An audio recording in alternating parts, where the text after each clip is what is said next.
say say you buy for $10,000, I still have that what percent? 10 over 70. Still have 70% of your salary left. How many persons can buy a brand new car, say a Lexus cash, and still have 70% of them salary left in the United States of America today? Can that person come and tell you that they're broke? If somebody's yearly salary is equivalent to a brand new house in a great neighborhood, can that person tell you that they're broke? DQ, can that person tell you that they're broke? Hell no. I already answered. Nope. Nope. Nope. But he's going around. I was broke and I had to sell my car to pay my son tuition.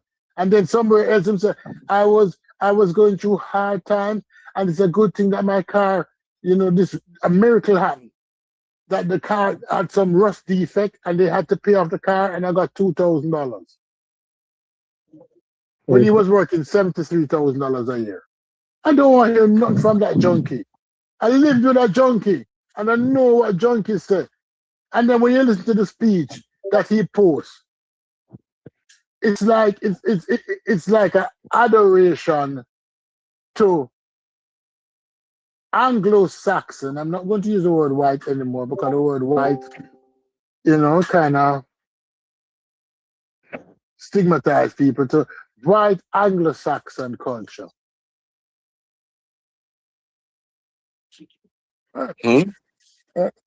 This is the dude Fetty put up to celebrate, a junkie. What? Clarence Thomas is a junkie. What the fuck I just walked into? No, let me ask you a question. Let me put my promises. Let me put my promises up, brass. In 1983, you're making $73,000 a year. When the average cost of a car, a brand new top of the line car, was between $10,000 and $15,000, brand new. Would you consider that a very good salary? In 1983? Yeah. How much you said? $73,000 for the 80s, 70 plus thousand, I would say, yeah. Yes, sir. Yeah, for the 80s. The average cost of a house in a good suburban America was $90,000. How many persons you know today whose salary could almost cover the cost of a brand new house? Whose year salary? How many persons you know like that? The wrong person. That's one. Two. But I agree with you based on the average. No one. Not the average person. No average person. Average people that work for someone else. I don't know too many people that work 9 to 5 that can afford the cost of their home. They don't make the cost of their home in a year. I don't know. Annually. How many persons? Even if they make it annually, the take-home pay is nowhere near, because after taxes. Yeah.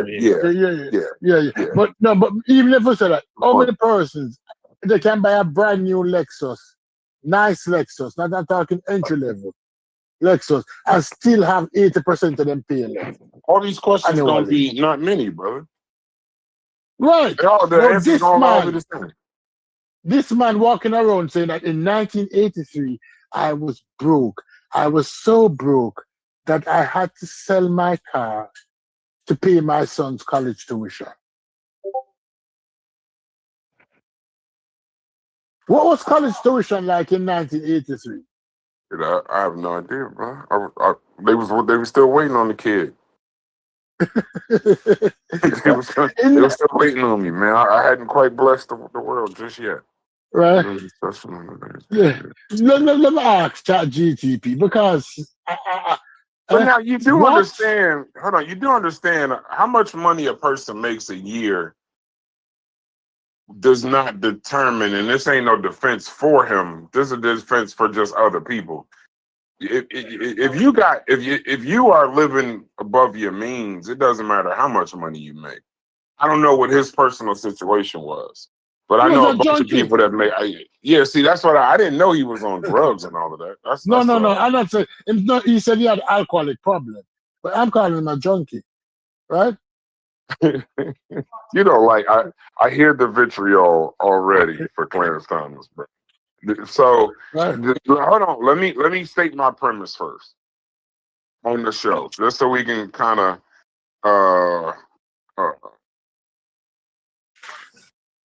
when us as Black people, whether we agree with Clarence Thomas, like Clarence Thomas, whatever, and there's a bevy of others. I'm looking for some other people that will fall under this title. Do we really have the ability to separate who we like, who we don't like? You know, okay, who we like or don't like. I'm about to walk into an appointment. Give me a second. But who we like or don't like, one of y'all run the show for like 20 minutes. Who we do or don't like, just because, like, say people, or the connotation is that Clarence Thomas is an Oreo, this, that, and the other, but he is also a Black Supreme Court justice. How do we deal with that line of, are we celebrating them? Are we vilifying them? Are we bringing them to a high school to speak to kids? That would be where I'm going. Y'all go with that, and I'll be back in like 10 minutes. I love that question. How do you reconcile the fact that, do we celebrate him because he's Black, or do we celebrate him because of his accomplishment? And that's a tricky question to reconcile the man from his race, because a Black person who's versed in Blackology, I should celebrate Clarence Thomas. That's what people would think. That's stupid. How are you not celebrating Clarence Thomas? This is a Black man. You're a Black supremacist. No. What the first American spy?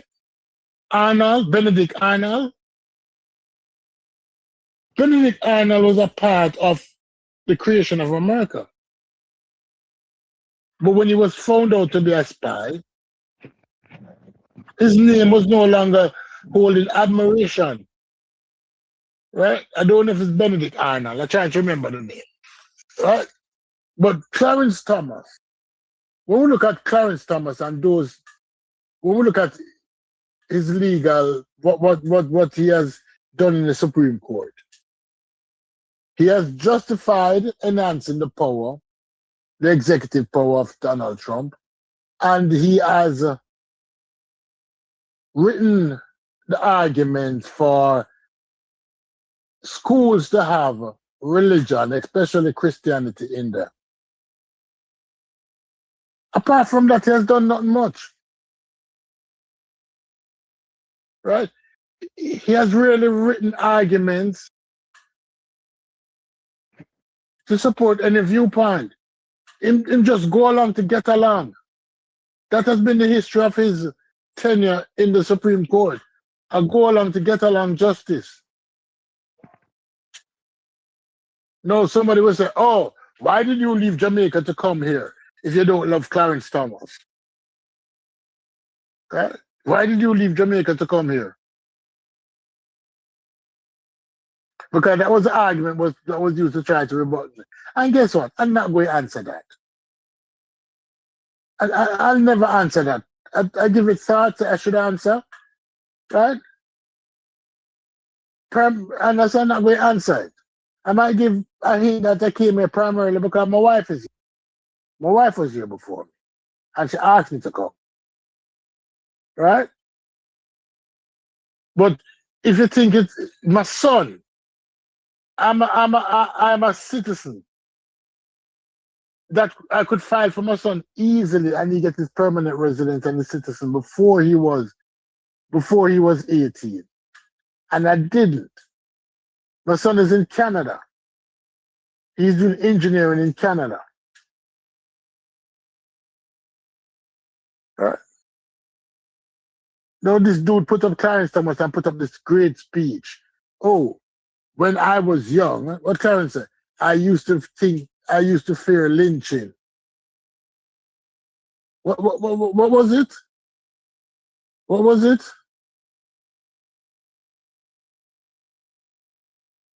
What was it he put up from Clarence Thomas? The quote is, "I'd grown up fearing the lynch mobs of the Ku Klux Klan.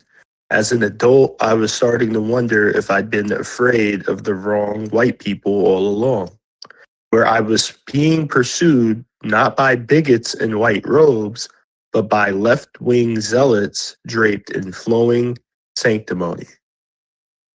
And I love this, because let me break it down. Where he grew up, in the South, he's differentiating what he's saying that. What I get from that. Let me try see how I think. I grew up fearing the mobs of the Ku Klux Klan, right? And as an adult, I'm starting to wonder if I've been afraid of the wrong white people all along. So that's the first full stop. Boom. Right? So what is he saying? That black people shouldn't fear the Ku Klux Klan and all that they did? What is he saying? That fearing the Ku Klux Klan is fearing the wrong white people? Fearing people who are publicly bigoted and publicly want to do you harm is fearing the wrong white people? From that sentence, what should I interpret it as? That although he grew up fearing the Ku Klux Klan, he's beginning to think that he feared the wrong white people. So black people shouldn't fear the Ku Klux Klan? Is that what he's saying, Truist? Tell me I'm wrong. From the first paragraph. Tell me I'm wrong. American Dream. It can be. Read the first. It can be. It can be interpreted that way.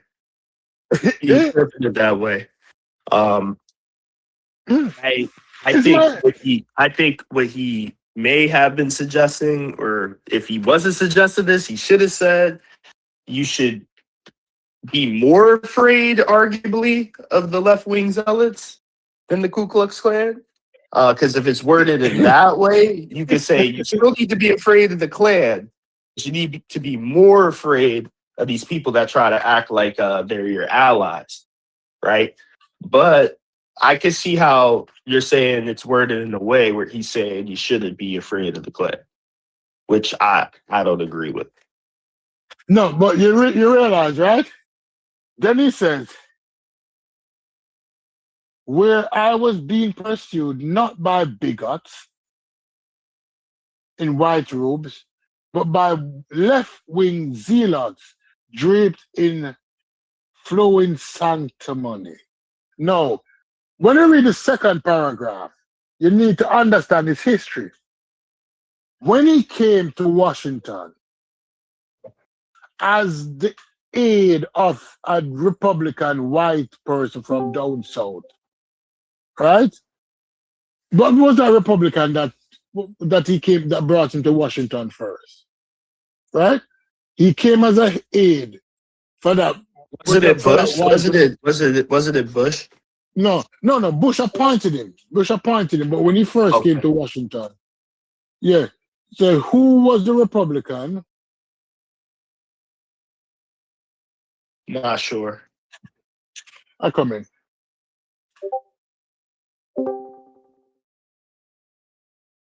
Who brought? Is Thomas Clarence or Clarence Thomas?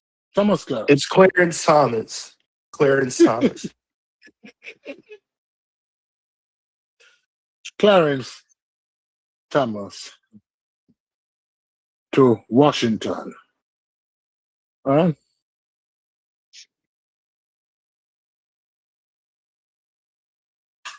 Yo, what up? What up? Can I be heard? Oh, shit, that's Domo. What's up, Domo? Domo, it's easy to get on top. I didn't know I just had to hit the link to get on this. I didn't even know I had the app on my damn phone. What up, brother? How you been? Man, I'm straight. But talking, nigga, fuck Clarence Thomas. I'm on it. Can we cuss? Y'all cuss over here? Is that? Yeah. Go ahead. Oh yeah. Fuck Clarence Thomas. Clarence Thomas is an example of how black people can be agents of white supremacy and white nationalism. Clarence Thomas. I don't know what got y'all on this topic. I'm assuming that it was the speech that he gave at the University of Texas. Anybody heard that? Yeah, I heard it. It was posted in our Discord. Someone posted it. Yeah, so I went through it and I went over some of the claims that he was making. And Clarence Thomas is a flat out liar. This man is arguing that progressivism in the United States is actually antithetical to like the principles of the Declaration of Independence and all that type of shit. But it's like, my nigga, you wouldn't be in the position you in if it wasn't for progressivism. The whole reason why progressivism even became a thing is because the tenets of the Declaration of Independence and the tenets of the Constitution weren't being upheld. Progressivism meant that we're challenging the idea that all men are created equal, and y'all not doing that. Y'all like progressivism was exposing the hypocrisy associated with the belief that we have inalienable rights given to us by God, while the same government is infringing on those rights. So to attempt to say that progressivism is attempting to take over the American way of life, when it's not, progressivism has improved the American way of life. Progressivism has, and then he really went as far as to say that that Hitler was a progressive, that Mao was a progressive. You know what I'm saying? Like he really tried to say that the authoritarian governments that pretty much are staples of fascism from historical narratives became that way because of progressives, which is a bold-faced lie. And so it's like you telling me that you that committed to protecting white nationalists and white supremacists that you're willing to give a historical reading of the impact. Sorry, you got cut off. But you see, hey, Domo, you cut out. You gotta fix it. We can't hear you. Getting into the conversation, but I don't want to interrupt. No, Oh, there you go. You cut out, Domo. Domo, you cut out. The floor is yours, Domo. Domo, the floor is yours. The floor is entirely. Oh no, it's just.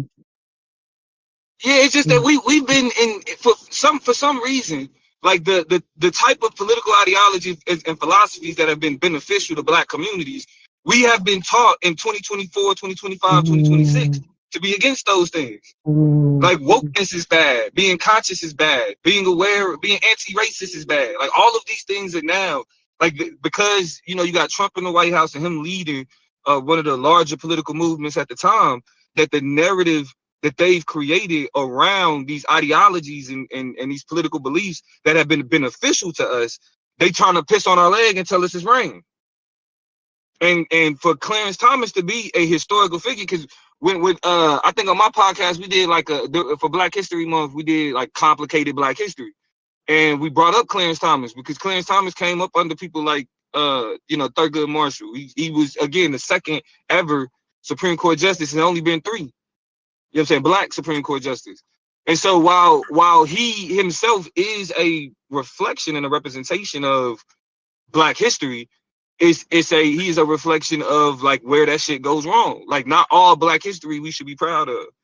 You know what I mean? Like he is a representation of that. Not all of his like he attempted to call progressivism, saying progressivism leads to fascism, but his decisions associated with Donald Trump has literally like he's encouraged Donald Trump to have presidential immunity, like full presidential immunity. Right. Like that, like so to lecture progressives about fascism while you are using one of the highest, like the highest court in the land to create a precedent that allows the president to just get away with whatever just because he's the president. Like complaining about fascism is ridiculous.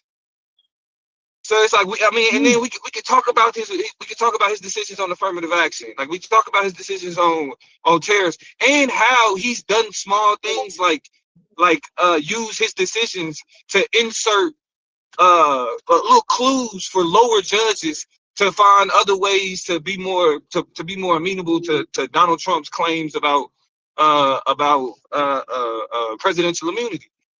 You know what I mean? Donald, like Clarence Thomas, especially recently, has operated with Republicans, white nationalists, white supremacists, all these, and on top of the fact that he gets paid a lot to do this.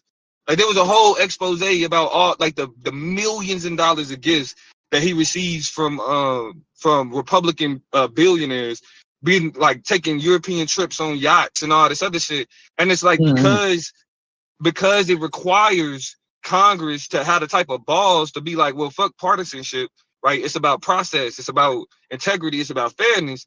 Then he's allowed to, like, even though we know that he pretty much gets paid off by conservative operatives, he's allowed to continue having the influence that he has.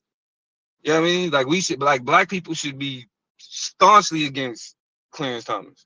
It shouldn't even be no question. But I'll leave it there. Let me not ramble. No, you're right. You're right. This wino, this past wino, and I can't call him a wino. This wino, alcoholic, broke with $73,000 a year in 1983, was the one that they chose to get the seat of one of the greatest attorney ever. Right? He took over for a black man that nobody can ever even question. And this dude, that's what the white people, that's who Reagan chose to represent us. You might not be old enough. I was young when they had the confirmation hearing, and him telling the girl that, oh, is that pubic hair on your Coca-Cola? Is that pubic hair on your can of Coca-Cola? This despicable human being. Now tell you that you're fearing the wrong white people. Somebody put the quote in there that you should not fear the Ku Klux Klan. You should fear those that was pushing back on him in 1983 in his confirmation. There was those that was pushing back on him when he was brown-nosing to the senator who brought him to Washington.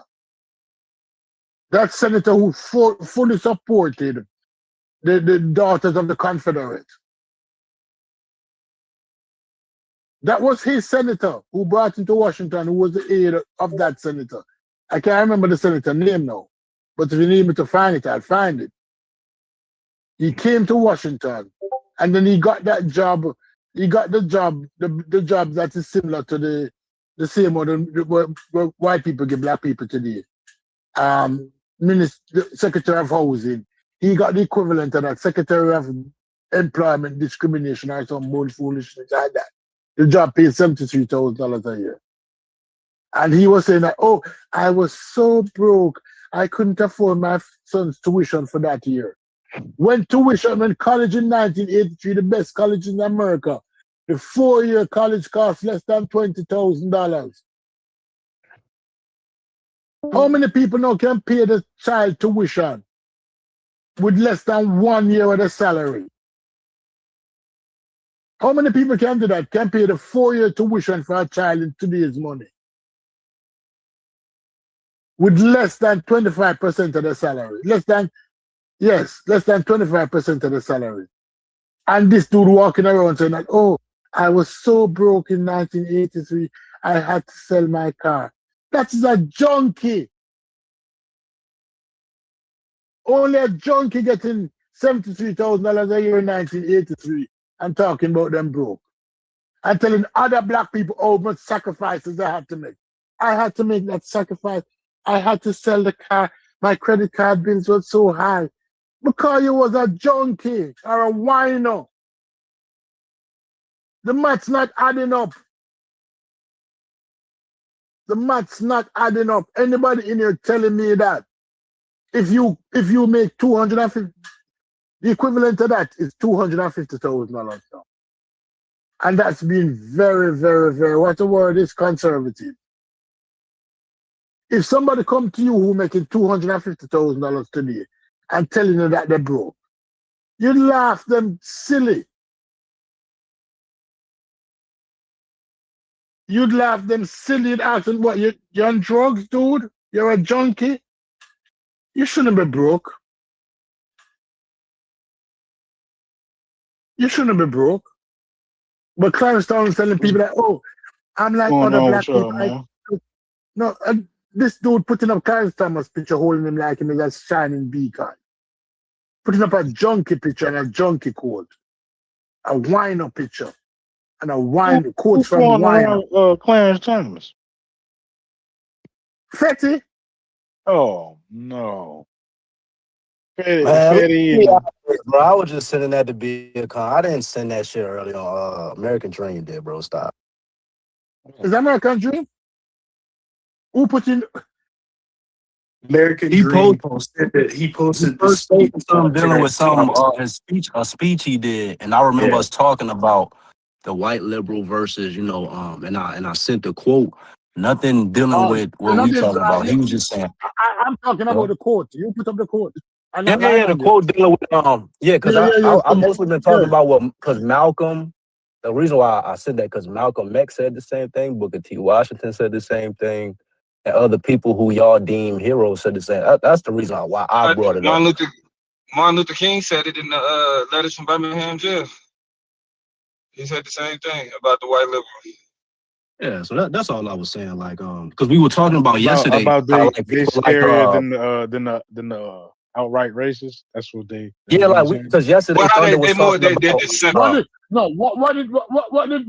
about. Hold on, wait. Yesterday we was talking about certain people's affiliations with the KKK and how they was trying to get stuff done, like Elijah, Marcus Garvey, etc.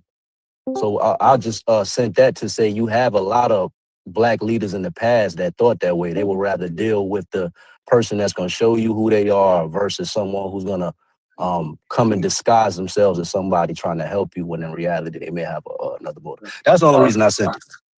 No, somebody said Martin Luther King said the same thing in his letters from Birmingham. Do you have the exact quote? Do you have the exact quote?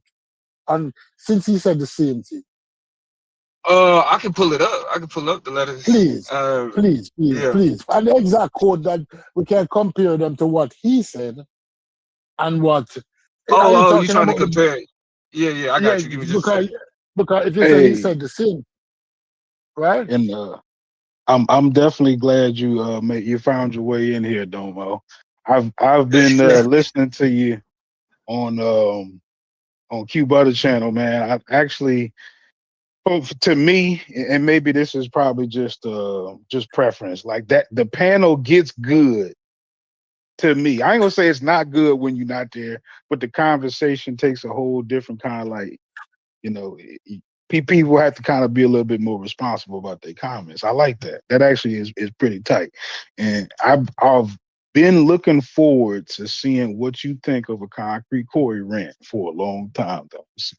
I'm glad you in here, man. This is gonna be pretty interesting. Like I think that your perspective gonna fit right in with a bunch of other people. So I appreciate it. Y'all been going in. These last we tries. Yeah. What you think about some of the conversations you've been hearing recently, Domo? Man, you know me, Truist. I don't really do I don't really like the. I think this science conversation is funny, bro. Because I think it's all semantics. Like I think niggas agree on more than what they disagree about, but it's just a question of what do we call something. You know what I'm saying? And so it's like, I get the the back and forth, but at the same time, it's like, I think the type of animosity and the way niggas is going at each other over this side, it's like it ain't right. That's the dumb part. Exactly. Yeah, why is a nigga even getting loud about some dumb ass shit like this? Like, what the hell? Yeah, that's the crazy part. No. You can call it proto science. You can say it's they had the foundation. It's all these terms that we throwing around, but like the concepts niggas agree on. Like niggas agree that, you know, that they were using tools and that certain things was they had an understanding of certain things to make tools functional, whatever, make tools better, and whatever you choose to call it, the concept we agree on though. You know what I mean? So it's, yeah, I feel like that's been the biggest shit that niggas been going back and forth about, really. I'm like, I'm just like, yeah, it's a much easier solution to this. You know what I mean? A lot of it is hey, what's up, Domo? Good to meet you. It's a lot of a lot of this is semantics, and a lot of this is contention to create content. And without the contention, you just don't have much content, and you can see that kind of stuff. So this ain't even real. But I agree with you. All the animosity, like I enjoy watching politics, but Parliament is fun. But in the same token, like if it gets too messy, you miss the message. So I agree with you. It distorts whatever it is. My question on this Clarence Thomas thing, though, right, is it's kind of twofold. So my question is because, so now, if we don't, like, we could like Judge Ketanji Brown, we could celebrate her. I get that, but my question would be, do we have the room to not celebrate a guy like Cameron in Kentucky, even though we know he's obviously compromised at this point? Cory Booker from my state, Jersey. We know he's compromised, but do we just throw, you know what I mean? Do we throw the baby out with the bathwater when in actuality, sometimes I think it would have to be somewhat like celebrate all wins. But if we can't celebrate Clarence Thomas, we don't want to send him to high schools. That speech at Texas he did, we don't want to send him to colleges. Then where do we place him? Is he just not black? Do we even acknowledge the fact that he's black, or how do you think? And this is to the panel, not just Domo, but that's kind of why I did the title to the show, because when they put that thumbnail, that video in there, Clarence Thomas elicits different responses from different people. Obviously, the coon, the Oreo, the he's bought and paid for. Most politicians are bought and paid for, if we're being honest. But in that particular case with him, the fact that he made it to the Supreme Court, do we just throw him out and not celebrate it? Do we even have the room or the ability to do that? So that's my question to the panel. Whoever wanna chime in. The way that I look at it is, like, while reaching a certain position can be considered an accomplishment. Like Barack Obama becoming president, that's an accomplishment regardless of how you feel about Obama. Clarence Thomas, an accomplishment. Cory Booker, an accomplishment regardless of how you feel about him. But after we recognize the accomplishment of achieving that position, when we talk about people that are involved in influencing the public, what becomes more important than the accomplishment of getting there is your impact in that position. And so I think we don't, and this is why I say Clarence Thomas is an example, and even like Cory Booker to a degree is an example of complicated Black history. Like, these are people who achieve positions that Black people have fought to get to, and it's only been a few of them. But that doesn't mean that we ignore what they've contributed to government and what they've contributed to, like, law, just because of that achievement. You know what I mean? And so, and I think it's even though because you're right, I don't think we should send Clarence Thomas in front of Black kids to say the stuff that he say. Like, really? Nah, okay. Yeah, So wait. So you're saying don't send? It's not send him because he's not a symbol of a Black person that made it to the Supreme Court. Don't send him for what the hell he's actually gonna say when he gets on the microphone. Exactly. Okay. Exactly. It's his politics. Like, he got up there. Now, I graduated from the University of Oklahoma, so fuck Texas, right? Always. But to send that man to a place like to that type of university, to have the conversation he had, like, I listened to the whole thing, took notes. You know what I'm saying? Because I wanted to be able to respond intellectually and not just have a knee-jerk reaction. And then as you go through what he's describing as the issue with progressivism, is literally all the things that have been introduced into our society that have been beneficial to Black progress. You don't have Black progress without progressivism. So what does it mean for only the second Black Supreme Court justice to tell a audience of a bunch of young white conservatives that progress is antithetical to American values, when without that progress, nigga, you don't occupy that seat. Without progressive values, you don't, like, the laws that exist keep you from being able to be who you are. You know what I mean? So to spread that, and the reason why that becomes dangerous is because like we coming into 2026 and we're seeing all of these things like throughout history that have reshaped American society to be more inclusive, to not be as oppressive, to not be overtly racist. And then now we're being told that those values that were introduced to ensure that the United States lived up to its mantra of all men are created equal and we all have these inalienable rights, we're now being told that progress is bad for us. It's bad for the country. Like that, somebody like that is somebody like that looks like that look like us is uniquely dangerous for politics moving forward. Because I was born in the 80s, raised in the 90s, you know what I'm saying, was in college in the 2000s. So it's like it was still a significance to the history of racism, the history of civil rights, the history of what it took for, like, why affirmative action even existed in the first place. You know what I mean? Like, all of that was still, as I was growing up, was still fresh and people cared about it and it was sacred. We're in 2026 and now we gotta explain to people why the history of slavery is significant to how we understand the United States today. We still got to explain to people that the civil rights fight is people that's still alive that was a part of that was bused or that couldn't go to certain schools, like that was still real. Because now you have to convince people that racism is a problem. I mean, we could blame the white Democrat for whitewashing or for overly sanitizing the anti-racist conversation. I mean, it's a lot of fingers to point blame at. But when you have such influential people like a Supreme Court justice, a Black Supreme Court justice, whose politics are antithetical to what put him in that position and what has helped other Black people progress historically, then we gotta be on the edge of our seat and start asking ourselves, we need more people to push back against that look like us. Because there's too many people that are developing audiences, that are developing influence by telling specifically Black people that, oh, this race conversation, yeah, y'all doing too much. Y'all still talking about that? That still matter? You ain't working your ass off. You ain't going to get the bag. Don't talk to me about racism. Yeah, I mean, that's dangerous for future generations, especially because even with Donald Trump, a lot of people, and I say this and I'll shut up.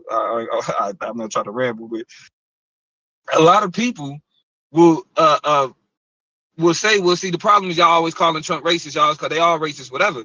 But the issue isn't Trump's racism. The issue is his willingness, and the people that support him, their willingness to be against anti-discrimination. They wage war against efforts, you know what I'm saying, to push back against discrimination.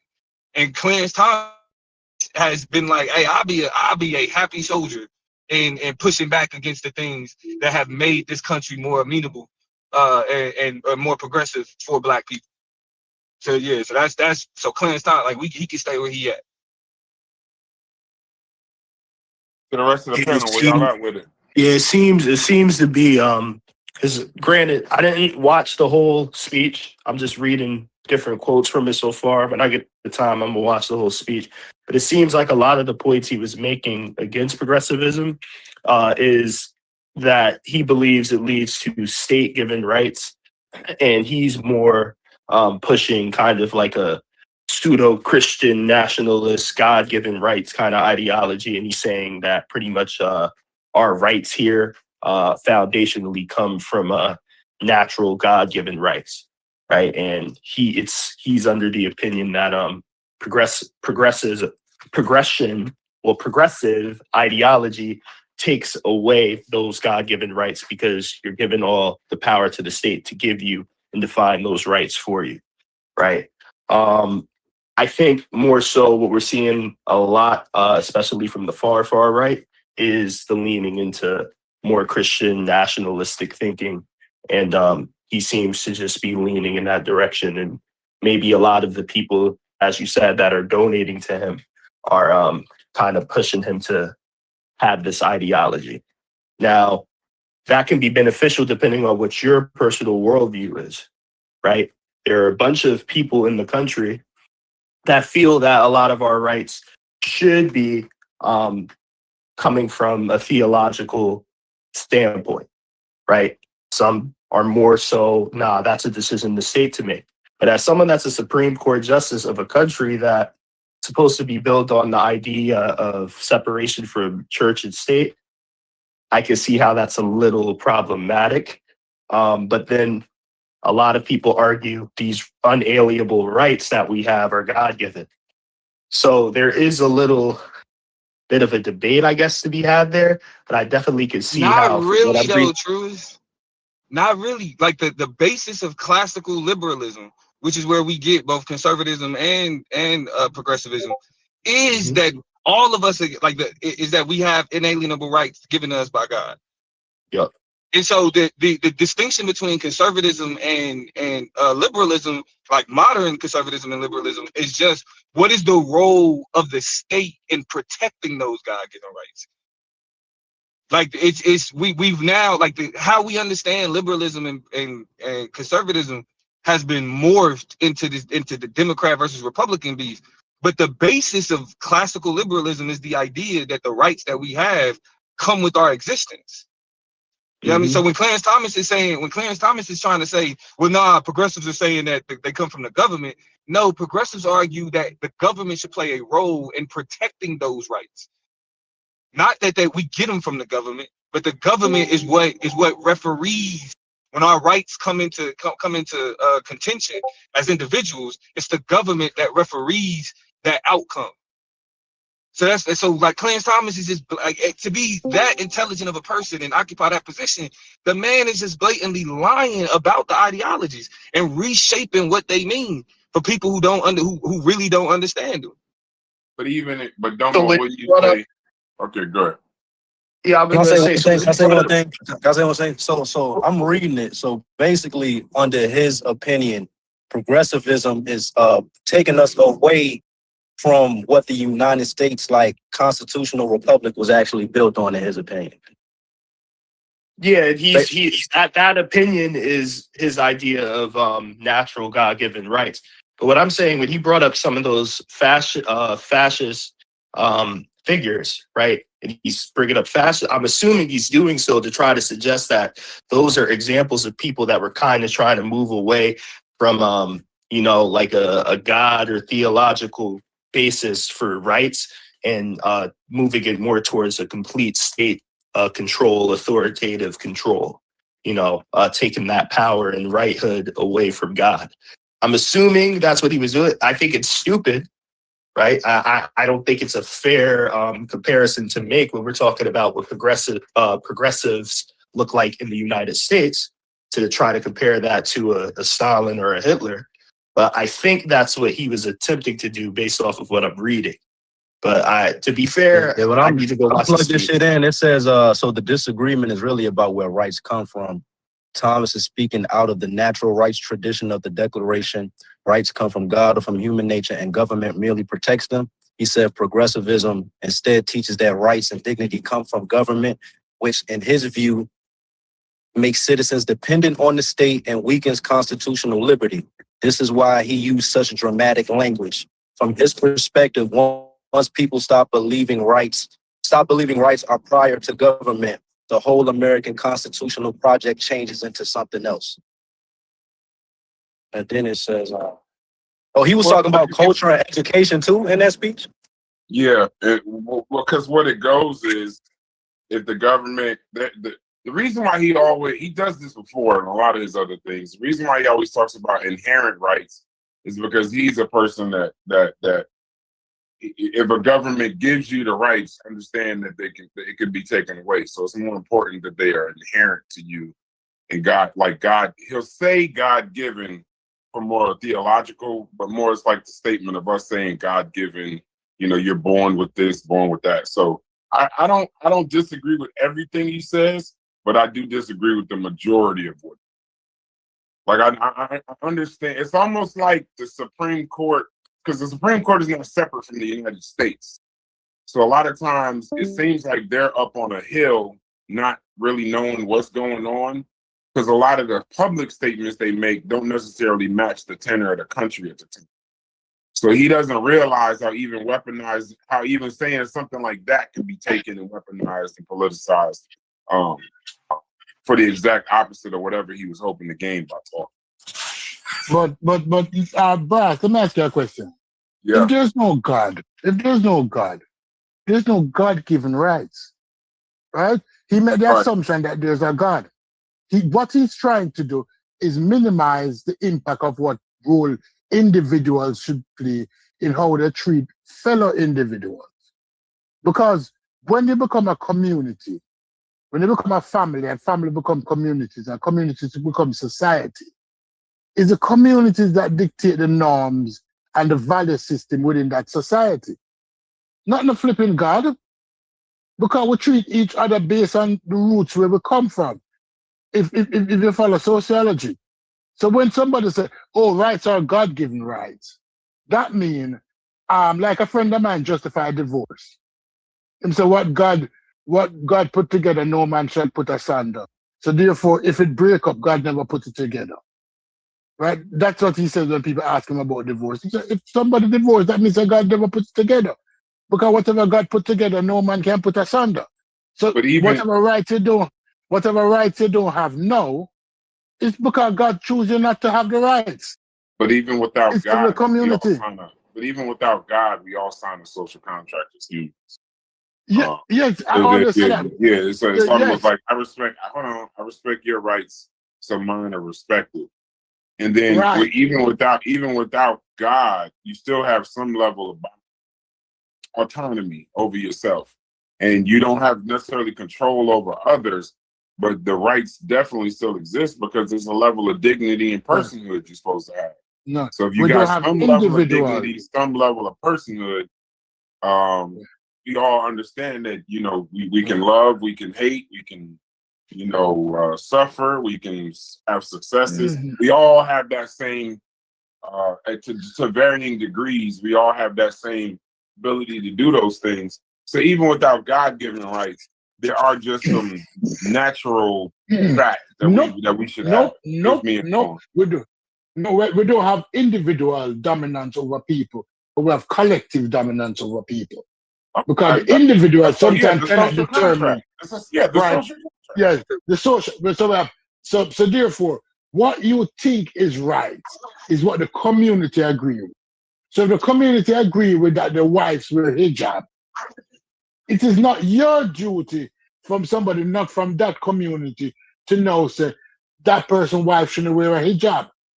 Because their community decided what were their rights within their community. Not any angel from heaven come down and speak to Mary, right? But what we say in America is that, oh, these are God-given rights. No, because when you're saying that, you're taking the responsibility away from the individual who becomes a collective. These are collective rights. These are rights that we decide upon to say, listen, as a community, I don't have a problem with somebody being gay. Not because the Bible said we should have a problem with somebody being gay. You understand how rights work? Rights is a collective thing, not a spiritual thing. It's the community decide what rights are. It's the community decide what they don't like. The community decide that I don't think it is favorable for you to be dating a young lady under 18 years old. Right? But the Bible had no problem. Mary, how old was Mary when she got pregnant with Jesus? Right? The Bible tells us something different than the community there. But then we use the Bible when we want to use the Bible to justify bullshit opinion. Right, and we use the community when we want to use the community. I know, but I know you keep going to the Bible. I get it. But we do have institutions, though. And that's key. You can't forget. That's a community. Forget. No. I'm not talking about community. That would not be a community. That would be something that enforces the rights of the people in that community. So if you got some level of, whether the rights come from God, nature, anything like that, those rights are also supposed to be embedded in the Constitution. The courts, they only even matter. Hold on, they only matter when they're embedded in the courts. Something that can be enforced, something that can be pushed onto the people. What'd you say? Who embed them? God or the community? No, the people that are there to monitor. Not monitor. They're people. No. Hold on. They are people. Listen. We could do the gotcha. It's a little early. No, not a gotcha. No. Early in the day for me. Hold on. I know. Hold on. We don't play gotcha. Hold on. It's a little early in the day, but I'm not going to debate the difference between a police officer, a judge, a Supreme Court justice, and a person walking down the street. Now, yes, they're both human, but one of them is a part of an institution there to enforce and make sure that these rights are done. The other is having their rights protected. The majority of the community never actually gets involved in any kind of right enforcement outside of the social contract that we should understand. But there's definitely has to be in society. You have to distinguish what's the fucking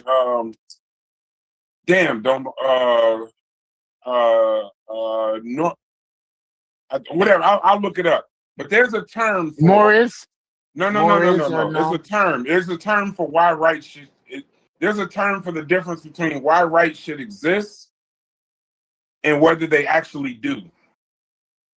So I know whether they actually do is positive enforcement. I know that. That's the institutions and stuff that I'm talking about. But normative legitimacy or normative legacy, one of the two. Where you've got to ask why these rights exist. That's more the community. Why should abortions fall under this? Why should gun rights be this? Why is free speech important? And then once we get all of this together and add it into the social contract, because we're humans and because we're conscious, somebody has to enforce it. Right. So at a bare minimum, and the community nominate those people. The community nominate those people. I hate to say this sometimes. I'm not trying to be funny. Whether indirectly or directly. Sometimes. I mean, Stu, you're correct. You're correct. Hold on, real quick, Truist, and then I'm gonna jump out. The reason why I say sometimes is because we also have to remember, and this is a core thing to why I always say, I hate when we do the whataboutism. The Democrats like the Republicans, this, that, and the other. Yeah. But we have to understand that there is a lot at this point in 2026, a very large amount of our politicians are bought and paid for. So they are not necessarily doing any form of positive enforcement of the rights of the community. They're actually doing positive enforcement of the rights of corporations, outside entities, different issues with lobbying. Lobbying is way louder than the person walking down the street. So you cannot just automatically say it's community, because some of these, Cory Booker is effectively an Israeli Jew. Effectively, in his actions and how he moves and what he does. So I don't think he necessarily cares about the average person walking down the street in the state of New Jersey. But he damn sure cares about what's going on in Israel and making sure that Jewish rights are being taken care of. But the Jews are a part of the population in New Jersey, not the whole one. I'll end my point. Go ahead, Truist. Yeah, no, I was going to say that, when it comes to liberals, right, their whole ideology is based upon protecting and securing rights. Right? The rights that we've established in our society exist and that we want to protect. That is the liberals' job, to protect, right, and secure. The conservative is the person that says which of these institutions and traditions and rights that we have are we going to possibly destroy or dismantle by having, some more progressive ideologies, right? Like they're more concerned about maintaining the status quo. That's the conservatives' ideology. Where the progressive, right, they're not simply where the liberal is at, where it's like we need to protect these rights we all agree exist here. The progressive is more so asking what reforms and what can we change, right, to move forward, because what we currently have isn't enough, right? Or is it failing us as a people? Is it satisfactory to stay where we are, or do we need to move forward and progress, right? So this would be the three lines. So like Clarence Thomas, he's clearly speaking out against progressivism, right? Clearly. But you could argue, while obviously being a conservative, you could argue he is making a liberal argument as well. No, Because there are instances No, you can't. Wait, hang tight. Hold on. Hang tight. Let me just say this, and I'll let my play. There are instances where liberals have spoken out against progressives. They're not always in lockstep. But you could go ahead. Go ahead, brother. Go ahead. Yeah. Go ahead. Yeah, I mean, because all of these things exist on the spectrum. So varying degrees of each spectrum has a criticism of the other. The only parallel with any type of progressive talking points and what Clarence Thomas was saying was the fact that they was talking about rights. No. I didn't say he said something progressive, though. No, I said he's liberal. Well, I mean, only from the standpoint of classical liberalism, though. Yes, that's what I mean. Like in terms of protecting rights, because both the left and the right want to protect rights. How you do that is will make you conservative or progressive, right? Because like you said, conservative are branches of liberalism, right? But how you protect rights can make you conservative or progressive. Right, but I think the problem that we run into when we compare the two sides is that we ignore, not necessarily ignore, but we just kind of leave this gap in the conversation that one side is specifically encouraging and advocating for the removal of rights for other people. Like with conservatism is specifically, like niggas try to make it seem like it's objective and we can all see ourselves in conservative No, being like conservative values and black identity are antithetical.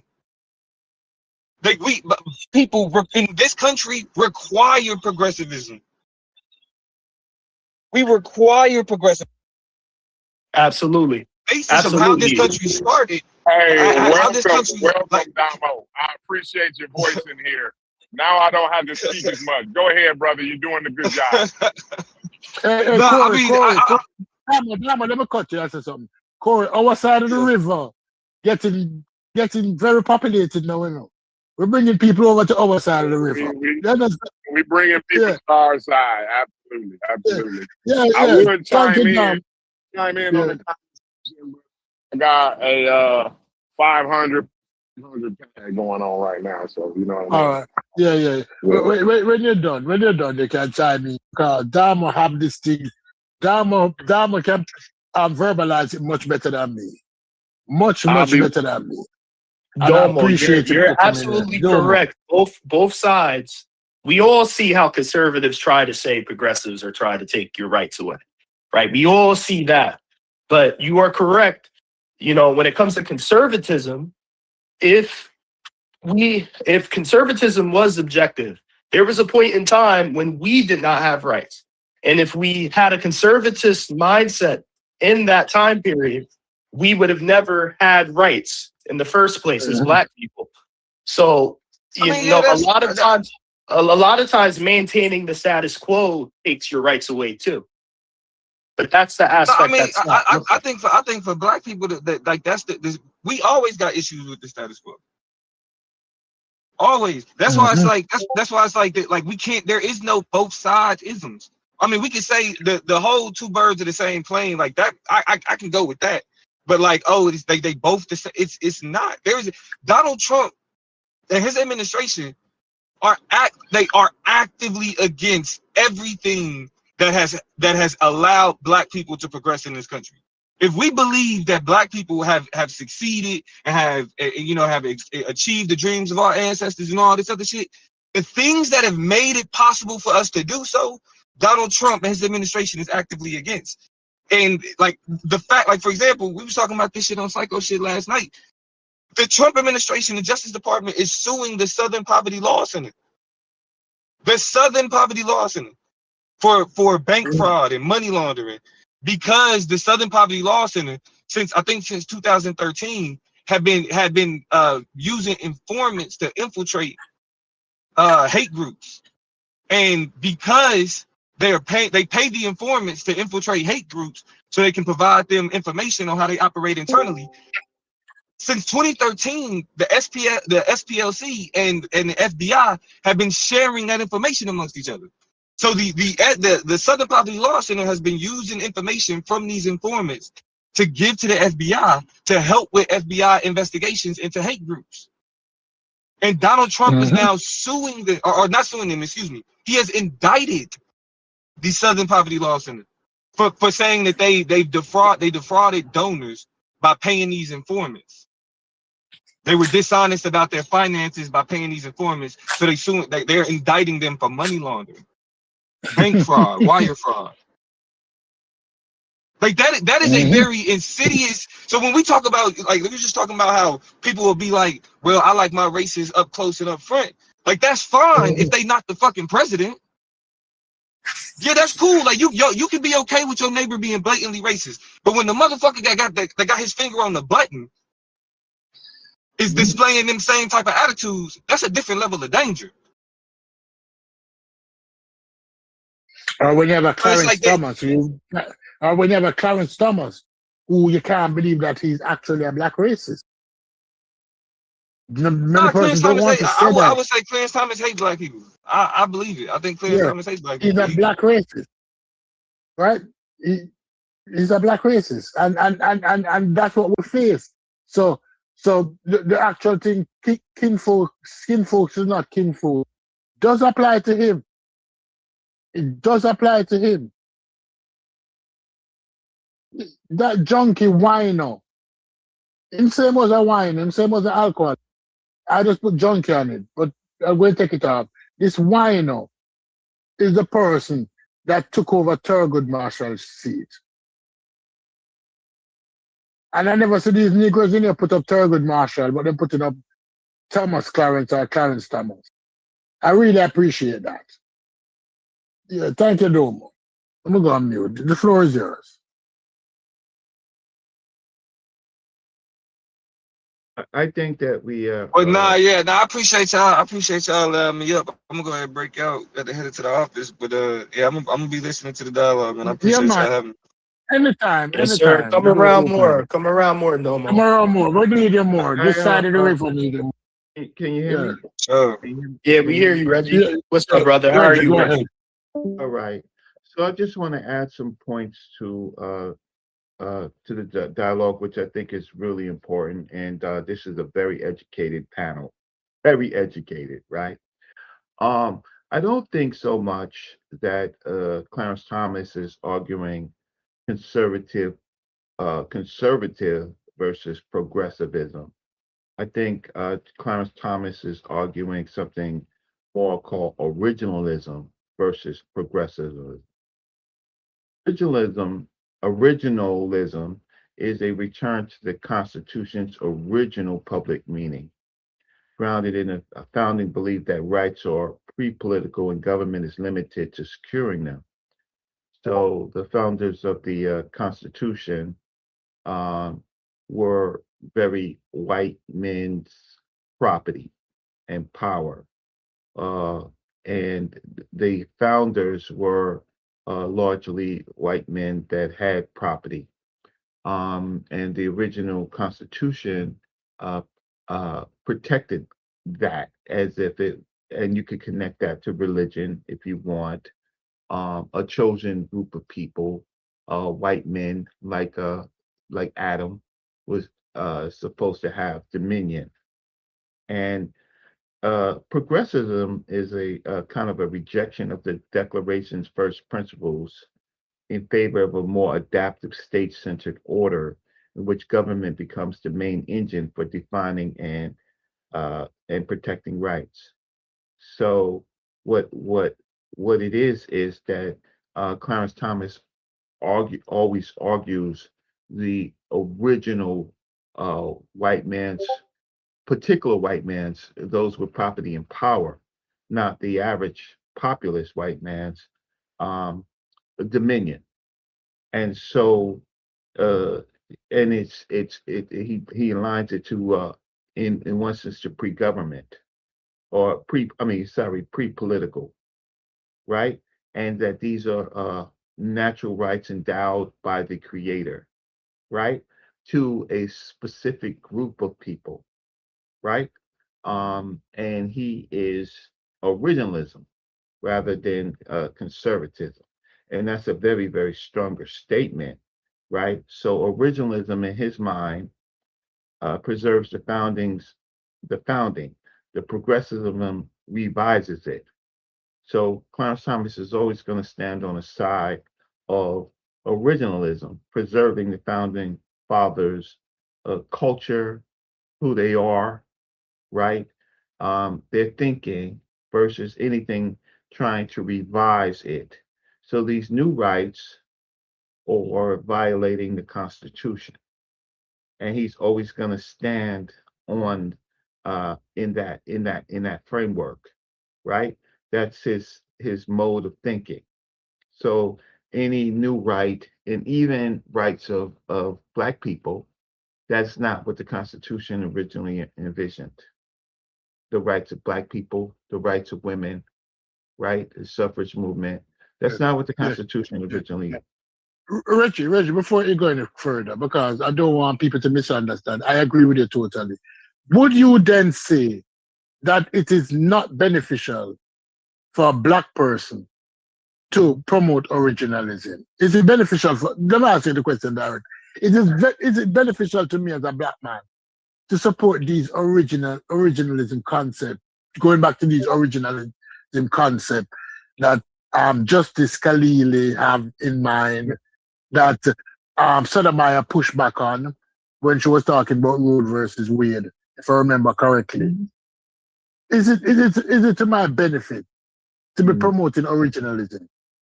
Absolutely not, because the founding fathers, as much as they try to say they struggled with slavery, they did not.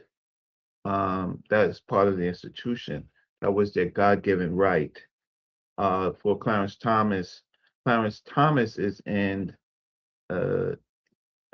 he's a protector of that because he personally benefits from it. But more so than so as I said, God-given right then. Using God-given right. Yeah. So if we should follow the principle of God-given right, some people can be subjective, some people can be enslaved according to God, and some people can be slave owners. Am I incorrect in assuming that? Yes, and that's the order in which he's protecting.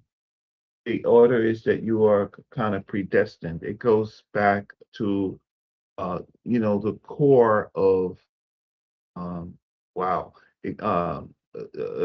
statism. That's another term where the state becomes God, right? The state itself, and who that state is in fact these elite groups of people, and they are there because God put them there. They're ordained. Huh? Say what? They're ordained by God. Yes, these men are ordained.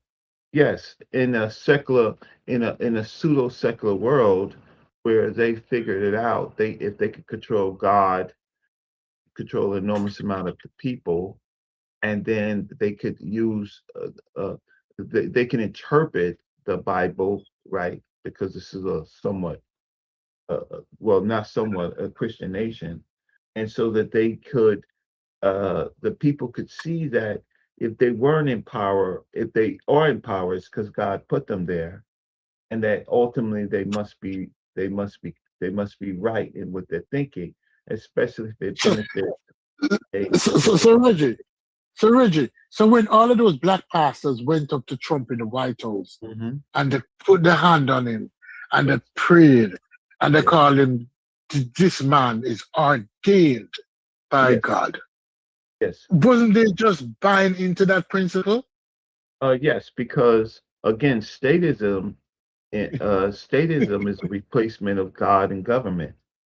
And so in that particular case, they are aligned to the fact that that God put him there, right?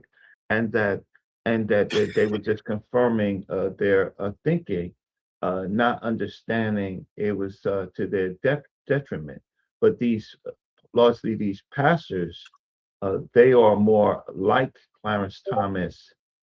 They are a lot of them are a very educated class.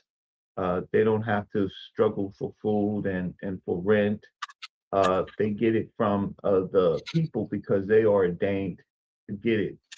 And so aligning themselves with Donald J. Trump is a part of the fortunately the religious the thinking that we or a interpretation of the Bible, not the Bible itself, but a particular interpretation of the Bible. The church, the early church, no matter how fallible the early doctrines were, right? There were pick up another bitch. The core principles, of the Bible ordained by God overrules any fallacies. So you cannot criticize the Bible even with the fallacies because they was building a state, and it became the papal state. Where that was the kind of like the ultimate at that time, the holy church, and so it's infallible. So Clarence Thomas. Before you land the plane, let me ask you a question. No, like the French Revolution, where they had man-made rights taken over from God-given rights. Right. As a black person, if I had the opportunity to choose, and I come to you and I say, Reggie, recommend which right should I choose? Should I choose God-made rights or should I choose man-made rights? Which rights would you choose? I would myself. In this case, that would be progressive. But the problem is that ultimately the French Revolution was chaotic. It was a new elite posing as the commoners, as ordinary people, but they were in fact themselves. Well, they were not. I cannot say original. They were not. They were posing. It was another form of statism, where they create this. They pick and choose who is violating God's law, right? Which is really their rights. So the French Revolution was a very chaotic assemblage of. It was a power grab. It's not, and nobody in history really thinks that the French Revolution was anything more than how can I say chaos? Because it didn't lead to it. Which society in your mind then would be the promotion of rights, not primarily derived from a divinity, but derived from a collective? All of them are fallible because the next how can I say new type of thinking of government was communism and socialism, and that was the new statism, right? Without a God, right? Where the state controls the best interests of the people, but communism failed because it was another kind of a very, very organized French Revolution type elitism. And right. Yeah. So that means, what, judging from what we're saying then, and I'm asking this question, That means that we as human beings on earth today, judging by how we govern ourselves, need that invisible big brother, father figure from the sky. It's in our best interest. But then it's in our best interest. In a sense, in Clarence Thomas and people like him, it's in our best interest because as we move from the original Constitution and we get into things that disrupt society. So, for example, homosexuality is a big thing that they in fact use, right? Then it's the rights of for example, Black people. Black people, unfortunately, as a large group, as a population, is how can I say, not the best educated, and are subject to things like luxury and capitalism and selfishness and like you were talking yesterday, untimeliness and excuses that they don't feel that the Black people in power is for them largely disruptive. They've not been through the human test of power, so they're undisciplined. So Clarence Thomas is always going to side on the fact of which original people of the Constitution, how they were positioned and who they were, right?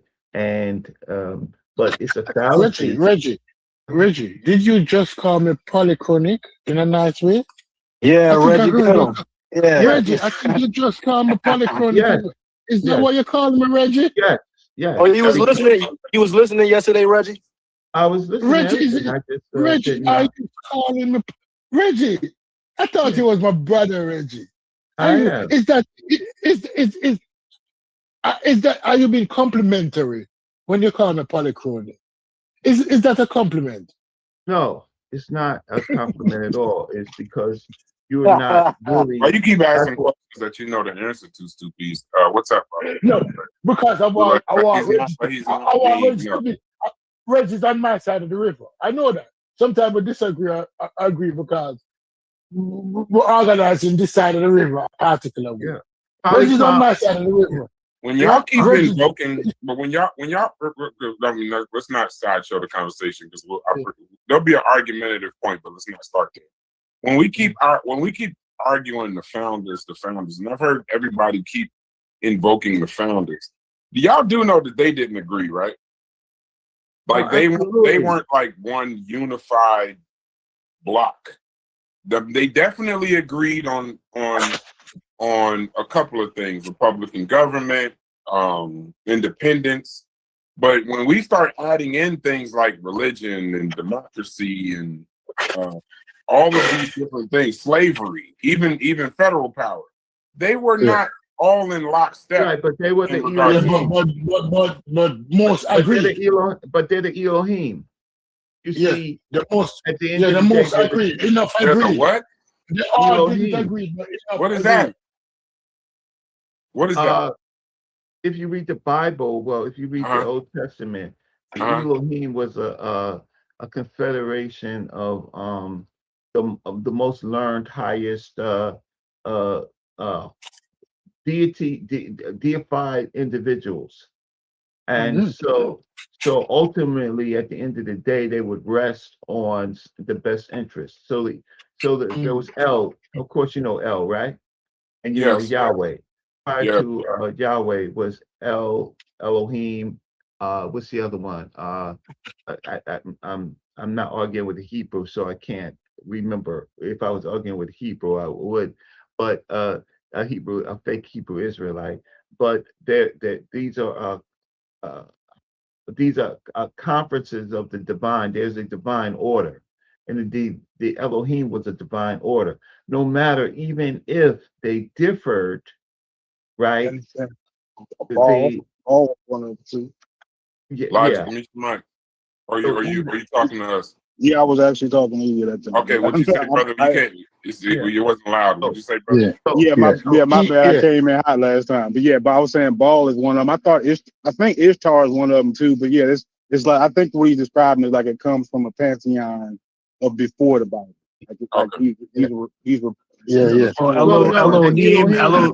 Elohim is the characters before the Bible. So even if they didn't agree, they all left the meeting in one accord. No, they didn't. That's what Reggie said. No, I'm still saying the Constitution. No, they didn't. No, but they still did. No, but they still did not agree. I'm trying to tell you. No, they were part of the order. Like you need storms, you need rain, you need thunder, you need time to grow. Right? It's a kind of a conflict between elements or forces to create the better good. So, but they all they exist in some type of concordance. At the end of the day, they would work. They would work out the natural order of the universe, right? Because there is earthquakes. There's chaos, but then there's times of extreme growth. So the Elohim will allow for these types of things, but it's above our thinking. It's part of the natural universe. So the founding fathers, though they disagreed, America is going to protect them, even though George Washington, Thomas Jefferson were slaveholders and they did great crimes, right? They sold child slaves, right? But it still is in the best interest of the nation. So so it's not that they agreed or disagreed. The fact of the matter is that they created the Constitution. They signed the Declaration of Independence. That they created what they believe is the greatest nation on the planet, right? That serves the best interest of the people better than any other government, which many of you believe that the United States government, no matter how it is the best nation in the world, right? When you look at the other world of the other values, and in one sense, it has been up until this point the biggest balance of very chaotic systems that have failed. Communism failed, right? Socialism can't feed the people; it feeds the elites, right? And so so we needed the conversation yesterday to help us with this conversation today. Luckily, you're very smart people, so I can talk to you. But this is Clarence Thomas. Clarence Thomas is an originalist, and so look to the. Is a constitutionalist, Reggie? Is a constitutionalist same as an originalist? Because they like to use the argument that I'm a constitutionalist. I go back to the original meaning of the Constitution. I mean the same thing. Yes and no. The fact of the matter, it depends on who the interpreter is. So a constitutionalist is interpreting the Constitution, right? Originalism is pretty much no, we don't have to reinterpret it. We need to move, and every time we have a chance, we need to move back to the original. Anytime that we reinterpret it, we're becoming progressive. So a constitutionalist is, for Clarence Thomas, sometimes problematic because they are reinterpreting God's natural order. I'll stop. No, man, don't stop. Continue, because people learn a lot from this. When you're speaking like this, people learning a lot. I learning a lot. I'm going to use it back against you. I just needed to know that. I'm learning from you today. The sharpening my knife to stab you. I appreciate it. I'm learning to continue. We're a contra force in this because agreement means that you can't foresee the future because you're not problem solving, right? So I have to interpret my thinking and then adjust my thinking if I see something that's wrong. But I am not going to be like Ankh. I am not going to be like that person, right?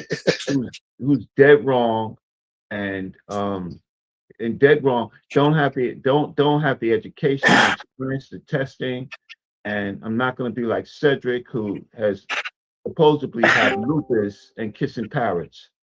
Like anybody knows that somebody who has supposedly immune deficiency, and I'm not sure. I just y'all need to sort out whatever the hell y'all got. No, because it's real life. It's real life conversation. Reggie, learning to kiss a parrot was a 4-credit class in college, and you must know that, right? That was not 3-credit class. He has a 4-credit class. You got the A. And we 4 credit. 4 credits when you might have an immune deficiency, right? That you're still suffering from. So you get 4 credits for that. But that's Ankh's right-hand man. So I am never going to listen to Ankh, ever. I am never listening to him, ever, because he's running around talking about whatever he's talking about, and his right-hand man, his expert, the one that got college, right, doesn't know the amount of diseases that could be passed between a bird in your hand kissing it. Oh, he's an incubator for the next disease. No, and don't know what a zoonotic disease is. And don't know. No, he does not. Disease can pass from animal to man. Him don't understand that him kissing this nasty bird or kissing this nasty dog or have this dog in your bed. No. Let me know when y'all done getting y'all shit off so we can get back to the Constitution. No, it's part of the thinking. It's part of that's the thing is progressive thinking allows for the rationale of bullshit like this. So you would change the law based on usage of birds because one person wants to kiss a bird, right? That's what we're talking about. So when we go back to the original conversation, originalism disallows that. Put a goddamn bird in a cage, right? Put a man in a cage, a black man in a cage, right? That's the natural order of things, and anything that comes to change that, we have to nip it in the bud because the original laws were better, right? Suited us better than any of these changes that was going to create more changes, right? So they are resistant against change in government, right? But it's how we are polychronic. What do you call it? Polychronistic. Right. It's how we are, and that's an untrusted. When it comes back to this, that's an untrusted attribute, right? Oh, so you agree? You agree with that premise? No, as a descendant of Africans, right? I understand why they're using it, right? It's like in the conscious community where somebody just jumps up and uses a new damn term, right, to muddy the water. The fact of the matter is, here's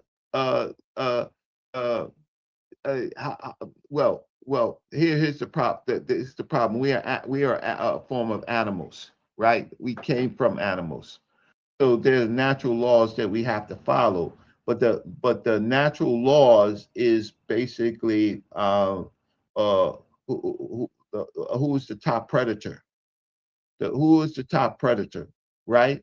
That's the natural law, the top predator, right? And then there's all these evasive species. The evasive species are the polychromatic individuals, the changing of law. That's evasive. That's evasive to the natural order. Introducing a new a fish, a carp, in a water where they can multiply fast, that the others fishes can't defend itself, right? So basically, my bad to cut you. So basically, you find it problematic, say a Western missionary or whatever that's going, like the Hadza or certain indigenous hunter gatherers. You think impeding a Western way of life on those people and then creating a hierarchy isn't the right thing to do. Or what are you saying? I'm saying that the law of the land is the predator, right?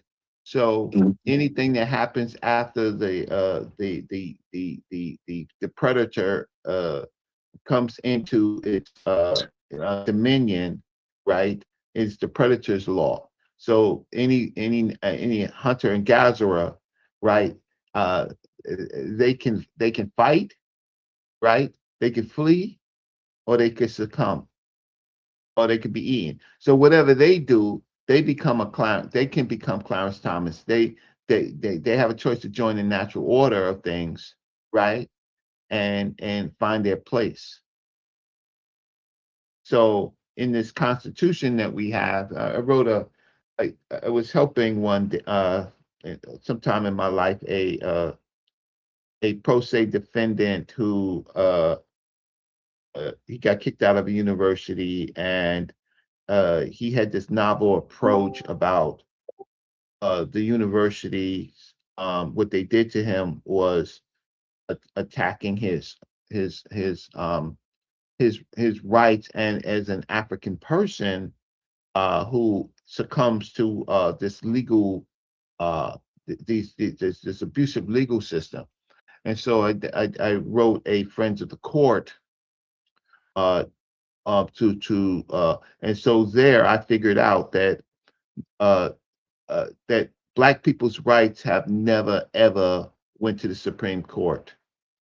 Black people's rights have never gotten that far to the Supreme Court, right? And so I looked at and so why? Because in the natural order we was just commerce.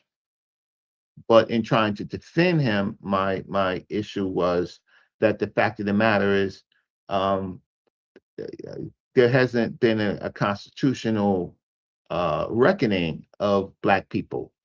And that became really startling to me. And so I argued it into my Friends of the Court brief, but of course, I'm not a lawyer, right? So then they rejected it because I'm not a lawyer. Then I put in a latch that says the reason that lawyers can't always decide these matters, right? And that I'm a representative of the people that have never ever been considered in the Constitution. And that was open for a little while until the stupid defendant did something that I don't think was legal with my own paper, right? With my paper, he did something because we're polychronistic. We're undisciplined, right? We don't have a what we can say well, I'm not going to say, I got to be careful. We had civilizations where there was order, but we're not from those civilizations. We're from sometimes some large tribes, some small tribes. We were captured. We were always in a chaotic situation, right? So we don't have the time, and we don't have the power, and sometimes it doesn't even matter against the system that we're dealing with. So Clarence Thomas is always going to be originalist, and that I think that will help your thinking to understand how he applies, even if he's not. He has become a what do you call it? He is he's not the Friends of the Court. He is on the court. He's the Elohim. The Supreme Court is the Elohim, right? The New Testament talks about a disruptor who really never had the Torah, but who was the so-called the Messiah, the Son of God. Reggie, let me cut you before you move from a point that I just catch. You just used a beautiful word a while ago that goes with polychronistic people and monochronistic people. Is it possible for you to be monochronistic in a chaotic environment? Yes. No, you can't. No, you cannot. Yes. You cannot be monochronic. Yes, you can. Wait. What do you mean? It just may, you can, but you may not just have the beneficial trade-offs as to vice versa being it'll be a lot more difficult. It'll be a lot more difficult. Let me tell you why. Let me tell you why I'm saying that. Everybody, I'm instituting time. Hold on. I'm instituting time because y'all are talking to me. I'm instituting time. So you try to land your own planes quickly because there's other people that want to talk to. Yeah. In a chaotic environment, oftentimes you're not given the time that is relevant in order to complete the task. So because of that, you've always been jumping from one task to another. So when somebody comes and says, "Oh, you're poly," but my environment is chaotic. I am cleaning the house where the stove catch a fire. So I have to stop cleaning the house to out the fire on the stove, or the water boiling over in the pot, or the roof leaking, or the flooding, or the water. So how can I now focus on one thing when my environment don't allow me to do such? I agree with that. Can I say something? Can I say something real quick? I'm going to say something real brief. Hey, Reggie, are you familiar with John Mbiti, the African philosopher? Yes, the missionary. Do you consider him in regard, because he made a book dealing with African time and how Africans, and like a lot of things too, he says, due to their culture, environment, not even tribalism, but having to keep their shit on a swivel, and also, other things. That's what made them or our ancestral tradition polychronic. It's not more so we aren't incapable or whatever. That means we scatterbrained or anything like that. He's just saying our indigenous culture being placed or being in an environment or society that a European may look at, why is he doing this way and all of that. He's saying that it's mostly tied to how white people overimpose their way of their ancestral, whatever they got done, and over imposing that onto other groups and acting like they're at the top of the hierarchical moral judgment of others. That's all I was saying. Yeah, I just want to say something real quick. So Stu, please don't, because what you're saying, then it would just say that we're conceding that we are polychronistic. Then no. Don't make the concession. I'm saying that how can we not be poly in an environment? I'm going to give examples of people being monochronistic in chaos. Soldiers, people in the military, when they're in the middle of a combat or war zone, they still have to follow key objectives while following them in an order. They can't just decide on the. They have orders and objectives to carry out within a certain time frame. You also have doctors that are No. Although you use the example soldiers, although the environment chaotic, the structure that they operate in, they operate within a structure. So even whatever environment there is, the structure is always the same. Doctors in the operating room operate within a structure because your structure can determine how you operate in any environment. So now, wait. Not the environment. The original question was, can you be monochronistic in a chaos? And I'm saying without structure, a war zone where you're having your fellow soldier die right next to you is chaotic. Yeah, you don't know if the person across from you. But you're dismissing structure, and structure is an important part of that. The structure wasn't a part of the original question. It was talking about you brought up examples that have structure with it. That's why I have to highlight. Okay. I'll give another example. Forget that. How about when we're talking about, let's say you're at home and you have a break-in, right? And now you got to protect your family. You got to protect your wife, got to protect your kid. You have a certain protocol. Some of you might have a protocol of what you've already ran down with your family of, all right, this is what we're going to do. You're going to call 911. You're going to go in there. I'm going to grab this stuff. Like you might already have an order and operations of how to handle that chaotic situation, right? That is an example of something that is completely out of nowhere that you created a protocol for monochronistically that is completely chaotic, and you didn't expect to happen when it happened. I was going to ask what y'all meant by chaotic, because chaotic could be equated to a couple of different things. Chaotic could just mean a lot of complex things you just have to get done. That's very that's not what we mean by chaotic. Chaotic can mean like physically, like violence, or what do you mean? Well, unforeseen situation that is hot, high pressure. Very that forces you to think. Okay, I got you. It's intense, potentially life and death situation. When I hear chaos, that's what I'm thinking about. I don't think y'all using monochronic correctly, because y'all think in monochronic there's sequencing. So it's not just about, matter of fact, in chaos, a monochronic person is probably the person you want most to end the goddamn chaos.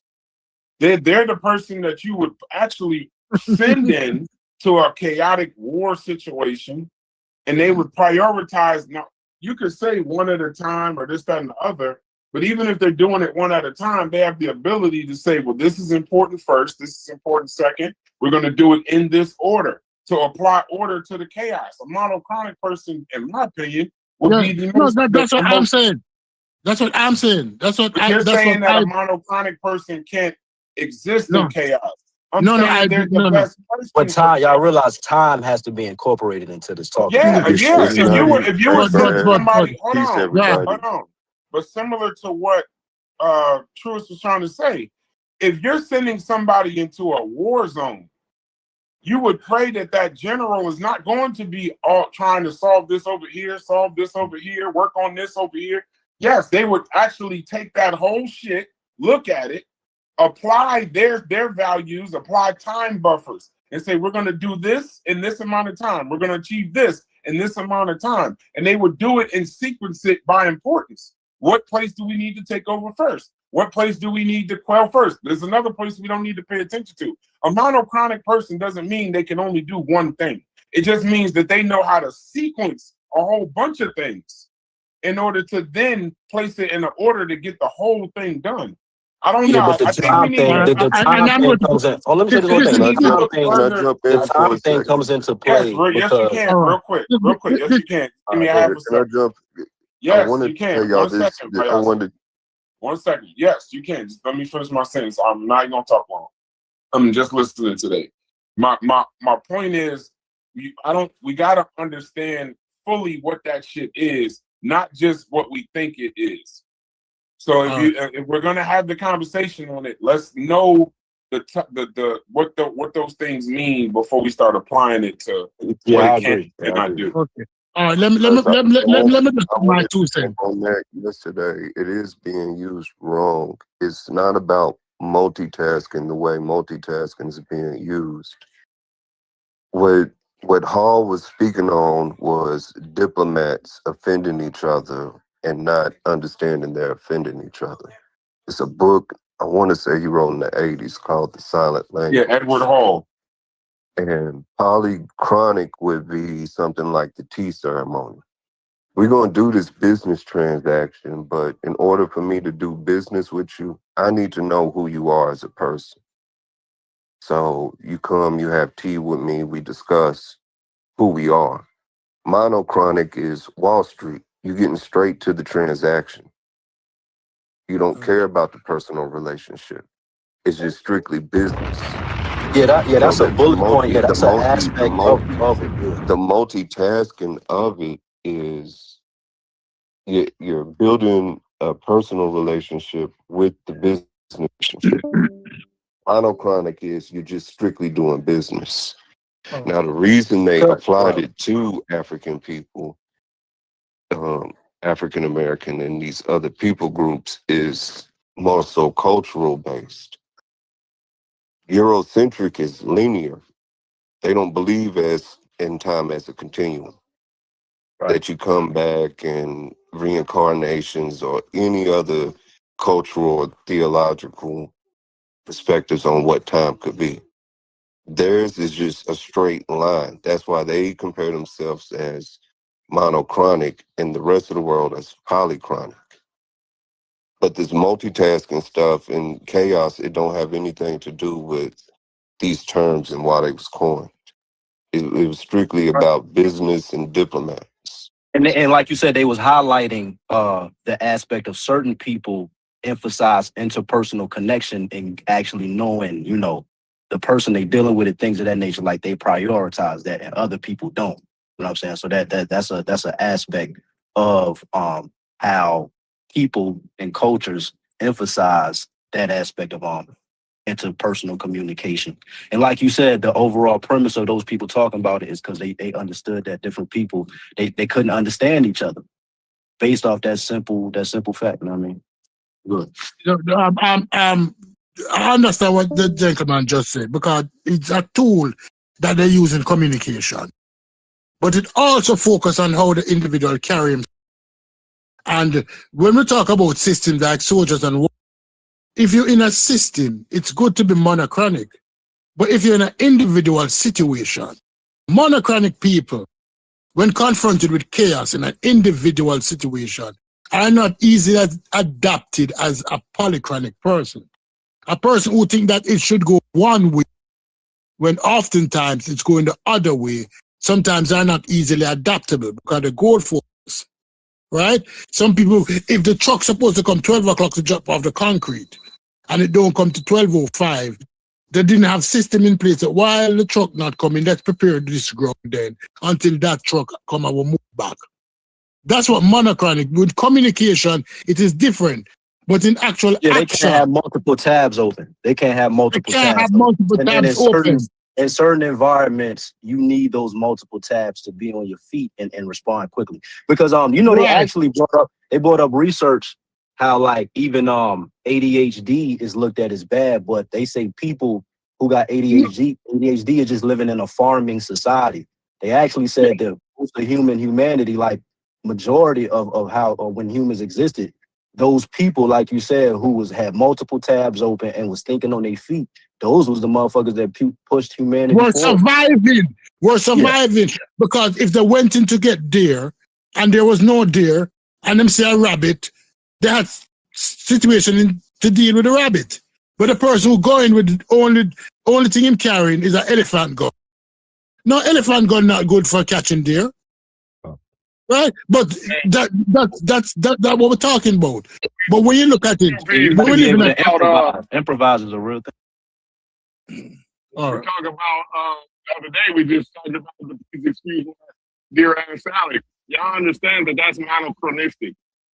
The whole order of operations and shit like that. That's a monochronistic. Yep. Yes. Yeah. Yes. Thank you, Corey. Because you're breaking up, Corey. But that's why I said creativity ain't always bad. Because let me finish. You got, if you in the classroom, right, and you got somebody say who using more aspects of the brain to where they can make certain connect. The term "think outside the box" is a real thing and it's beneficial. So that's all I was saying. Go ahead. Yeah, but I agree with you. But when you live in a society what is dominated by one group of people who think that it should be done this way, when you come now with your way that goes against the system, you'll have a Clarence Thomas who thinks that the society should be his way or the founding father and not the other way where other people can be accommodated. Not because you're gay, I don't give a shit about that. Not because you're dressed in woman clothing, I don't give a shit about that. But a person who functions on a monochronistic communication level find an issue with people who are diverse. That's the issue with it. And because they find an issue with those diverse people who can think other ways and realize that that's no big deal, now they're going to say, I'm going to cry wolf on these people. And I'm going to make them perceive them as less than, as not sophisticated enough to. So that's a problem with communication because it's primarily about communication, you know, and how people communicate. Yeah, I agree with that. So when people come and tell you that, it's not that if we lived in a society where individualism is celebrated and not collectivism, because although you might live in America, you think that collectivism is celebrated. No. Is the individual who's going to adapt to what Henry T. Ford had when he carried the cars through you have to operate this way. Go to school, pass high school, pass your grades, go to college, get a job, get married, have children, retire, move to Florida. And everybody follow the same track. Everybody follow the same track. It was spelled to you by your children. There's nobody who will say, do I have to conform? In monochronistic society, you have to conform. There's no here. I'm gonna give a clean example. This is without a structure, like you said. All right, This is an individual. So let's say someone is cleaning the house, and a friend shows up unexpectedly. The monochronic person is gonna stop cleaning, then they're gonna talk to their friend, and then they'll go back to cleaning when they're done. Now, the polychronic person is going to keep cleaning while talking to this friend, answers questions, maybe starts doing something else, and lets the visit and the task happen together. So either method. No, you're wrong. You're wrong. No. It's the opposite. It's the opposite. No.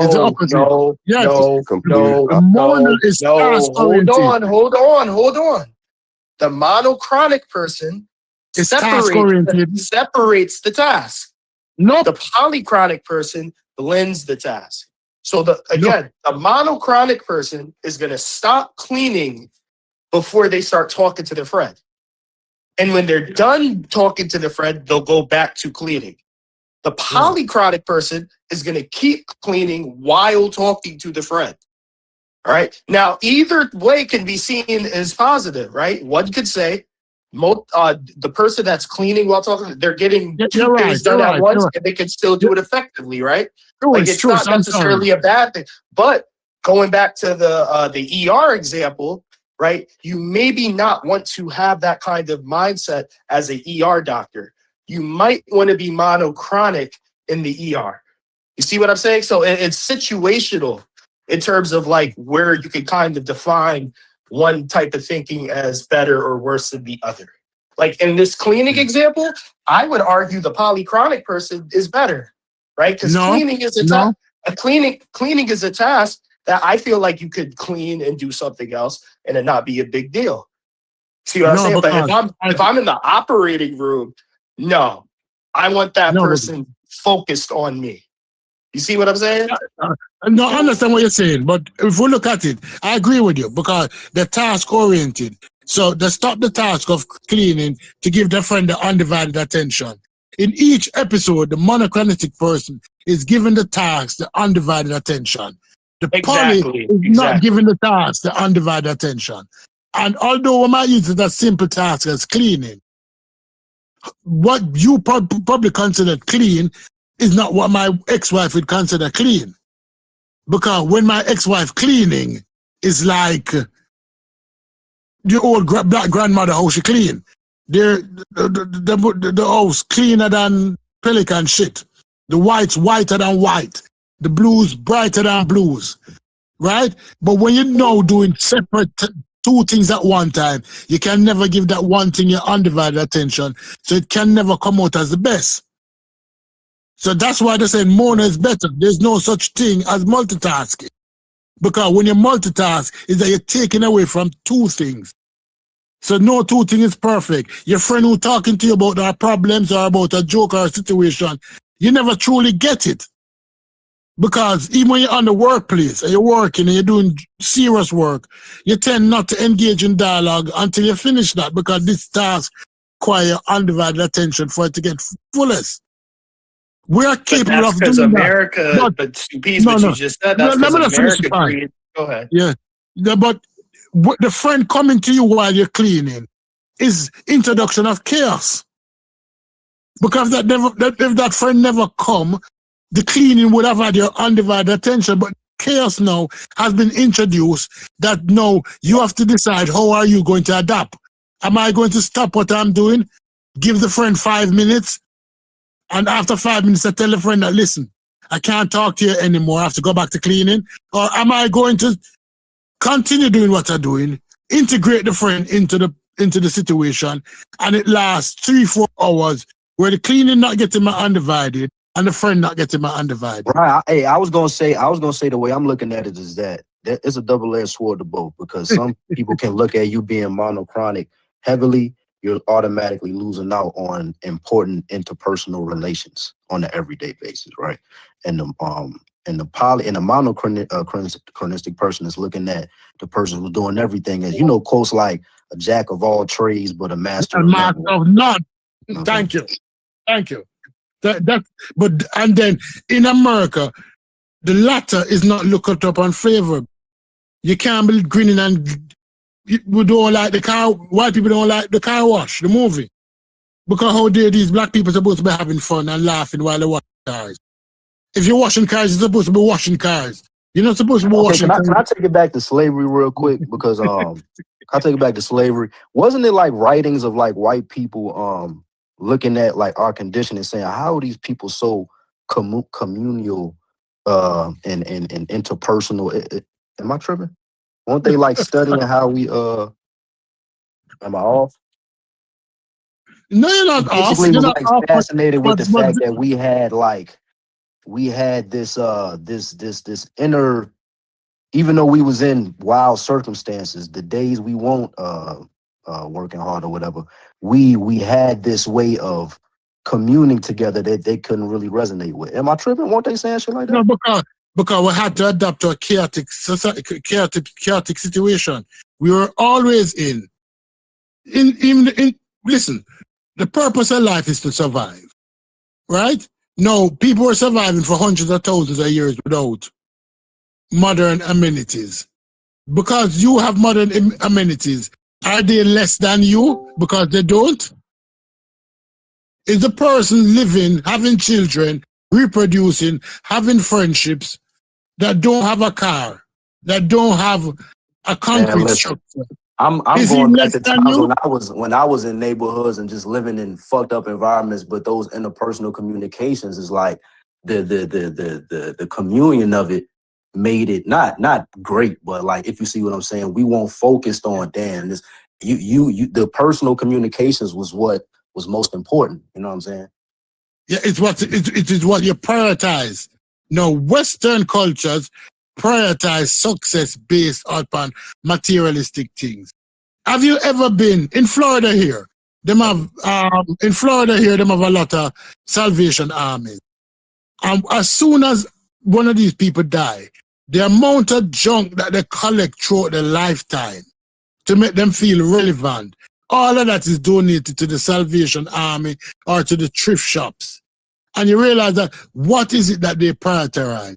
Do they prioritize the accumulation of wealth or the accumulation of things, or they prioritize interconnections of community? And that is what we talk about Mona and Poly, and what Mona mean and what Poly mean.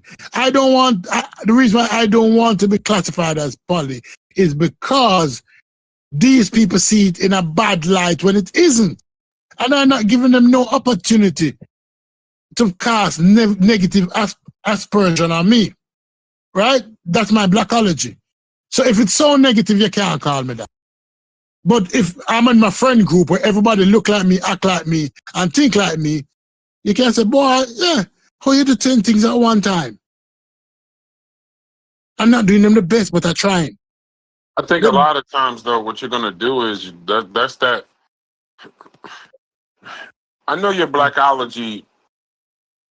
The funny thing about blackology, right, is that blackology is somehow, it gives you strength, but it also puts you square in the circle of all it takes is for somebody to say something to knock you off your square. It's like, who gives a fuck what these people think? If the science says polychronic this, monochronic this, that has nothing to do with necessarily your lot in life or what they think. Now, if they start applying laws or institute or enforcing some kind of rights against polynomic people versus monochronic, then okay, polychronic people versus monochronic people, then okay. But if they're just thinking something stupid and you go on about your life, living your life, how you living it as a success, then it doesn't necessarily matter what they think because it doesn't affect you. That's just talk. No, but Brad, the problem with that is that they're not only thinking, when you look at the amount of black young men who go to high school and they have to be putting on these attention deficit disorder drugs because that's how they think going into action, not recognizing that, listen, probably these class times are too long, the young man lose concentration, probably we need to have more physical activity. But they don't. You're applying ADHD to polychronic? Fetty, educate him, Fetty. It can be applied. It's not a direct correlation, but there are none of the stuff y'all are explaining. It's not necessarily ADHD. Y'all still using the terms wrong. Right, that's what I'm saying. I'm not using the term wrong. I'm just saying. I think we're using polychronic and monochronic. I'm not using no definition wrong, bro. What you talking about? Monochronic person had a friend visit while they was cleaning. They would not engage the friend at all. Yeah, that's exactly what I said, though. No, y'all switched it up. That's exactly what I said. Yeah, that's what he said. I don't know if we having the same conversation is all I'm saying. Y'all switched it up. You said the monochronic person would engage the friend and then go back. No, I did not. Yo, anybody else that was listening, could we attest to what I actually said? The example explained was the monochronic person would engage. Bro, I have it right here in front of me. That's not what I said. I was reading something. Because they weren't task oriented. Just read it when you're done. Yeah, go ahead, and I'll share my screen. Task oriented. So they would engage the friend, then go back to cleaning. That's not how monochronic person thinks. They would think, I'm interrupted, my time is money. What the fuck are you doing here? I don't have time for this. Polychronic people would sit back and open the door. What's up, nigga? I'm cleaning, come on in. And while they vacuum or doing dishes, they would still just keep living life. It's not about multitasking the way it's being used right now. It's people's perception of time. That's what I keep saying. You got to put time into Okay, it. hold on, Fetty. Respectfully, Vyasa, I'm just going to chalk it up to you misheard me. What you said I said is not what I said. I'm going to read what I said again. Someone is cleaning the house when a friend shows up unexpectedly. Monochronic stops cleaning, talks to the friend first, then goes back to cleaning later. Polychronic keeps cleaning while talking, answers questions, maybe starts doing something else too. Monochronic separates the task, polychronic blends the task. That's what I said. And anybody that was listening could attest to that's what I said. Yeah. But yeah, regarding ADHD, it's not a direct correlation, but I keep bringing up the thing about. Hold on. Can I finish? Can I finish? But I was still in the midst. Brass asked a question though. He was asking regarding the AD, and I got cut off. What do you mean? You came in saying y'all using the definitions wrong. You the nigga who came in swinging. But anyway, regarding what you're saying, I see what you're saying regarding the time aspect, and I agree to that. And I think we do need to use the definitions properly. I'm answering Brass's question just by simply saying people who operate under one tab and focusing on that, and other people who have multiple tabs open are more flexible. That's like a generalized way of looking at it. But that's why you got to incorporate time into it. Because like you said, when it comes to the business or corporate world or job world or whatever, like you said, like how you described it, time is money. I need to focus on this. I'm going to hang up or not even give attention to the friend who's calling. I need to get this task done. And I prioritize these 30 or 45 minutes to strictly doing that.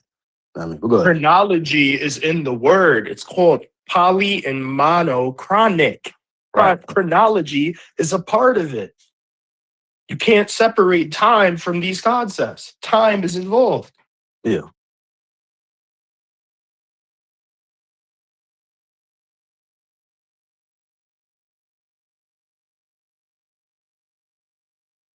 Y'all definitely saying the same thing though. Yeah, that's what I'm saying. I think it just was a mishearing. It's okay though.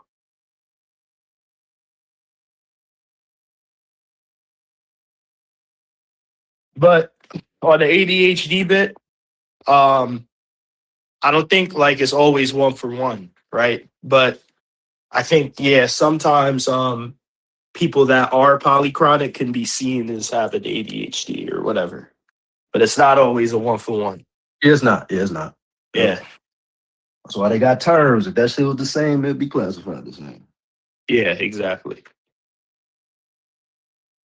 But I wonder what's the implications of being, because I think you can be a monochronic individual and still be under a subcategory of your ethnic culture and the larger society at large. So I think even like the diversity in Black culture, you see like how monochronic people and polychronic people, even within our own community, how people, they can butt heads in that way and miscommunicate and shit like that. So Yeah. like you said, multifaceted. I think all of us are monochronic and polychronic, depending on the circumstance. Yeah, and I think somebody that in their regular life, someone in their regular life that might be polychronic might turn monochronic for their job. Mm-hmm. You know what I mean? So like, let's say I'm a polychronic person with my friends, with my family, in my everyday life, but I'm a fucking brain surgeon. You know, like when I go to that job, I have to be monochronic. Yeah, I can't be polychronic. Professional athletes got to be monochronic, because if you're not, you could be showing up to practice 1 minute before it start. You ain't gonna be able to watch film for an hour. So yeah, like in a lot of merit-based industries, unfortunately, I think being monochronic can be beneficial if you Right. So even with the specific individual, right, they might be monochronic in one aspect of their life and polychronic in another. Yeah, in my social life, I'm very polychronic, right? I'm on my own time, with my family members and them. I'm never punctual with dates and things like that. Like I get there when I get there. You dig what I'm saying? I got it's real bad. But at my job, like I'm very monochronic. Like my schedule is my schedule. You dig what I'm saying? I don't deviate from it. You dig what I'm saying? Like I need to get my people in at the time that they supposed to get in that chair and need to get them out by the, you dig what I'm saying? Like I'm very, you know Steph, what I mean? you notice like, how when you with your family though, you get lost in time per se. Time go by quicker. All that shit. That shit wow. Mm-hmm. You look up like, damn, we've been in this bitch still partying. It's 8 o'clock at night. Man. Yes, sir. Yes, sir. But there's benefits to it, right? Because I see other barbers who struggle with that, right? And they don't make as much money. You dig what I'm saying? So it's like your time management is completely off. You want to run to the mall in the middle of the work day, and then when you get back, you got 2 clients waiting for you, and you done messed up your schedule. And you dig what I'm saying? You want to run to the gas station and go get a blunt and sit in the parking lot and smoke, and then all this nonsense while you at work. You know what I'm saying? You want to be outside arguing with your baby mother on the phone, but you out like nonsense. Like, bro, you at work, dude. Like, what are you doing? What are you doing? So yeah, his clients looking like, nigga, I'm trying to get out of here, bro. What you doing? Right. So it's definitely, you know what I mean? It's definitely something that could be taught, though. You dig what I'm saying? And that's why you'll notice people in the military or have a military background, they go in up and they learn those things. They be very punctual, and you dig what I'm saying? So it's things that if y'all saying it's cultural, there's things in society that can definitely fix that shit for you. You know what I'm saying? And like you said, you can do something. You can be able to do something like a person who's polychronic and in the military, and they got to wake up and do formation 6 o'clock every fucking morning. Yeah, they can do it, but in they innate, it's like morning people versus evening people or whatever. Like it's just gonna be difficult for certain people based off them being polychronic or monochronic, even though they're capable of doing it. Not only they capable of doing it though, Reggie. Oh, let me say this, Reggie, and then I'm gonna tap back out. It's actually tied to reward systems also. Yeah, You get what I'm saying? I went to a military school my senior year for football, and me going to an all black school where people don't care what time I show up for school, and me being an athlete, the teachers letting me pass by, going to a damn military Catholic school my senior year, going to formation and shit like that. Yeah, it didn't really I would say I was a natural at doing, like I always woke up in the morning, but like you said, that reward system, and if you fuck up and shit like that, they basically on you. Like you got to be, nigga, if a button is fucked up wrong on your shirt, your damn shit, your beret tilted to the side. You know what I'm saying? It's like, it's a different world. But like you said, it's that shit could definitely teach you certain things, and like in your real life, you see how being monochronic is actually like the separator regarding like focusing in, getting to the money or whatever you got to do, focusing in on something and putting the bullshit to the side versus bringing all the shit with you. So there's pros and cons to it. Can I just have my 3 minutes?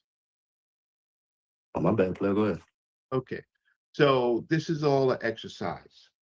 Today you are all with a show cleaning your house, right? We were talking about Clarence Thomas's views, right? Is he good for Black people generally? That's the topic. So that should have been the monochronistic subject, right? I realize that, okay, I need to add in the term originalism, which Clarence Thomas' viewpoint really is. I only added the point of yesterday's conversation, monochronistic, right, polychronistic. Then we start cleaning our damn house, talking about the original subject, and for the last close to 40 minutes, right, we began to forget the conversation of the day and go back to the conversation of yesterday. And then what I realized is that this is our problem, we have lots of views. Well, in the original conversation, these views, right, as far as the government of the United States, the founding of the Constitution, is exactly what Clarence Thomas is trying to eradicate, because they don't lead to stability of the government. They lead to us tackling issues as they come within time, not looking at the big picture. So this was a perfect example of being distracted, right? Not clean, stop cleaning the house. So if your point was to deal with Clarence Thomas's views from his statement, then we should go back to it. If it's into all of these personal views and all these yeah, to me that's not really helpful. If our audience wants to know about how Clarence Thomas thinks and finish that conversation, we should go back to that, unless we said enough to help you understand how Clarence Thomas works. Is he good for Black people? In the United States, being good for Black people does not matter. If we want something for Black people, then we need to unify and organize and look at the big picture and have a goddamn plan. We don't have a goddamn plan, right? We have plans, but we don't have a damn plan. We don't have a plan for anything. Survival. We just, at best, just survival for our families, right? But we don't have a plan.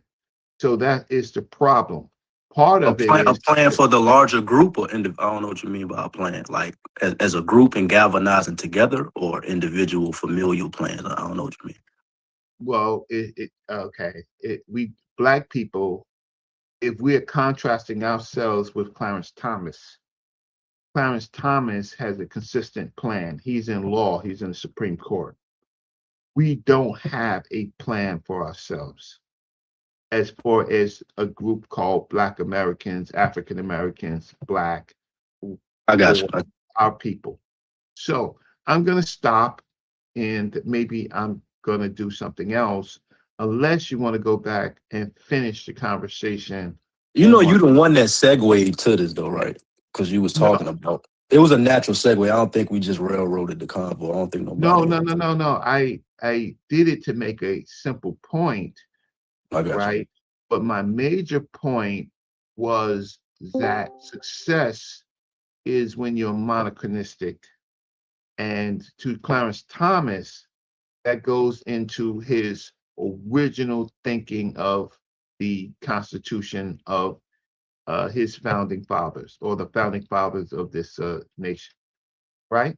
And that I use this as an example, right? I tied into the example of yesterday's conversation to understand Clarence Thomas doesn't give a flying F about monochronistic, or polychronistic.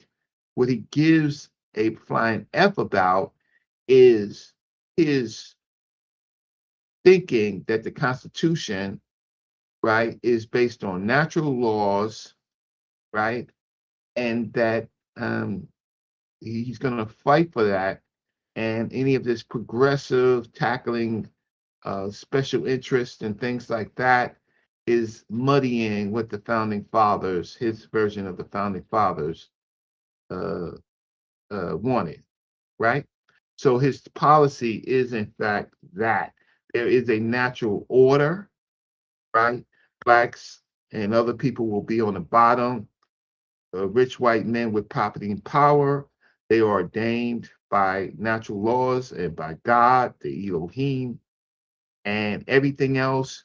They are the top predators, and they feed on our distraction and lack of planning, right?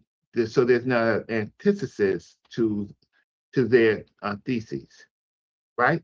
There's no need for a synthesis, right? The thesis is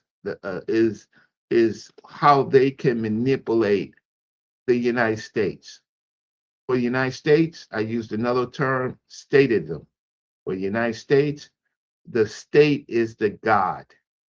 The original Constitution is the Word of God, right? That becomes the Bible. Everything else is chaos that needs to be fixed by the natural order. I'll stop. Thank you for my time. I wanted to say regarding Clarence Thomas, I agree with what y'all saying regarding him, but does personal opinion matter, right, when it comes to, because we talk about Clarence Thomas, right, and if he should be somebody heralded in the Black community in future African Americans? I say yes and no, because what he did, his accomplishment in him being an African American can be inspiration for younger people and taking outside his personal view. So I think in certain aspects, you can uphold Clarence Thomas in the Black community based off accomplishments and using that as an example to show that young Black child he can be whatever you want, per se, as they say. Bad example, Clarence Thomas was selected for his particular views. He's an instrument, right? His counterparts in the Supreme Court who are white, right? He's not exceptional. Clarence Thomas very rarely speaks, very rarely writes opinions. His clerks. Oh, you saying he didn't get that position off merit? Is that what you're saying? He was selected. In the United States, they select people. That's merit. Yeah, I'm saying work that led him to being that. Are you just negating all of that? Like, I think Thurgood Marshall has spoke against Clarence Thomas being put in that chair. If somebody can go find Thurgood Marshall speaking against it, warning, just don't be putting somebody in there for the sake of color. You dig what I'm saying? Don't let them, just. Oh, like DEI? That was a joke. I'm sorry. No, I think he was speaking directly towards them trying to put Clarence Thomas in. And he was basically saying his views don't align with the chair that I'm stepping down from. So it ain't even, you feel me? Yeah, he has a whole statement about that. You dig what I'm saying? To back up what Reggie is saying. You are a brain, Sheffrin. You are such a brain, boy. Man, stay in your profession, but man, you are such a brain. Yeah, if y'all can go find that he's sitting on the stage with a cane and he's talking about, you know, who will precede him in that chair. And he was basically, you know, speaking against Clarence Thomas. If y'all can go find it. Is there any like black historical figure that was, I guess, a conservative that y'all would herald? I don't want to deter the conversation too much, but it seems like Colin Powell. Okay. Condoleezza Rice.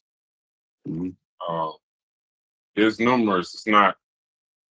There's numerous. I don't. I'm just asking. I'm just saying the two that, I mean, I'm talking about in local politics, many, but specifically, I mean, like historical figures, like you know what I mean? Like you said, they could be local heroes, but I'm talking about like the whole Black History Month and who do you deem should be that? That's what I'm saying. Like, do you know any Black conservatives? Yeah, in history. No, I'm asking. Yo said Thomas so well. Locally. That's why I was saying, like, when you look at who we deem as presentable, right, to even our kids or whatever, it does seem you have to fall under the lines of, you know, not preaching a lot of the messages that a Clarence Thomas will preach. I think I'm saying is accomplishment in earning a certain position more important than the political position they take when it comes to like. Well, from what I'm hearing he didn't earn it. That's what I'm saying. That's a tough. I'm starting to hear. I'm like, damn, we just gonna shit on that man whole. Damn. Listen. You gotta. If it was easy, anybody would do it. From YouTube, anybody could say anything about anyone. So just understand, we having a subjective conversation. Oh yeah, true. In real life, when you negotiate a deal, you don't get necessarily what you're worth. You get what you negotiate. So all of them have to be confirmed. So if we want to play the who earned it and who didn't, we spend a lot more time than just understanding that this person is on the bench, and that's the end of it. So you can, you know, there's questions about Judge Ketanji Brown. There's questions about all of them. That any minorities that make it that far, and I don't mean black, white, or otherwise. I mean females, Hispanics. You know, so you're always gonna they question each other on earn, and also real quick, if we're looking at the health secretary of the United States, what the fuck did he do to earn his position besides be a Kennedy? So let's not start trying to place rules and qualifications on black people that don't necessarily apply to everybody else. That's why I said selected. That's simply why. They're all selected though, Reggie. He's not specifically selected. Yeah, you all Democratic presidents and all Republican presidents, all administrations, before they leave their term, one of the goals of that term, and you would agree, is to make sure that when they leave, the Supreme Court has a majority leaning their way. So when Notorious, and God bless the dead, Notorious RBG, when she died, immediately there's always a scramble. They're actually glad when those people die during their terms or something like that, because they have the ability to now shape shift and push the court their way. So they're all selected. He's not the only one selected. Obama, they say he was selected, not elected. Well, he was particularly selected at a particular time of replacing Thurgood Marshall. They all are, though, Reggie. Why? It's not particular. So you add particular to change the word select? Yes. That's like, and then I'm gonna say to you something in our current conversation. Crazy. That's like adding modern to change science. No, it's not. It is, because it's not particularly. It's just he was selected at that time. Another was selected at another time. Another was selected at another time. A particular group in a ruling a political group, right? Selected them. Not so everybody is everybody. You're correct if you want to say everybody is selected, but he was particularly selected for his particular political orientation, or by that. But prior to that, he didn't have the merit to be in that position to begin with. Is that what you're saying? No, he was a candidate. He's a candidate among other candidates. But he was qualified though. Come on, man. What are we doing, bro? Come on, I'm not Reggie, saying look, he was not crazy, qualified. Okay, that's cool. I didn't say, why are you doing that? No, I didn't say he wasn't no, because qualified. you're saying he didn't earn it. He wasn't qualified. That's on Because you saying that he was selected was an answer to a question I asked you. That's all. I was saying it's his accomplishments and him getting to that position. What accomplishments did he have prior? Oh my God! I'm saying even him being in that position in the because somebody just commented, right? Somebody said Clarence Thomas is a quintessential American success story. Him being African American and being where he is now, you don't think you can present that in a way to tell a black child or anybody, whether it's Black History Month or whatever, you can be this too, and take his political views outside? I wouldn't. I would use somebody else. I feel you. Yeah, I mean, if just that's think about the way y'all feel, somebody else. That's the way you feel. But do you think that's a quintessential American success story? His story, him being African American, and all judges would be if that's the case. If you're just looking for a general, they made it to the Supreme Court, then anybody would do. You dig what I'm saying? Yeah. Who made it to the court? Right. Yeah.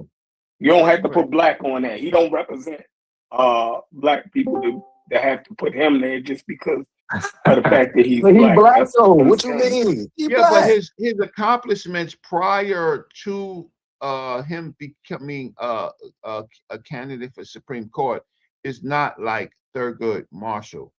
I mean, sorry, it's not like Thurgood Marshall. And you know what? And guess what, Reggie? We would agree, but can we lower the bar? Thurgood Marshall was the greatest justice we've ever had. So if you're going to say he wasn't Thurgood Marshall, that ain't even a stretch. Nobody on the Supreme Court has been Thurgood Marshall. When I'm looking at Thomas's qualifications prior, this is prior. Okay, but, listen. If you're saying prior, all of the ones that we have now are after Thurgood Marshall. None of them have met the qualifications. Maybe close, Ginsburg, possibly close, Ginsburg. And then I got to take out the fact of this was a black man during a time where. So then still it wouldn't be Thurgood Marshall. You cannot you do whatever you want to do, but holding any, not just Clarence Thomas, holding any Supreme Court justice to the standard of, well, you weren't Thurgood Marshall. I mean, it's like saying that's not what I said. Okay, go ahead. Thurgood Marshall, right, prior to his becoming Supreme Court judge, has achievements, right? What achievements does Clarence Thomas have? I'm gonna read them right now. Are you saying he did nothing to even? So now you are saying he wasn't qualified? Crazy. Can I read them? Like, please. Like, I got you. You asked like 3 times. All right. Missouri Assistant Attorney General. Legislative and executive branch legal work, including service as legislative assistant to Senator John Danforth and later in the Reagan administration. Assistant Secretary for Civil Rights at the U.S. Department of Education from 1981 to 1982.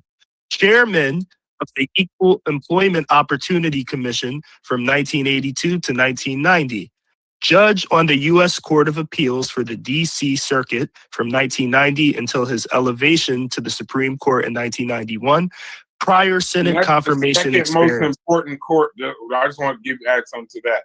That court you named in the D.C. Circuit is considered the second highest court in the United States. The U.S. Court of Appeals. Yeah, right. Because they're the ones that hear the majority of those cases. So go ahead. So prior Senate confirmation experience, he had already been confirmed for major federal posts before being nominated to the Supreme Court. But what's interesting is he was the chairman of the Equal Employment Opportunity Commission from 1982 to 1990. That's important. That's something I don't hear anybody really talk about. And what he was a bureaucrat. He's a bureaucrat. What a person that hates black people do that? What rule changes happened with the EOC during his tenure? Well, what I'm seeing is he won a lawsuit against the automotive industry for workplace discrimination. It was like over $40 million in the settlement. He helped get them sued for discriminating while he was the chairman. Yeah, listen, I fired the EOC for my case. I fired them, right? And I'm glad that I fired them, right?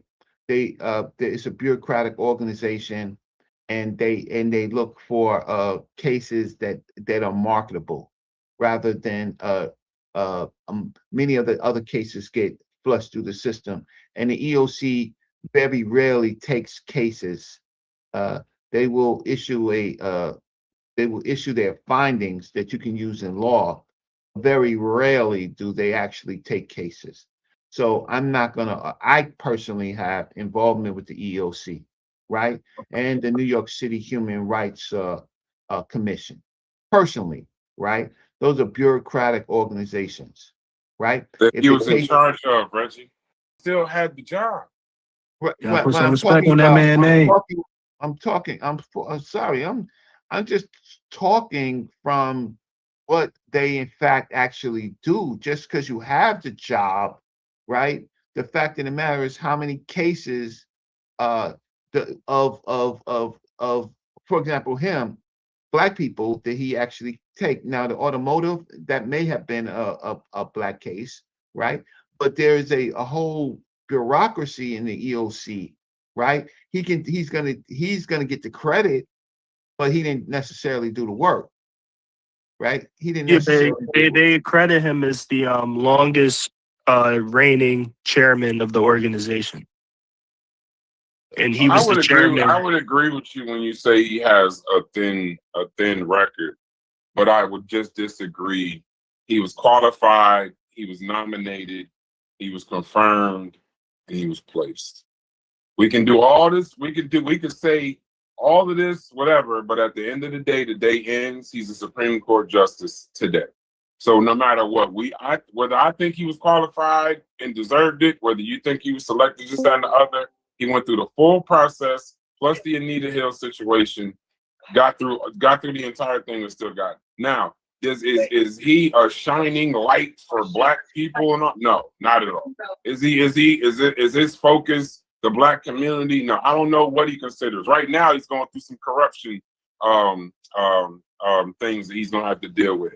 But he is a black male that is a Supreme Court justice. Now you can tell a kid, and you can not have him talk to the kids or whatever, because you may think that he's problematic. But at a bare minimum, it's good for a child to see a black person in a position like that, because they didn't live in the time of Thurgood Marshall.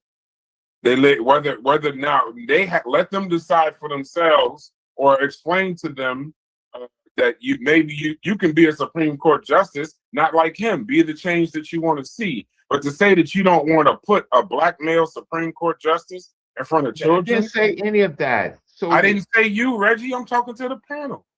I didn't say you. I'm talking to Chef, actually. I'm not talking about what you said. Chef said he wouldn't put them in front of children. I'm trying to say, like, how far are we going to go? He doesn't like, even. It's a black male on a Supreme Court. Look, they was about to shit on Victor Glover, the dude from Artemis, too. They was about to throw him away. As soon as he started talking about God, he started talking about God. Everybody started immediately. It seemed like everybody was like, oh, well, he needs to leave his religion. You know what the hell you got to do to be an astronaut and a black astronaut and actually Black make man in space. that actual That's trip? enough. Yeah, That's enough. That's enough for me. But then the bar has to be so low that just because you're black, no matter what you do with the position, we need to praise you just because you black. I think we passed the point of knowing that black people can do damn near we're equal. So we can do any job in America. We can hold any position. So just because you black saying that we should recognize that is almost saying like, damn, we still in a place where we still got to prove ourselves. No, it's not proven. No, hold on. Let me finish. The case of us being able to do things or being equal has already been proven. You get what I'm saying? So now it's what you do with that job is what we're, holding you to. And I'm saying Thurgood Marshall and that other sister that's a Supreme Court judge already. Justice Brown. Yeah, didn't prove the equality part or that black people can do it. We already have those examples. Now, what you do with that job is pertinent to whether we're going to hold you up as being a hero to our people. And Brother Reggie is amazing. I have met Justice Ketanji Brown. I have met Clinton. I have met. Did you just speak in third person? Obama. No, Reggie, have met Clinton, right? The Supreme Court Justice Brown, President Obama, right? Rollins, who was president of Ghana. I have it's just a funny thing, and I'm just happy that I can come in and be able to be part of this community and talk to you. It's just that my son works for Obama, so it's just but I don't see myself this panel. I don't see myself above anybody. Some of the other panels, I'm way above them. They got no life experience, nothing.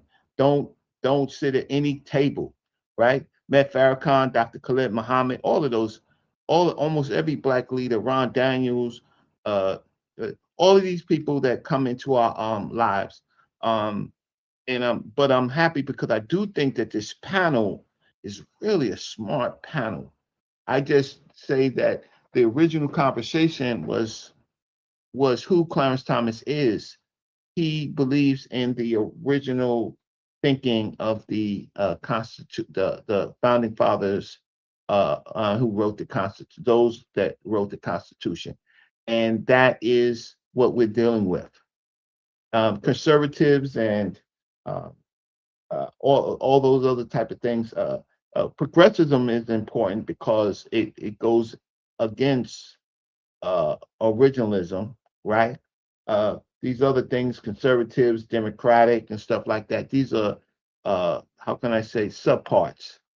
They're not the big parts. The big picture is, in this conversation, is where he draws his political thinking from, his actions, why he aligns with the white minority that's in power, because he in fact believes that these people are endowed, right? And that they are the people who have the best. They're in line with like I said before, the Elohim, the divine order, with God, in making this country continue against all of these distractions that of rights, of small group rights that cause other problems. And that's who Clarence Thomas is. And I hope that I stated that position pretty well, just to educate the panel on helping you understand where he draws his ideas. I got a question. So did anybody watch his speech or whatever? Because like I'm listening. Is he addressing, because we know progressivism like that has a spectrum. is he addressing or is he critiquing progressive ideas at large? Like, you know how Adomo said he's going against the same thing that put him in position to be who he was, or is he just addressing a radical form of it? Anybody watch it?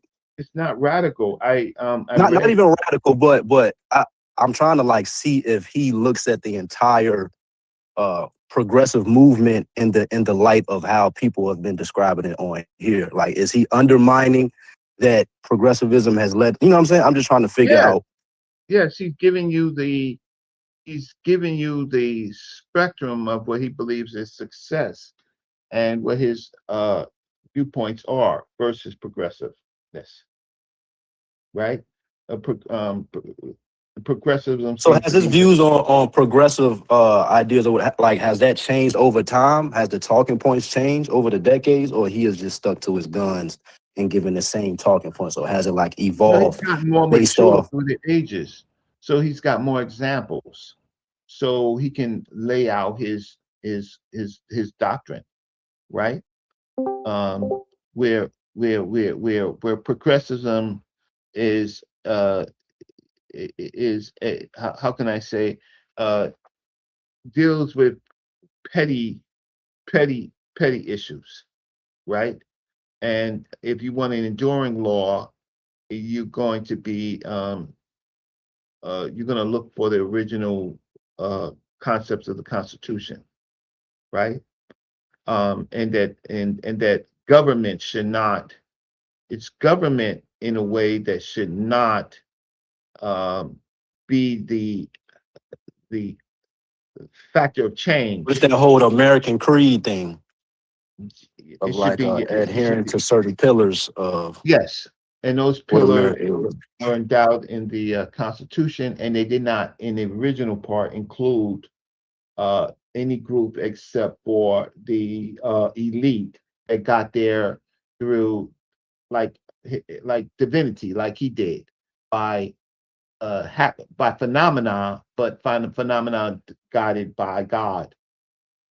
Right. Rank your pardon me, Reggie. Rank your judge. So I'm trying to get into the mind of how you're thinking about this. Rank your can you rank your top 5 judges, and then I'll give you mine. So that's so I can see what you kind of, because I can't really follow what you're saying, but I'm getting lost in some of your ideology. My top five Supreme Court judges. Yes.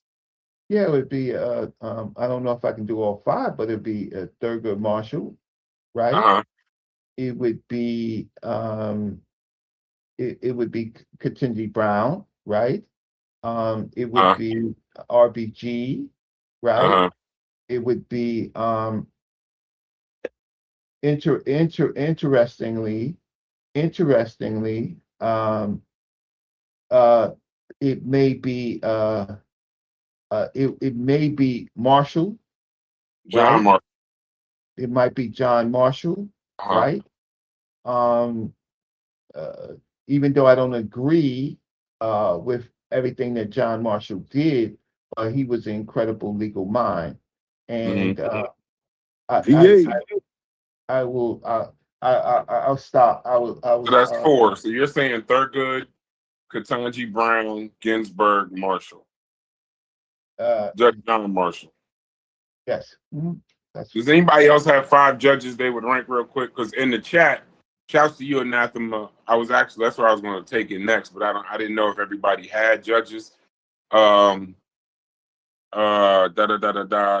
says his is Thurgood Marshall is 9th on the list of greatest justices. Marshall Warren Holmes is 3rd. So. No, did Reggie mean John? Did Reggie mean John Roberts or John Marshall? No, there's John Marshall. There's a John Marshall. Oh, okay. Yeah, he's the first. He was before. Well, obviously, John Marshall. John Marshall. That's Marbury versus Madison.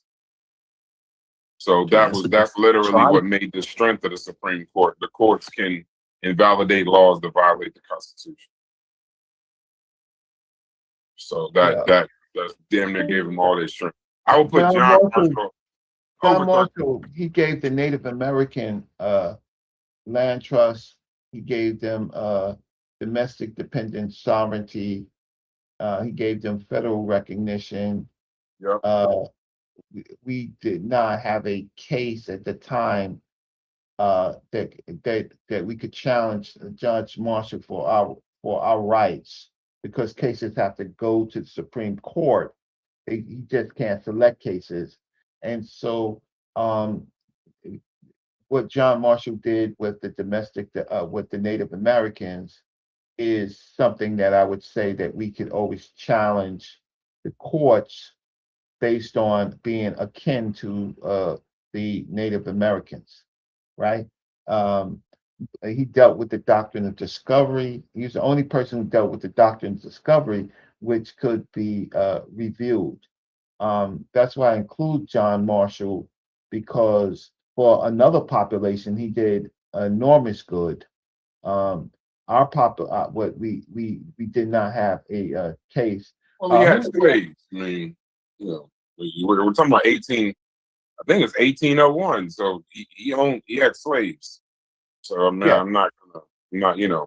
We have to always add in that part. Yeah, but that's the status quo. That's the status quo of America at the time.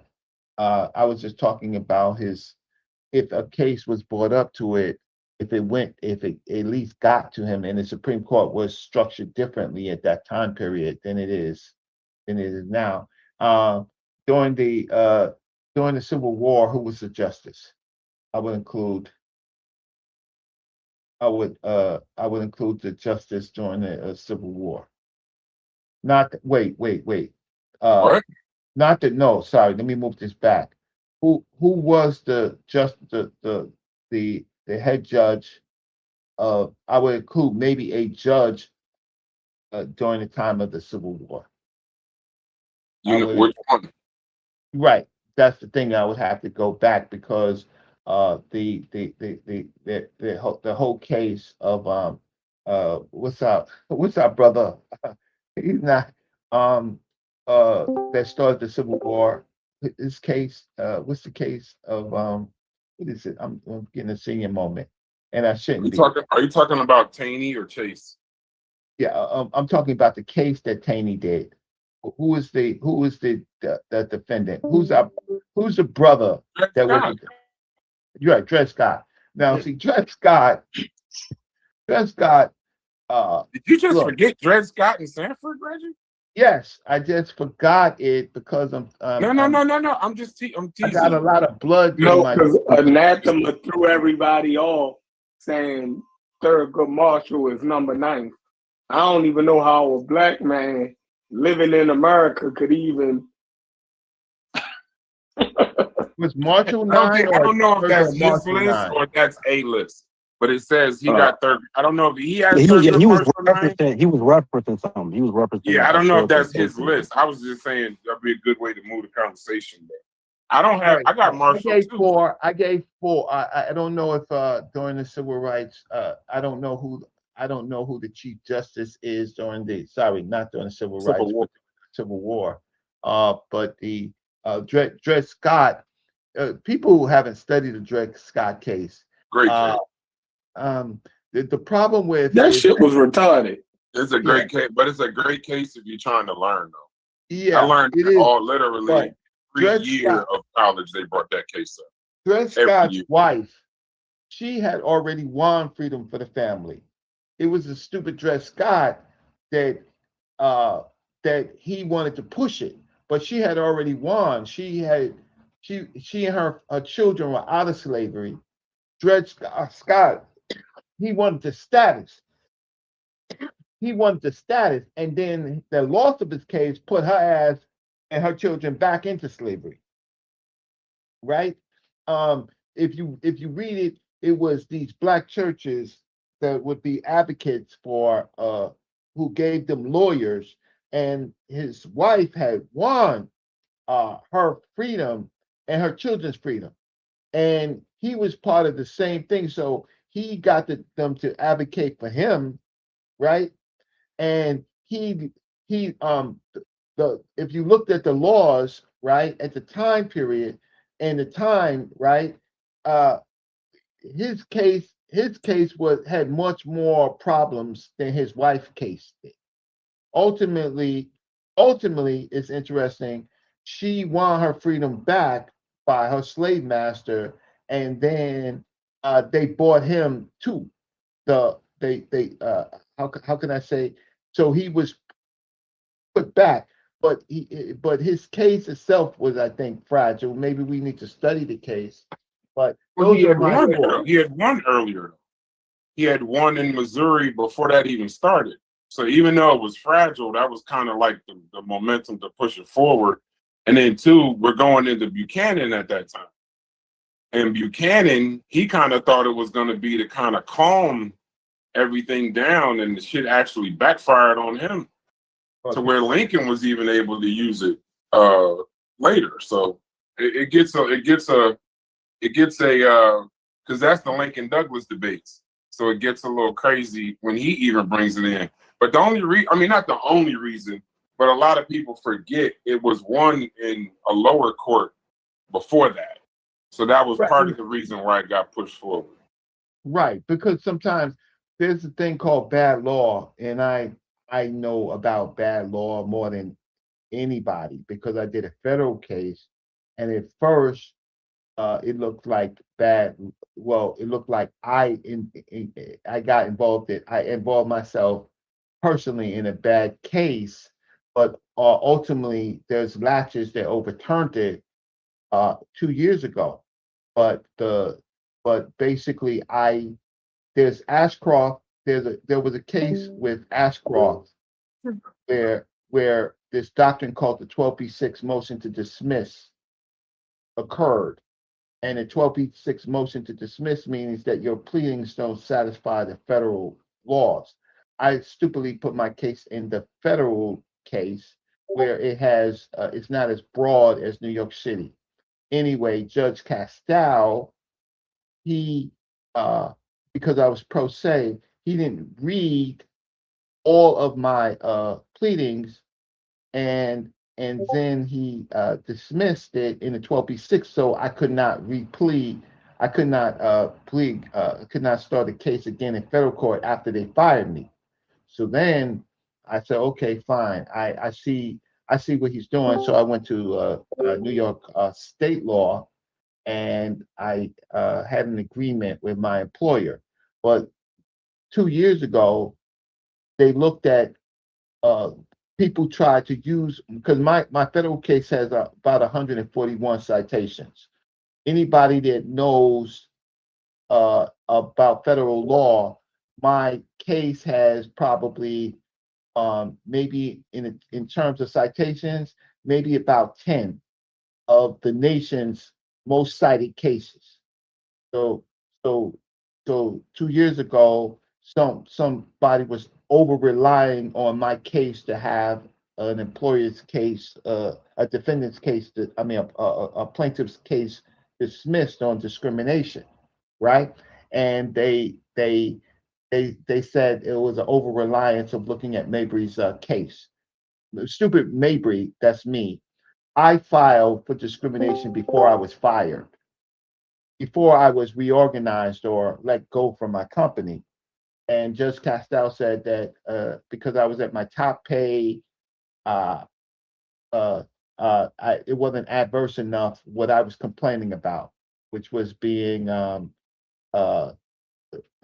manipulated out of management meetings. And I was a director, right? So I was a director, and I could no longer go to director meetings. And they said Castile said that wasn't adverse enough, right? So I couldn't see. I had no knowledge of what they were trying to do to me, but I was a director. So I was a director without teeth, and I filed my case based on that. And Castile said that wasn't good enough, right? Because I still had my top paid Negro. You still had your top paid Negro. You still have your tenure. That's not enough.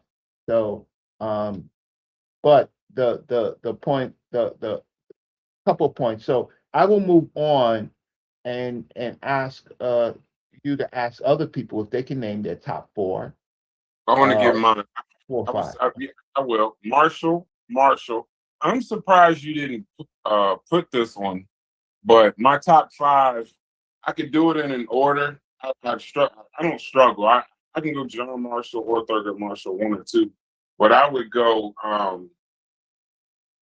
Ginsburg. I think Brown is too new, if that makes sense. Like, I mean, I get the symbolic of it, but no, but she's actually been making opinions. So I know. Still just new though. I'm just saying, like, I've got a chance to learn about the other ones. Now, I'm gonna ask you a question. Why you ain't say Scalia? You don't like Scalia? I would put. I gave you 4. I have a choice. I'm listening, so I can add. But Scalia, I gave you 4. Right? I mean, I have a senior moment. I'm not focused on this. Okay, I got you. And I would either do so Thurgood or John Marshall, 1 or 2. Definitely Ginsburg 3, Scalia 4, and I would either go Warren or Brown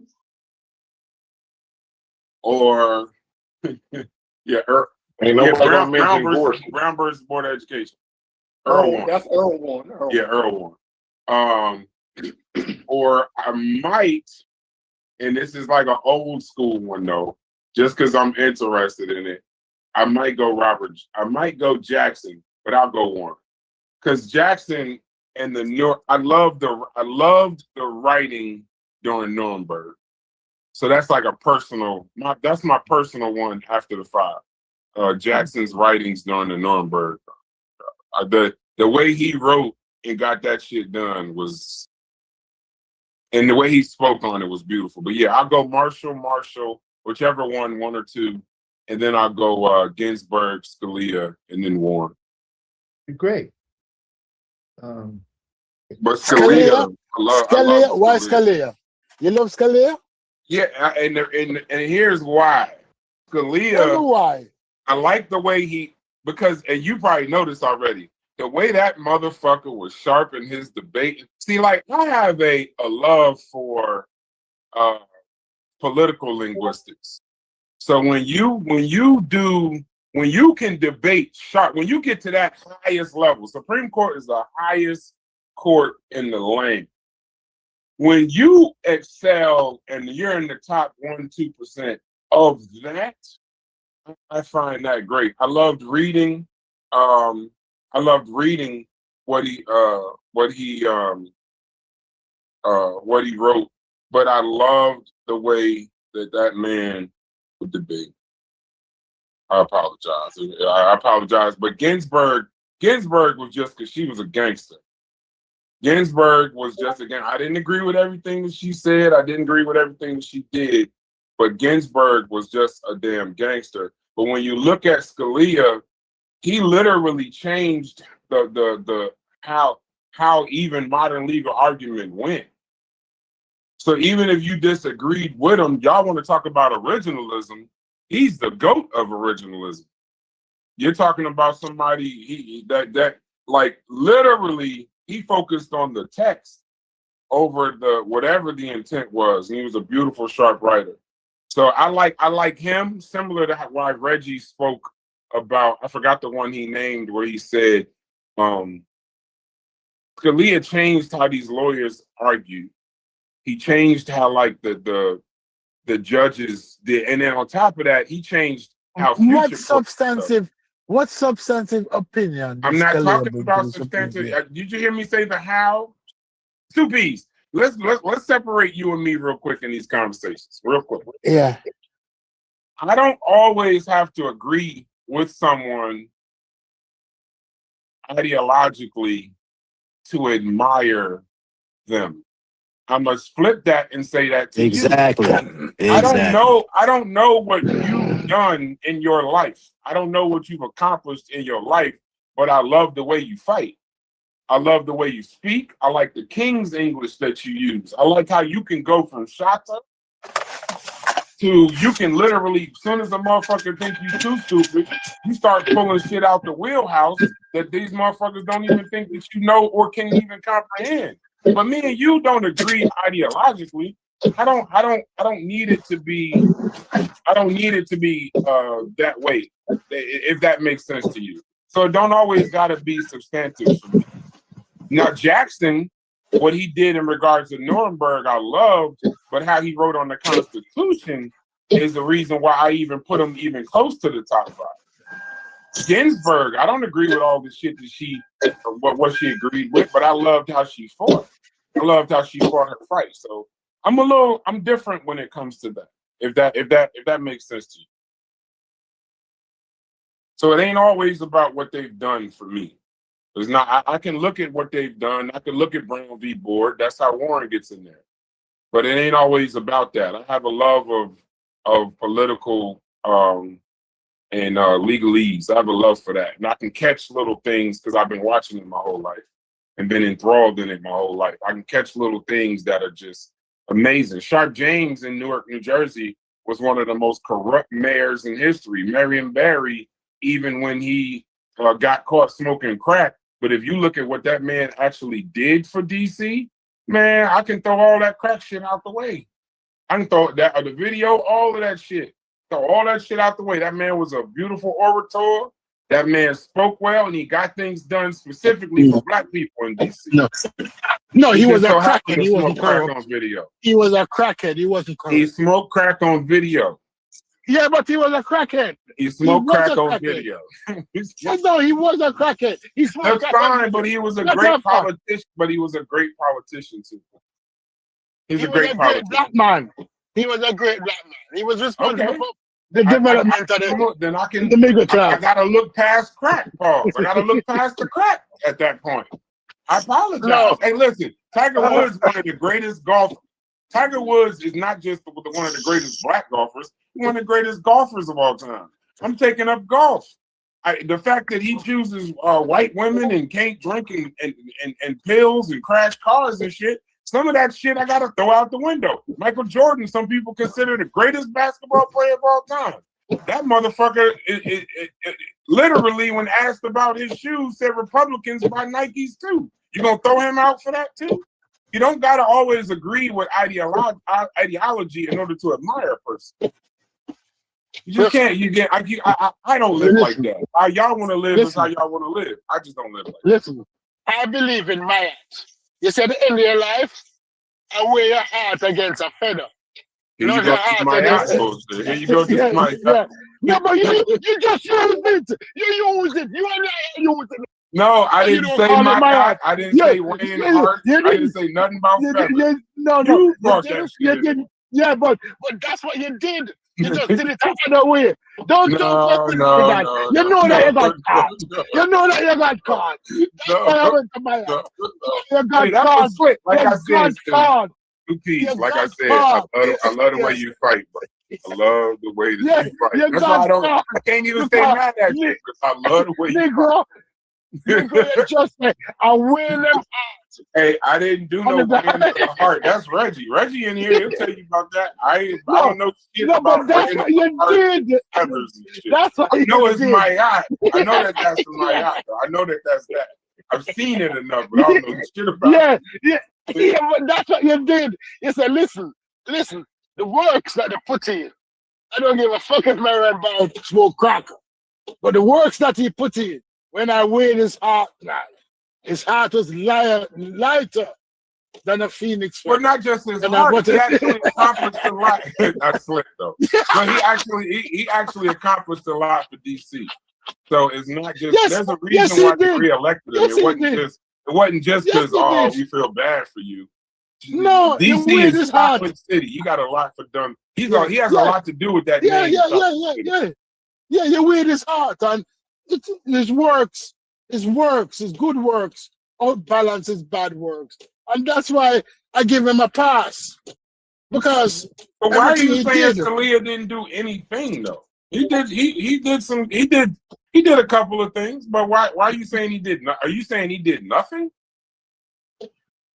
I'm not saying that he did nothing. Okay. I just don't like. I just don't like him face. Honestly, you don't like what? On face, look, I don't. Even Ruth Ginsburg, people hail her. That bitch should have retired 5 years ago before she retired. She should have retired when the House had both seats of the House. But her conceitedness caused her for her seat to become Republican, for Trump to get her seat. But she should have retired. She had the cancer, she was fighting it. She knew that she was didn't have very long to live. important before, but that's her why I got to go with Reggie, conceitedness, though. But that's why I got to go with right? Reggie and Because she was an Ginsburg. air pocket. She was a Jew first. Hold on, Stu. Let me not go down that road. Sorry to go down that road. Yeah. No. That's your opinion. You can do what you want. I'm saying but she was, this is where I would agree with Reggie. Sometimes it ain't just what you did on the Supreme Court. Hold on, Stu. When she was her work in the ACLU, even as a Jew, before the Supreme Court was very important.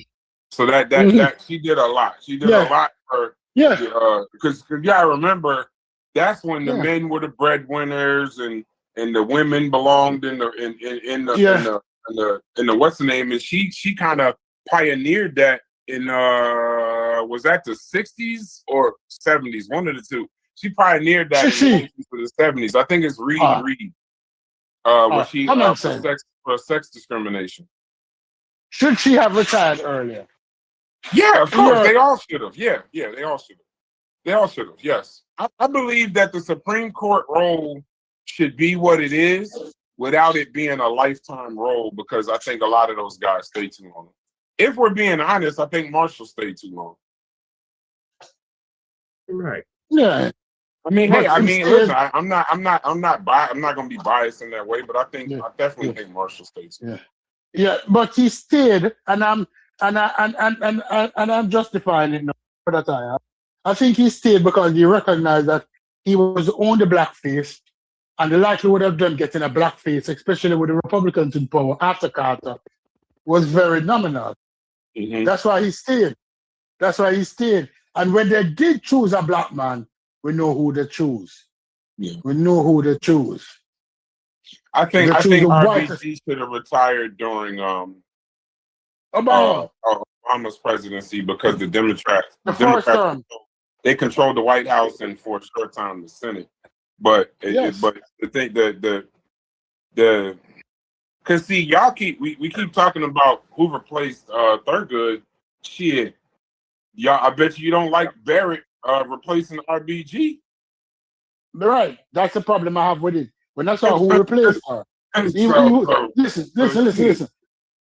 Two of the most unqualified members of the court in the history of the court was appointed by Donald Trump. What's that lady name? The last one, the woman. Sorry, who called her? That Donald Trump appointed have no legalese experience, but she's a justice. What are you talking about? The last person, the last female that was appointed to the court. Coney Barrett. I forgot this lady. I'm not old enough to have a what's the name Reggie moment. Wait, I think are you talking about Barrett? Yeah, Coney Barrett. Barrett for Ginsburg. Yeah. So, right, and then the man who was the only one. Yeah, you made me think it was somebody besides Barrett. But see, my issue with Thurgood though, now just for people that understand it, Thurgood is the reason how we got Clarence Thomas, if we being real. Like, I mean, I know we can't speak against the great Thurgood Marshall, but if he'd have stepped down earlier, we probably wouldn't have got Clarence Thomas. He died. I mean, he literally died right after he retired. He died. Like a year or two after that. He should have stepped down in Jimmy Carter's administration. Yeah. But then you would have got what you wanted, but he stayed. But then the thing about it is, when was he appointed to the court? Because people don't realize that when he was appointed to the court, how much years did he actually spend? I don't think he spent 20 years. I don't think he spent 15. I think it was about that. Johnson appointed him, right? Johnson appointed him. And then after Johnson, he had Carter. Then after Carter, he had Reagan. He was during the Reagan years. Then after Reagan, he had Bush. Yeah. At the beginning of the Reagan, top five. He wasn't appointed by Johnson. He wasn't appointed by Johnson. My blackology Johnson came. Remember, Johnson came Johnson after he was appointed by JFK. Who is your top Johnson five? Appointed. Johnson Oh appointed. yeah, you're right. The Supreme Court. No, you're right. Yeah. No, you're right. My blackology, I only have one. No, JFK appointed him to appeals court. Yeah, and then after his death, Johnson. So who's your top five? No, I'm blackologist. I only have one. Look, black. It ain't enough. He only got. It ain't enough. There ain't enough black people. I only have one. Third good. Like Dylon. It's gonna be third good, and third good. That's what he gonna say. Right. Yes, I don't have nobody else. Third good times 5. Hey, Brendan said, in the immortal words of Marion Barry, that bitch set me up.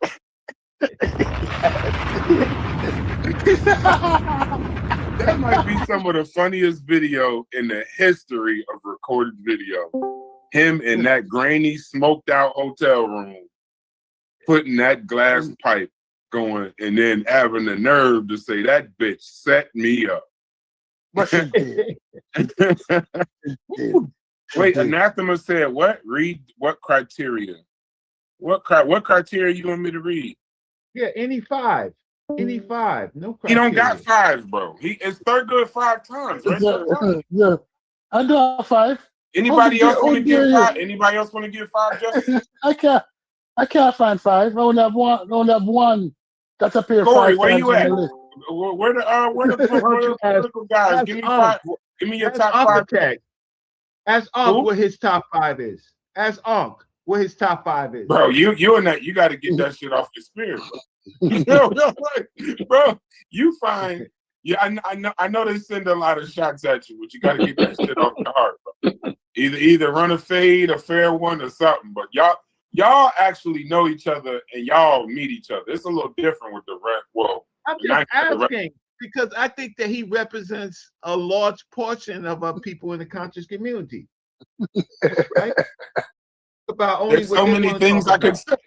I don't even think they could tell you to. I don't even think Hey, chef, stay out. Hey, truce, brother. You're right. Truce, You're right. Truce, but that's why Reggie asking. That's why Reggie asking. I know why he's asking. I ain't trying to fucking feed into it. I'm trying to keep this shit going. I'm trying to keep this shit somewhat. Yeah. But I think Reggie is different, though. As a matter of fact, I think you and Reggie kind of in the same place. Y'all have a different relationship with him than all of us do. So I would never tell y'all not to, whatever y'all do is different. I don't really know the man outside of the internet. Matter of fact, I don't know him outside of the internet at all. Other than what I've seen and heard him say on videos. But y'all actually met the man, been around the man. I use him as an example. I really don't care. Go to the bracketology. But in an argument where they did wrong and y'all decide to call it. Go in the chat, you said? In this voice chat. I got the bracketology up for you.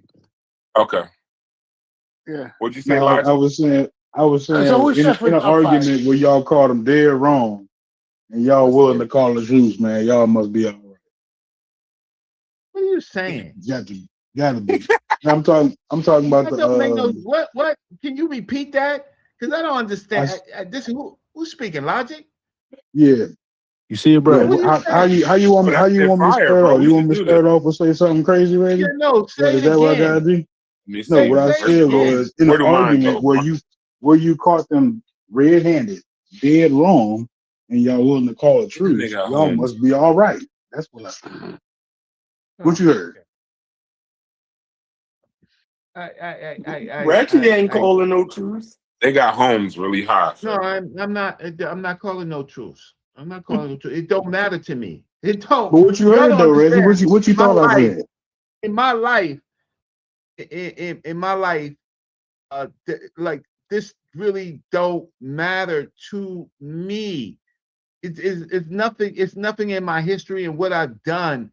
Does like these type of conversations? Either you right, you wrong, or you gotta learn some more. It don't really matter. What the only thing is I could say is that I know him personally, right? But I wasn't expecting the venom based on, I could deal with the intellectual conversation, but the venom and the manipulation, right? And acting like you're my friend, but you have this venom that came out. That's the problem. And then don't attack my credentials. And you could attack my credentials if you have the same or more, right?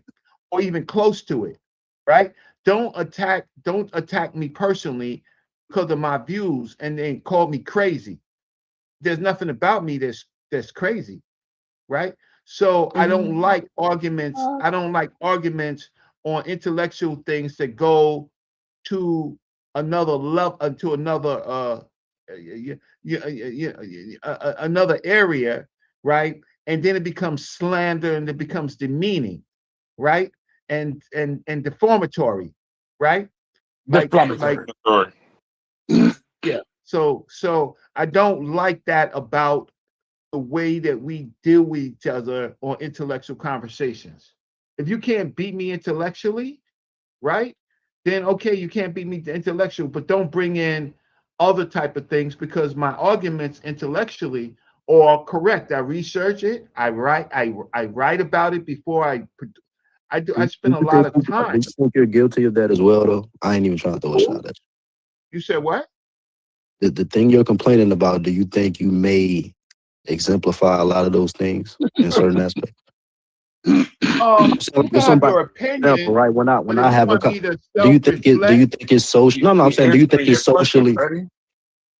He's answering your question. I wanted to reframe the question. Okay, go ahead.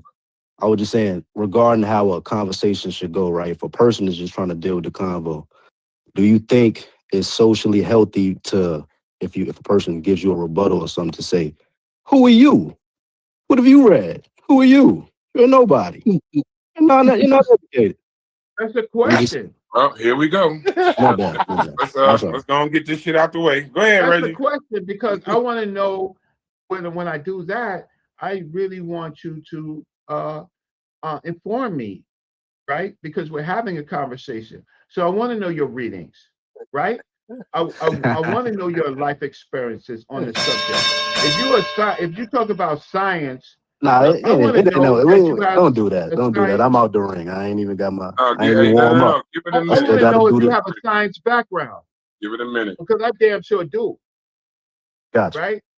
I was just saying, do you think that's socially healthy? Just to go off what you were saying, he was like, you don't think that's can kind of like lead the conversation to become degenerate if a person is trying to stick to a talking point? Because I think you do. You may use it in that way, but come on, bro, you're using it as the way that you're describing or what you're complaining of. Like, can we be honest about that? So I'm just saying, to make combos healthy. Absolutely. I think today, I think you had a healthy combo today. Everybody knows me. If you start the fight, I'm gonna damn sure finish it. But okay. I'm gonna listen. I'm gonna listen to what you say, how you say it, and if it's on the subject or off the subject. Now, at the moment that I think that you cross the line, then you cross the line, and so now you're gonna have merit with your whole damn life. Right? So you saying anytime you've said that to someone, they've crossed the line, and you saying every time, like you saying, anytime a person may have met you with any critique, whether it was in a respectful way, you're saying the reason why you did that is because you felt disrespected in the first place. If it's respectful, fine. But if I deem that it's not respectful, then you get what you get. You're uneducated, unqualified. Right?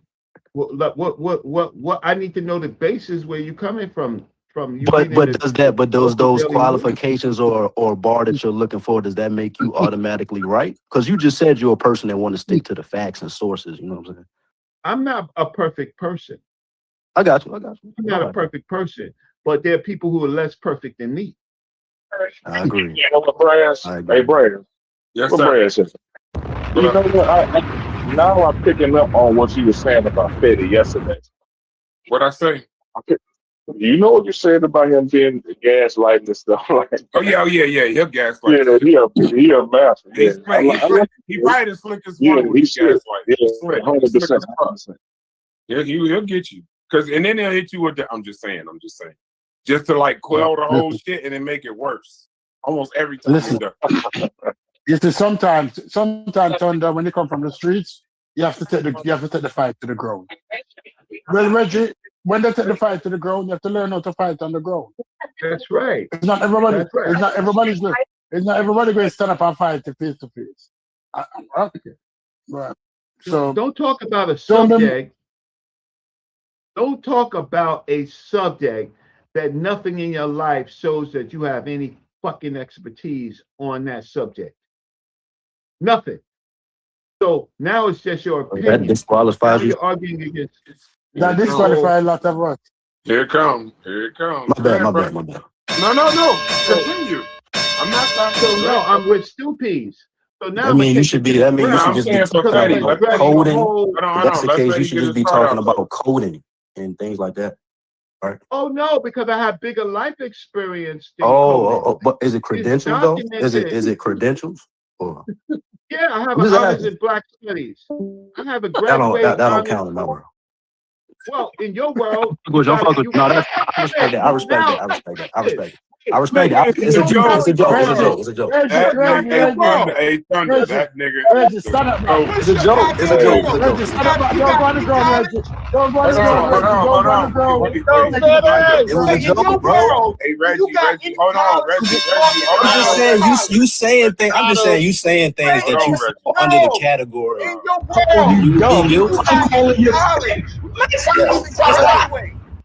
I'm a semester off. I can go back. I chose not to because of college debt. I mean, in your I can go back. I mean, I'm doing well for myself. There you go. I'm saying, don't call the what's the saying, y'all? Don't call the pot black. What's that saying? You're not in my world, Betty. You're not in my world neither at all. You on 125th. Your world, Fetty. No, I'm fucking. But no. Let's. Reggie, I wanted to bring that up. I wanted to bring that up, right? Just to acknowledge that a lot of the things you're saying, a person can flip that on you. That's all. It's not even trying to be malicious. Yeah, everybody else get out the way. Not. I'm saying, but the same thing. But you started off by saying in conversations, right? You are the person you play the victim card as if, in conversations, you want to have a good convo and taking it personal is against your moral code. And I'm just like, okay. Just a coder. I said based off what you said, right, regarding if you don't have any credentials on the things you're talking about, you should shut the fuck up. Honors award, a departmental award at graduation. You said that don't mean nothing in your world. No, you said Black Studies. You said Black Studies. You didn't say that. Right. I have an honors in Black Studies. I said I was joking. I said I respect that, but I'm saying when you're talking about Egypt and Zahi Hawass. Yeah, I know, because hold on, Freddie. In Zahi Hawass world, he can tell you if you ain't credentialed, shut the fuck up. That's all I'm saying. Like that's how crazy life is. Hold on. Where this is coming from? You gonna think this is coming from nowhere?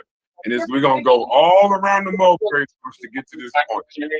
There was a time when you said something about Egypt and quantum physics or some shit. And niggas found it and they got an issue with it. That's all. That wasn't even in my mind, bro. I promise you. Because again, the reason why I can tell you why. No, wait. I can tell you why. The reason why I even respond in that way. Because I tried to have cordial conversations with Reggie on multiple topics. It shows on it. And he hit me with the, who are you? And I was trying to be respectful. So like a lot of times he may not realize in conversations when he's met with healthy critique, he plays the same role that he's complaining about. So I'm just telling him in certain aspects, we're all guilty of that. That's all I was really trying to say. Okay. Thunder, I don't know if you're trying to talk or not, but we're getting something from your microphone. No, it's all right. I just mean one. Okay, but yeah, that was something that was brought up in the science conversation, and I was just trying to make sure that wasn't what this was. That was because like I said today, we had a good build. There wasn't no shit going on, but he was talking about how he wants a conversation to go, and I'm just telling him be mindful of how you may I come am off not sometimes. as So important on these shows, right? I am not, but I do talk to what I think is an intelligent group of people on this show, whether I agree with them or disagree. But when it goes off the subject, into something else, when you have a position that you're defending and it's leaking, right? Then I'm going to inquire, because sometimes I just need to know where you get your points from.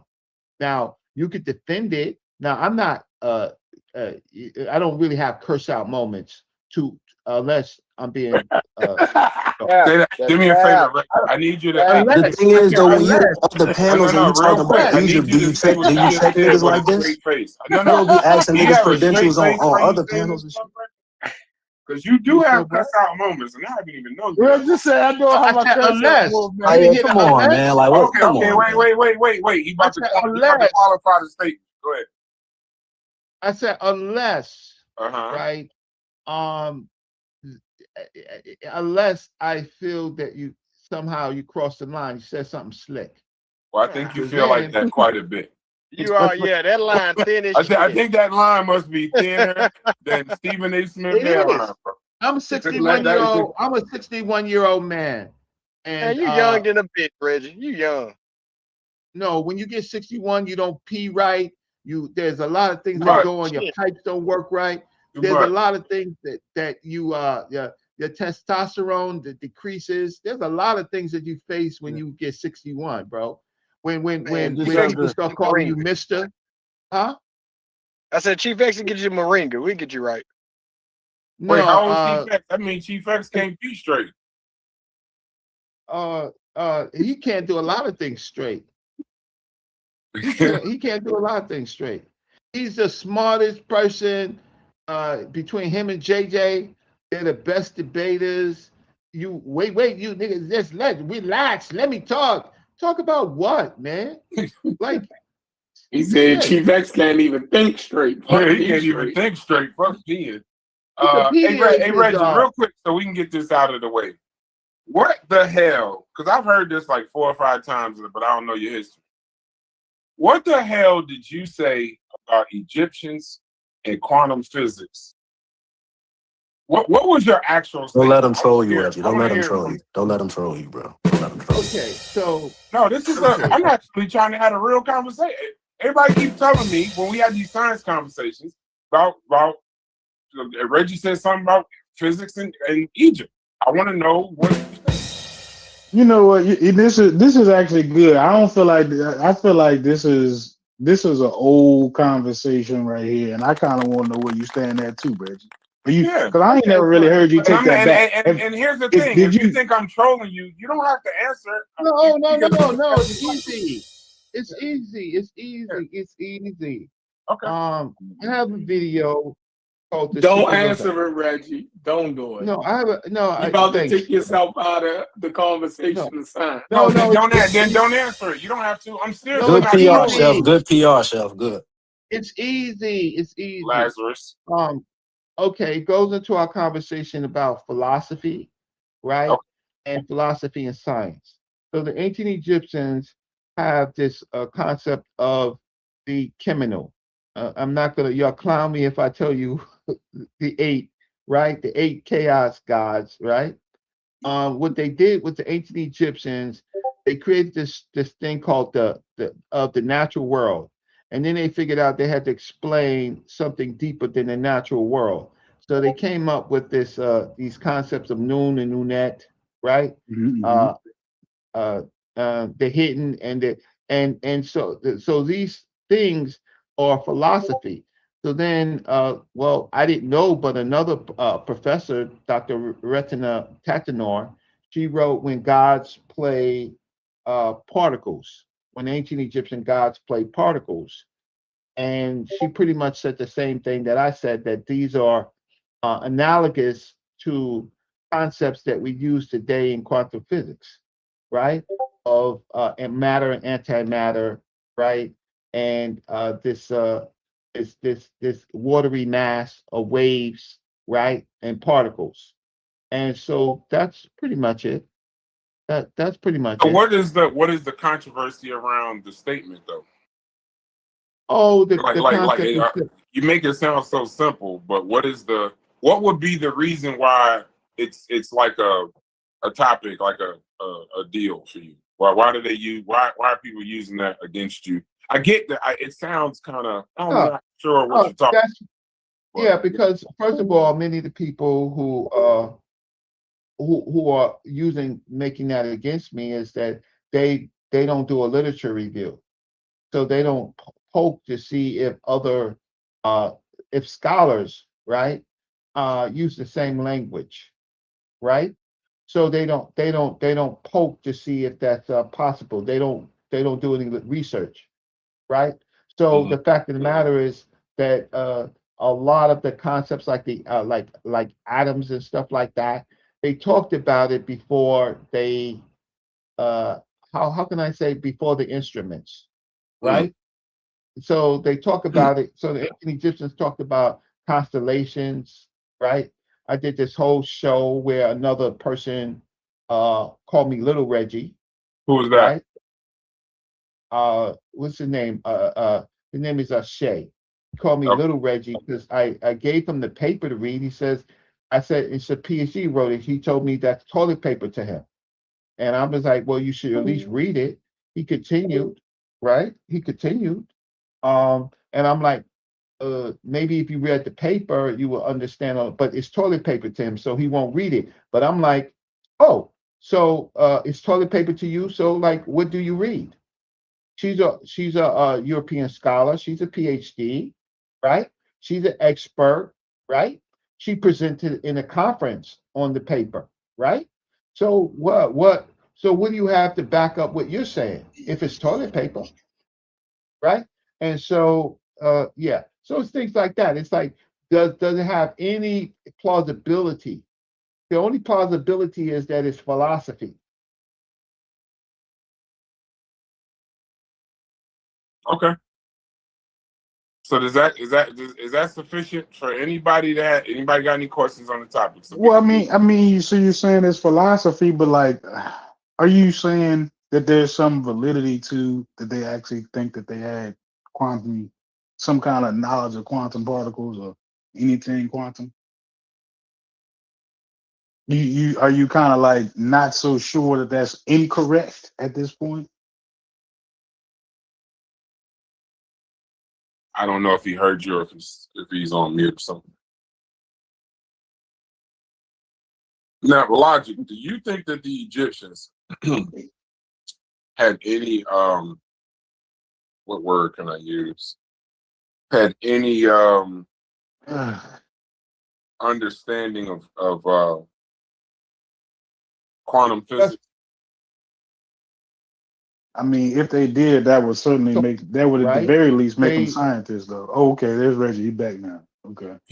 Somebody asked you a question, Reggie. Go ahead, ask the question again. Logic. Yeah, I was saying, do you think that there's any validity to that? You think that they might have actually had that kind of knowledge? Your mic went out for a second, Reggie. I think his mic is going in and out. Okay. But Logic, so you're saying no, clearly no, right? No, they couldn't have. I don't think that they were even aware of the concept like that. You know, they might have had some questions or come up with some colorful language to describe some things that might fit some other things. Like ironically, you know what I'm saying? Like it might fit how this process works in science. You know what I'm saying? But I don't think that was. Man, can you hear me, Reggie? Yeah, I think he's having audio issues. Go ahead. No, it was you. You had went out for a second. I was just asking if you think that that's a thing, or if that's like one. Or like Logic. You probably answered it twice. Logic. I just didn't hear you. Logic. You know, there was a time at Oxford. There was a time at Oxford University, a major university in England, where people was paid to just sit down and just think and talk about the universe. They had no proof. Just think and talk. What do they call it? But there's a specific job for it. Yeah, people who got paid for just sitting and thinking. I thought that was philosophy. You talking about a Socratic seminar? No, like had professors at Oxford whose job was to postulate or to a think tank? You talking about like a think tank? No, where individuals were just hired because the ability to think and talk about the universe, to look outside of the box of ordinary people. Yeah, I'm saying that's all. Yeah, okay. Yeah. Oh, yeah. I'm gonna go ahead and just. But we're talking about Egyptians having an understanding of quantum physics. Do you think that Egyptians? Wait, hold on. Okay, all right. Before we start talking about Oxford, let's just stay on the I think that they had a philosophy that aligns to quantum physics language. Right. Oh, wait. We're talking about the ancient Egyptians? Yes. Okay, so you saying it's coincidence, Reggie? I'm saying that they had a philosophy. Yeah, if you want to say it's coincidence, I would say that a lot of scientific thought evolves around philosophy. Then it can move to a study, right? A structured study, which is science, and then it could be falsified, or left alone at some point.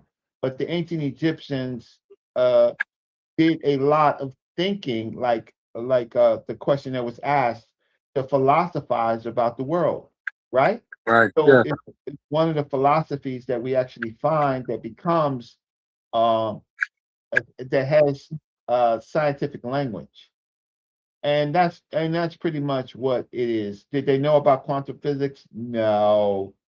Did they philosophize things that are akin to it? Yeah, before any other civilization. Would you agree that you would be stretching that? That they had philosophy that would somehow be specific or akin to quantum physics. Would you at a minimum agree? If somebody told you that would be a stretch and that they didn't, would you? Is that something that you would argue? Or is that something that you like? Is there any surviving something specific that shows it's akin to quantum physics? Well, I gave you a paper. I gave you Professor Dr. Renita Tatamore. No, you just said it. I didn't get the paper. Right, but you could read her paper on when gods play the role of particles, right? You can read that because the netures or the neteru is a very complex thing because it talks about things in the universe and how how they interact, hierarchies and things like that. They have been made akin to gods, but they're much more. They're living things, and they're mostly living things in the university, or things that like that are immutable, right? In the universe, the sun, the moon, right? They're immutable, and so so would I be pressed?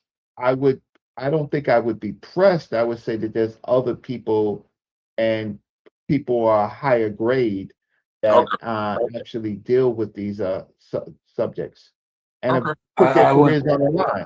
Yeah, but hold on. But I would then say, if we're going to be that broad with philosophical concepts, then we would be opening the door to say we see that elsewhere as well in ancient cultures, such as like, Taoism, or like Buddhism.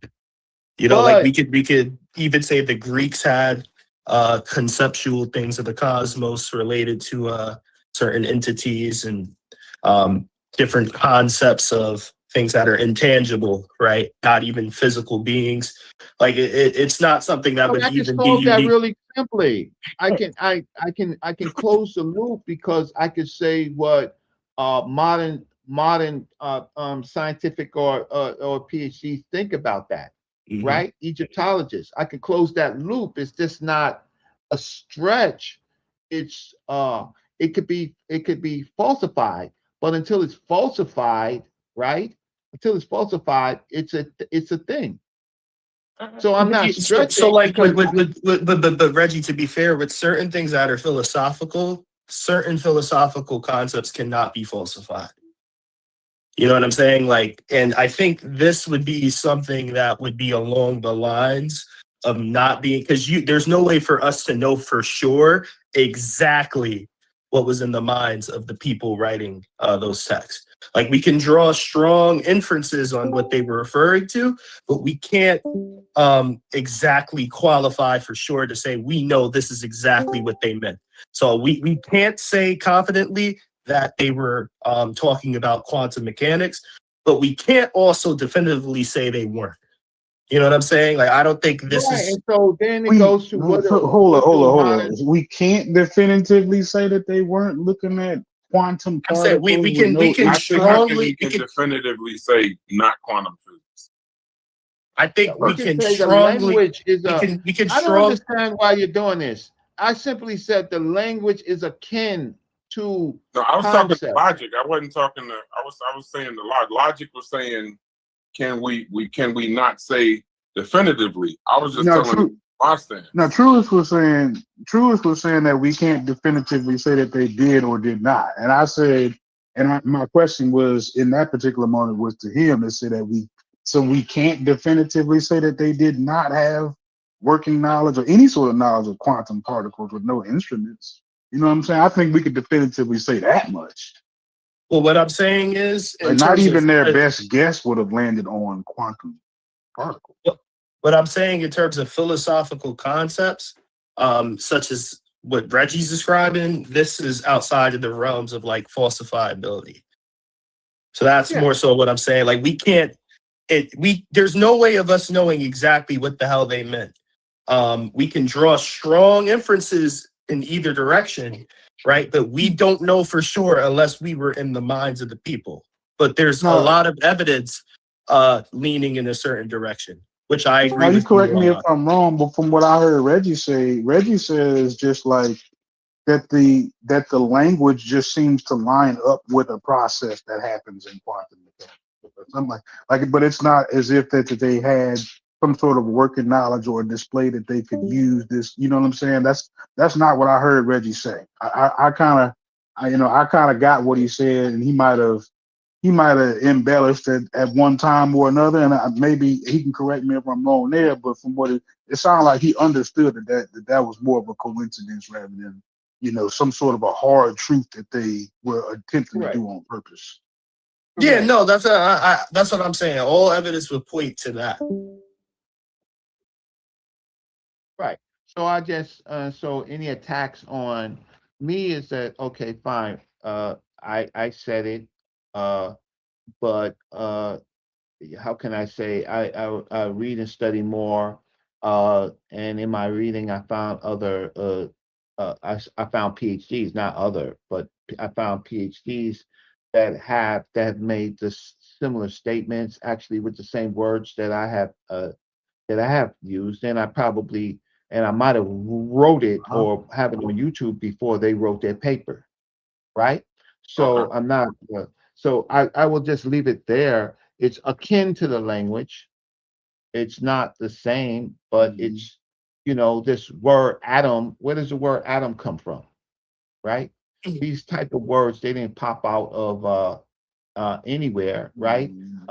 Just like the Bible, I can look at the Genesis and I can look at the Elohim, right? These things come out of earlier philosophies and they become religion sometimes, or they become points of science. Heliocentric comes from Helios, geocentric, Gaia, right? There's a lot of words that have theological references in them. Yeah. I think they impressively understood some things.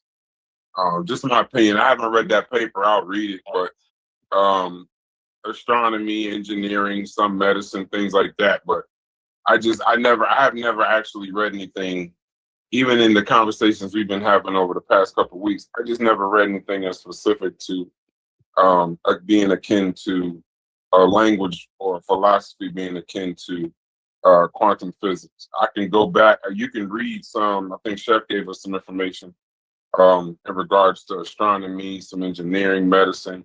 Definitely not modern, right? Because you would need modern tools for quantum physics. But I'm not. But I don't even know I don't know. I don't know on that. But I'll read that paper to see if I can get some. So you're mainly saying that wasn't that possibly wasn't you. You was reading from a PhD that kind of put that forward, or you put that forward? What I was saying is I postulated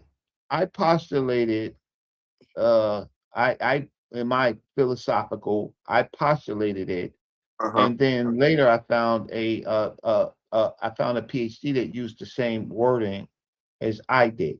I have a very popular YouTube. One of my videos got, I don't know, in the early days 400,000 views, right? So it's out there in the public. It got 400,000 views. It got a lot of comments, right? Hello, can you hear me? We're listening to you. Yeah. So then I began to get attacked, and then I said, well, let me just see what's out there, because I'm not the smartest person, and I know that other people have thought about the Kemenu, right? These 8 chaos agents of the universe, and so let me just see what's out there.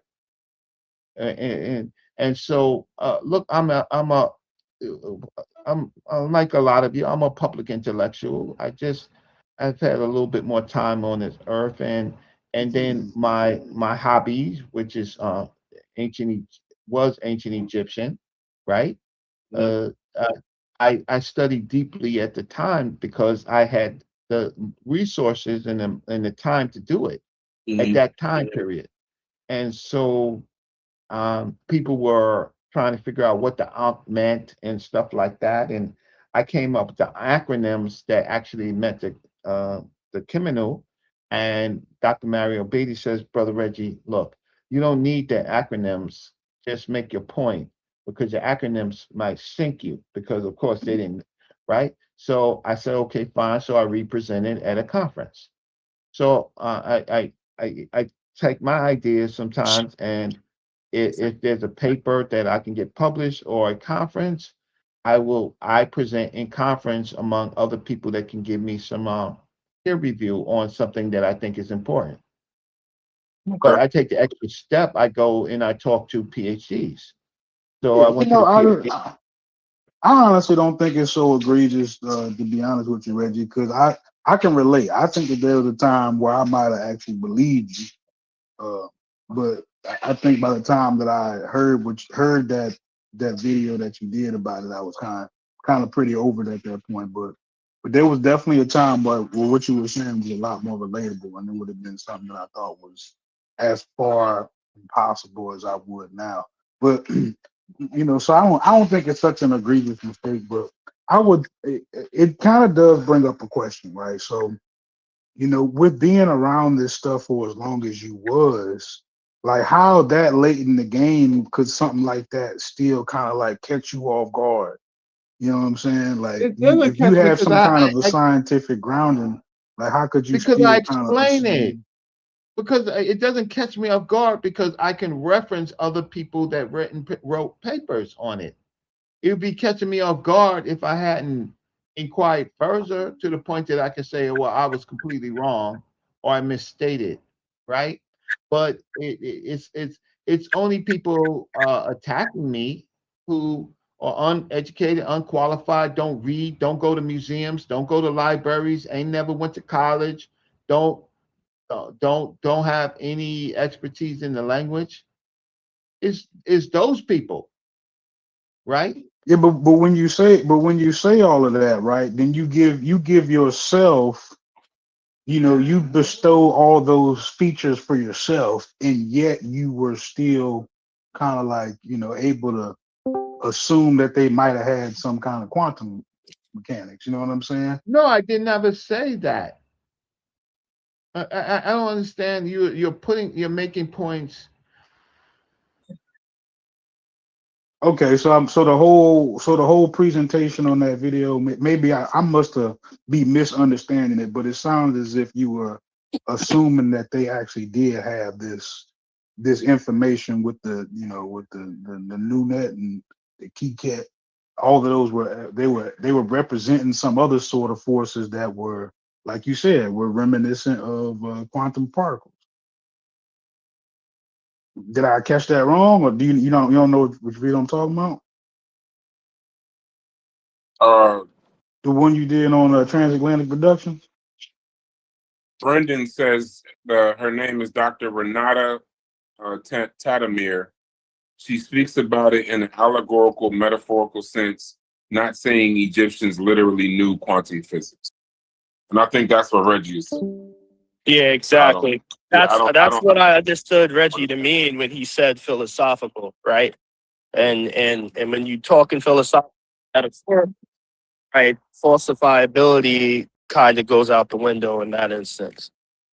Right. So but hold I get it. Is there in any sense of the word where I could make an argument to you in which you would take quantum mechanics or science or physics or any of that serious in a conversation about ancient Egypt?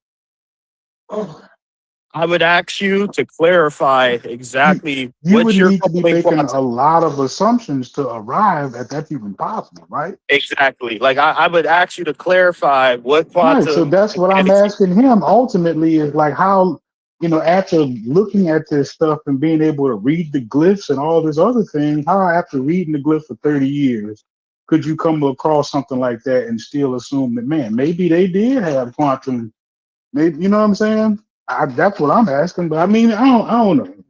That seemed like a pretty worthy question. I think I'm saying it pretty clearly. I think he's either having an issue with his connection, but like I said, I don't think you could have that conversation specifically about quantum physics in ancient Egypt in any way that couldn't be not be metaphorical or allegorical. Now, if you're talking about astronomy, possibly engineering, possibly the medicine that they practiced, and you want to call that some early form of something, that's fine, right? But I'm not 100. Quantum physics. I don't even think you can be making a metaphor about something that you're not aware of. You can't be metaphoric. I don't think you can be metaphorically talking about something that you don't know exists. Well, that's what. But okay, but I don't know if that's what Reggie is saying. That's what Dr. Renata Tatamir is saying, and that's how she spoke of it when she wrote her paper. Right, and I'm saying, okay. Go ahead, tell me what you're saying.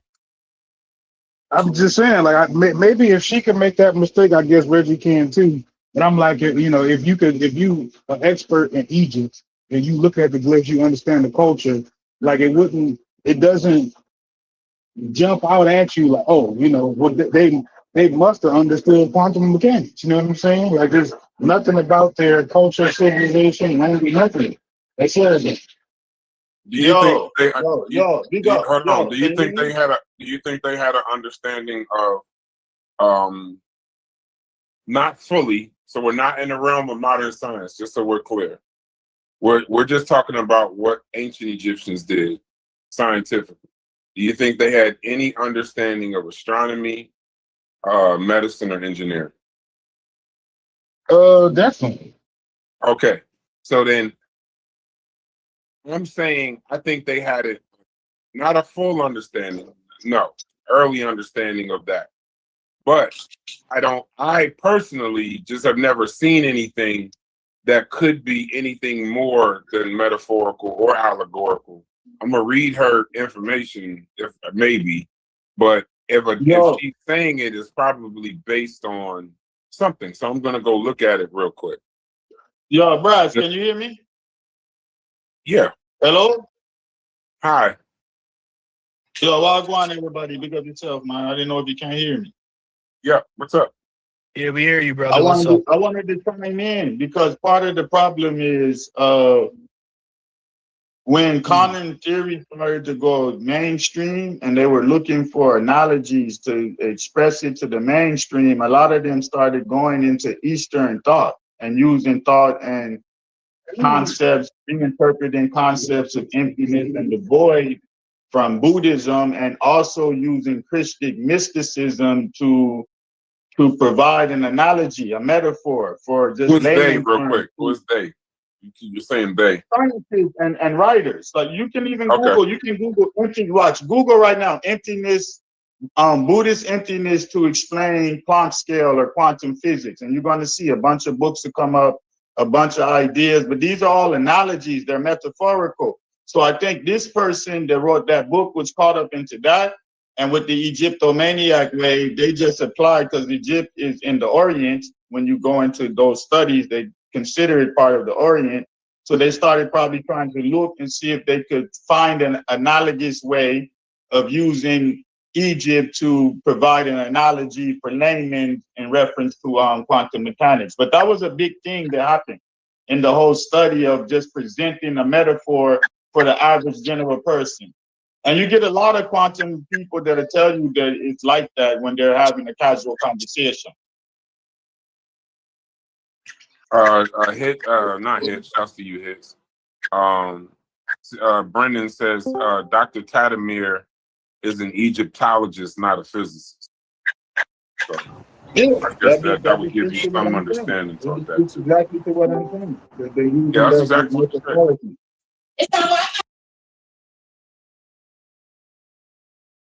I'm listening to Southern hip hop. But yeah. So I think Reggie's back. Well, all I was saying before I think I got cut off. Look, if it's important enough to you, you will write a paper, right, and somehow promote it. And if you want peer review, go to a conference or try to get published. If you disagree with it, and you have every right to disagree with it, but if you really want to have some, how can I say, you really want to make your point, then you would rebuttal my writing, or if you was at a conference, you would stand up and say, these are your points, and you would try to have an intelligent conversation about it, and maybe I can learn or change, because that's what the peer review process is. Until that, you just have an opinion. Would you agree that Brendan said in the chat that she was speaking, I'll tell you his exact quote, she speaks about it in an allegorical, metaphorical sense, not saying they literally knew quantum physics. You would agree with that, right? Yes. Okay. So logic, that's good for you? Is that, I guess, you know, that's. I don't think that's what he was saying, but if that's what he's saying now, that's what he's saying. Remember, speech. What do you think? Hold on, Reggie. What do you think he was saying? Like, I think that he was presenting that the ancient Egyptians had some sort of I think somewhere in like their creation story that they might have mentioned a process that resembles quantum particles too closely, like it's not a coincidence. That's what I think he was saying. But that's what I got out of that. Yeah, that's what I got out of what the presentation was, is that he thought there wasn't a coincidence, as if they actually knew. Okay, where did I say that at? On the Transatlantic Productions channel. You want me to post it in the chat? I'll post it. Yeah, post it. So if I went too far, then I apologize, or I went too far. Yeah, that's what I'm saying. You if that's not what you're saying right now, so that's no, I'm not agreeing to it till I read what I said. I mean, till I listen to what I said. But what did he say? Red Logic. What did he say that made you believe what you're saying? He got a whole hour-long presentation about it. But you heard it. It's been a long time since. Yeah, it's been a long time since I just listened to it. But he wasn't saying, well, this wasn't about irony. I mean, this is not what he's saying today. So Matter of fact, it was 2 hours and 35 minutes long, but they didn't believe it. Okay, I'm about to post it. Okay, cool. What's the name of it on Transatlantic? You putting it in general chat? Where you putting it? Yeah, I put in a general chat. The name of the video is actually Brother Reggie, Ancient Egyptians, Origin of Quantum Physics. Mm-hmm. Mm-hmm. So you know that's philosophy, right? It's a origin of physics, though. Right. So you know, philosophy sometimes moves to science or not, and then it moves forward or not. Okay, so you're saying that from their philosophy is how the origin of physics. Yeah, I'm they not. talk I mean, about I don't noon. remember what you They were talk saying, about but I'm posting waves. the video. They talk about waves. They talk about waves and particles. But I think look. Right, I'm so not. when they're talking about waves and particles, are they talking about allegory? Hold on. Wait, Reggie. Are they talking about allegory when they're saying waves and particles? Are they talking about actual waves and actual particles? No, they're using the language. Anachronistically, you can look at what noon is and what noonet is, what amen is and what amenet is, what is kek and keket and hey hat, right? You can look at how the ancient Egyptians posed those things. Right? It's a combination of it. So, do you know any of those? Any of the terms that I used? Do you know anything about it? No, can you explain to us, like in layman's terms, because I'm not familiar, which exactly explains particles as we know them? Okay, so noon is a watery mass that they posed, right? And noonet is the kind of kind of the anti another dimension of it. Amen is more of the particle. Amen and amenet is actually seemingly the particle, and ket is is kind of like if I wanted to use the words dark matter, like the darkest of the dark. What about Amen's behavior and characteristics would classify him as a particle? Yeah. So this has become before Amen is before Amen is made like a deity.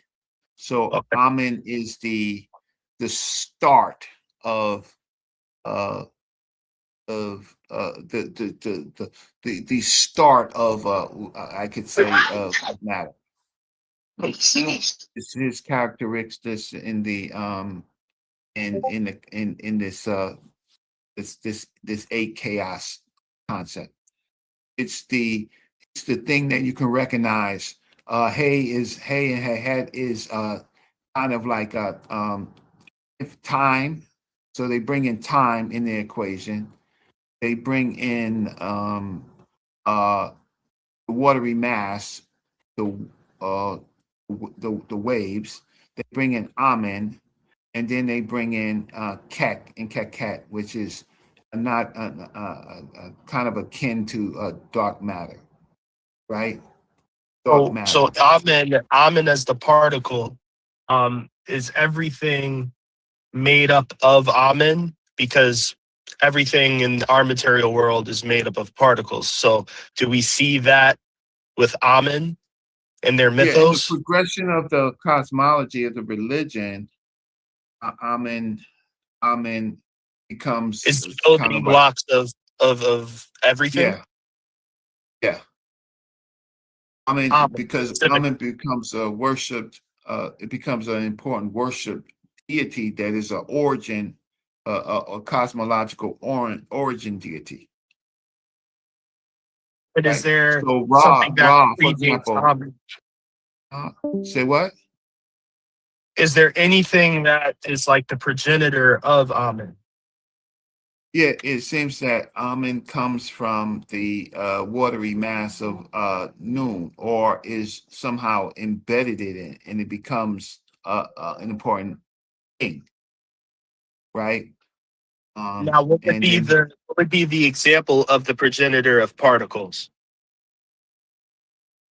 Amen. That no. I mean in physics, like in real world physics, right? The same way you said Amen has a progenitor, right? Meaning a particle has a progenitor. What would be the particle's progenitor in physics that you can say is the one-for-one example? Well, in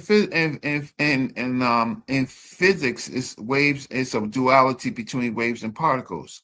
Waves become particles. Like, for example, light itself, right? As a photon and as electromagnetism. Electromagnetism is a wave, and a photon when it acts as a particle. Yes, for light. So there's a duality, and somehow Amen arose out of this watery mass. Noon, this watery mass of noon, right? And became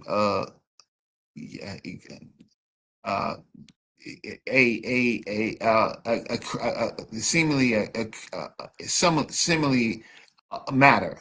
So what would be the watery? So what would be the watery mass that protons, neutrons, and electrons come out of? They were created. They were created seemingly created along the way. This watery mass of waves created in quantum physics, depending on the conditions, right? Matter, and we talked about the duality. Yeah. So it could be, for example, the split screen during an observation, right? Then it's for that particular time period of observation. It's it can be recognized, and it's just philosophy. It's just their philosophy that seem to go through the ages and become an explanation. I mean, like I said, I get it, like metaphorically, allegorically, and philosophically, I get it. I don't think it's clean one for one, right? But I'm not gonna. I understand the philosophical like connections and references people make when they're trying to have this conversation. Like, I get it. I'm not a fan of it, but I'm not gonna act like anyone's too wild for doing it. Yeah, but quantum physics is not clean. For example, for all of our lives, we looked at the periodic table of elements. And so in certain scientific circles, there is no periodic table of elements, right? There are conditions that create what we would later classify as elements, and these may not be, for example, these things may not be the entire spectrum of elements. It's just what we have in this particular universe that we can see, right? But what happens in, for example, black holes and formations of nebulas and things like that, we don't. Or where light is present, because we can only observe where light is present, and that's right. Most of the universe doesn't have light. Right. So there are spaces. So light is a later condition of something, and so it's a philosophy, right? That seem to continue.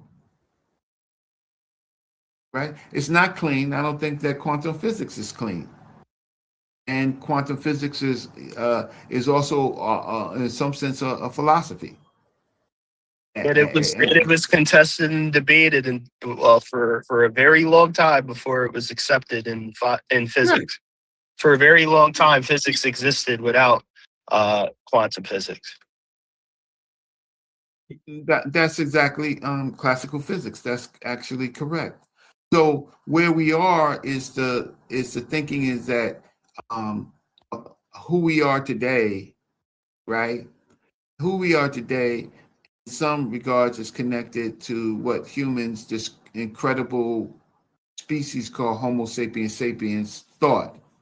And this particular civilization, we credit for being able to write their thoughts. and these thoughts were moved through the Persians, later the Arabs, right, the Assyrians, right, and the Greeks, right, and that they was asking the why, they were asking the why questions and the what questions, and so I don't. That's just one of the things that one of the things that everybody has contemplates things, and that's my contemplation, right? And that was that. But I look, I didn't make a big deal of it, right? I didn't try to make a mantra or a whole cult over it. I just stated it, wrote it, right? And pretty much it comes back to for discussions, like my concept of Kemet. I'm not a person who's saying that Kemet means black skin, right? But I do think that humans relate to the cattle culture, right? Not everybody in the civilization was black, but I think Kim is it's not just a color, but a divine or sacred, or let's say more venerated concept, right? In that particular culture, and that's why I don't say that all cultures dealt with the color black, right? Or can be called black because you have, for example, you have light Nubians and you have dark Nubians. You have light Nubians and you have dark Nubians. So you have a variety of different skin tones. So it was much more than that because it was venerated. Thanks for talking to me about it. That I can appreciate it, right? But I'm not so like Cheikh Anta Diop. I have read him a lot, and I've read the UNESCO conversation a lot through the years, and my particular point is that Cheikh Anta Diop was not accurate when he said Kemet was what the basis of what Kemet meant as the Negroes or black skinned people. I don't necessarily agree with that through my years. In my early years, yeah. And then I was on the publication committee of Civilization of Barbarism. Right? I was the person that created the computer word processing instrument that helped write that book. But so I was very close to the subject, but I think that he used the word Kemet, the word that he was describing with A1, B1, and the Z2, the plural glibs, is not even the word Kemet, right? It's not even the word Kemet, right? And I could see that in the conversation with Dr. Sonaran, and I could see where Dr. Sonaran was not correct. Dr. Sonaran said Chemnet. Net is not, it was either someone misheard what he's saying. He would have said Chemut or Chemwet. And if he said Chemwet, then he would have been more accurate because that's what the word means. It means Chemwet rather than Kemet. So a lot of black Egyptologists, they don't understand some of them don't understand or misunderstood the grammar. And so when I bring it to their attentions, they say, okay, Reggie, you seem to be absolutely right. Because the plural part of the of that particular phrase would make it not Kemet, but it would make it Kemut or Kemwet. So I don't. If you read my paper, I don't say that it's black skin. I don't argue that.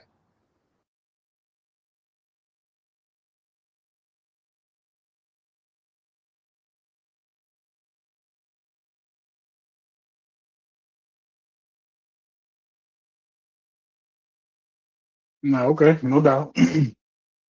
No, that's what's up, Reg.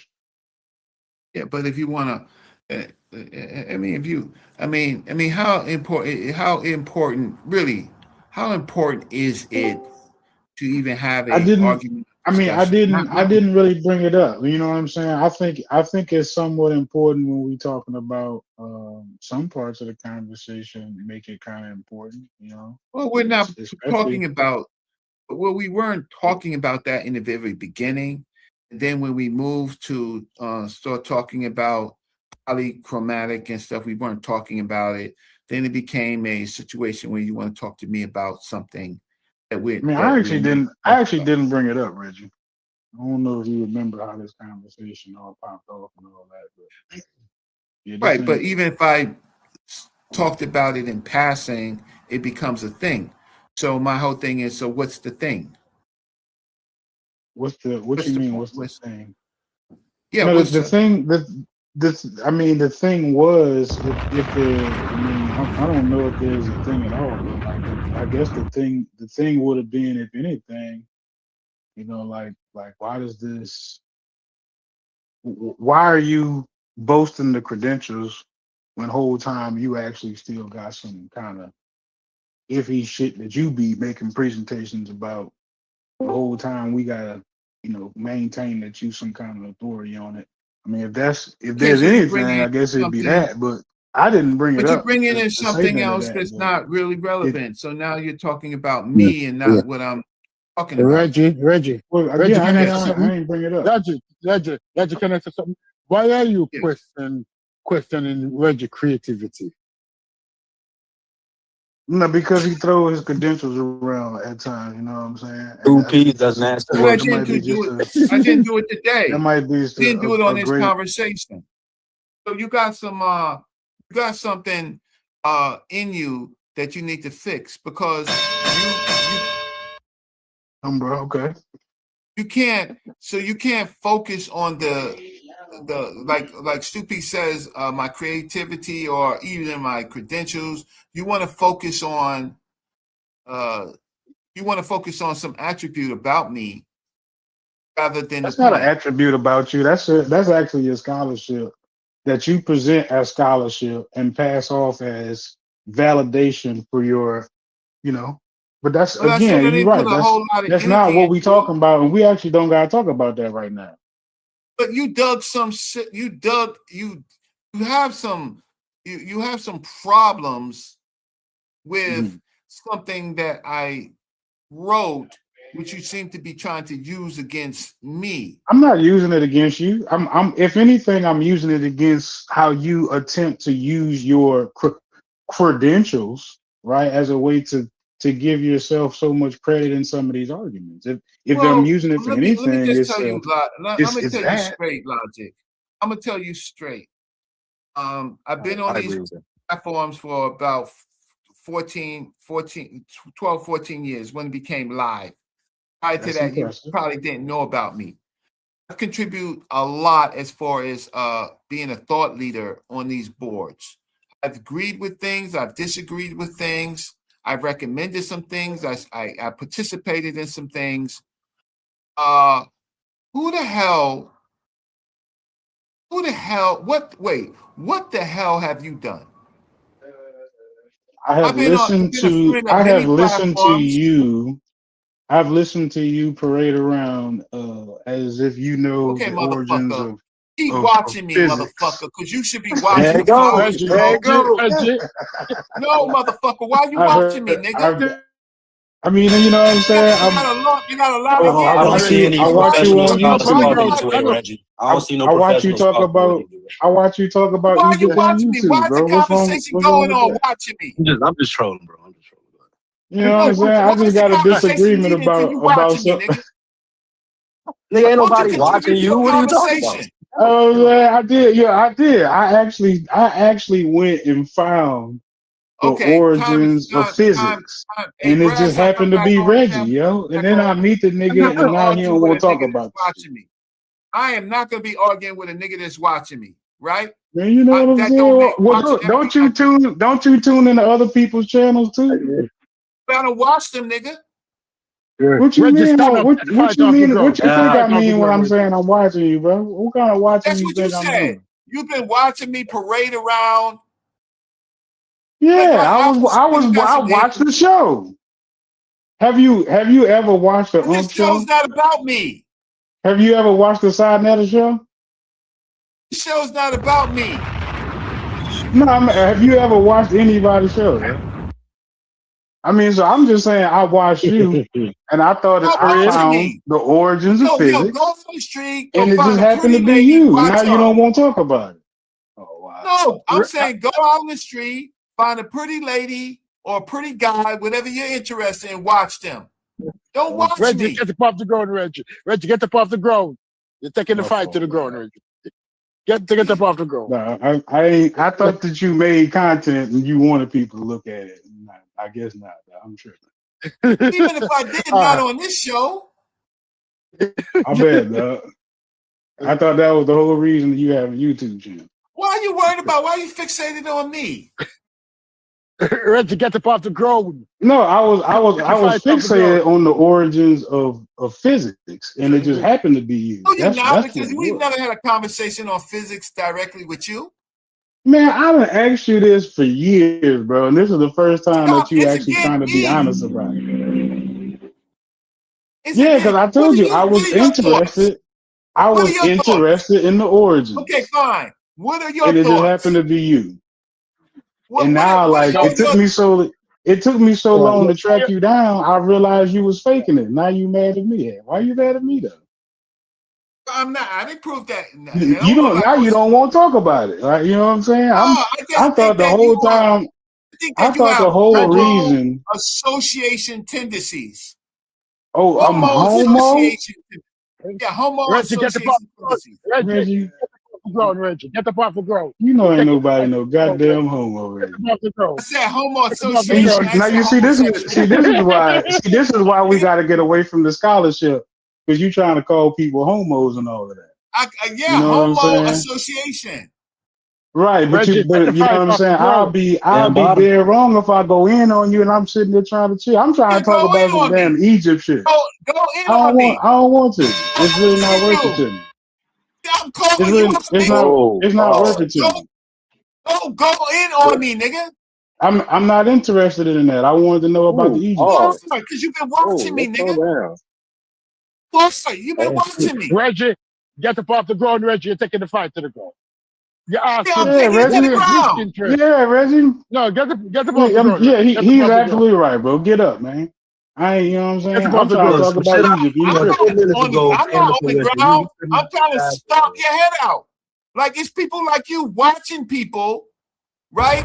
And then, bro, you make content. You mad I watch the content? You make the content. Content is good. I got a video that got 400-something thousand views. How else am I know it's good if I don't watch it, Reggie? I don't care if you watch the content. Stop watching me. All right. Time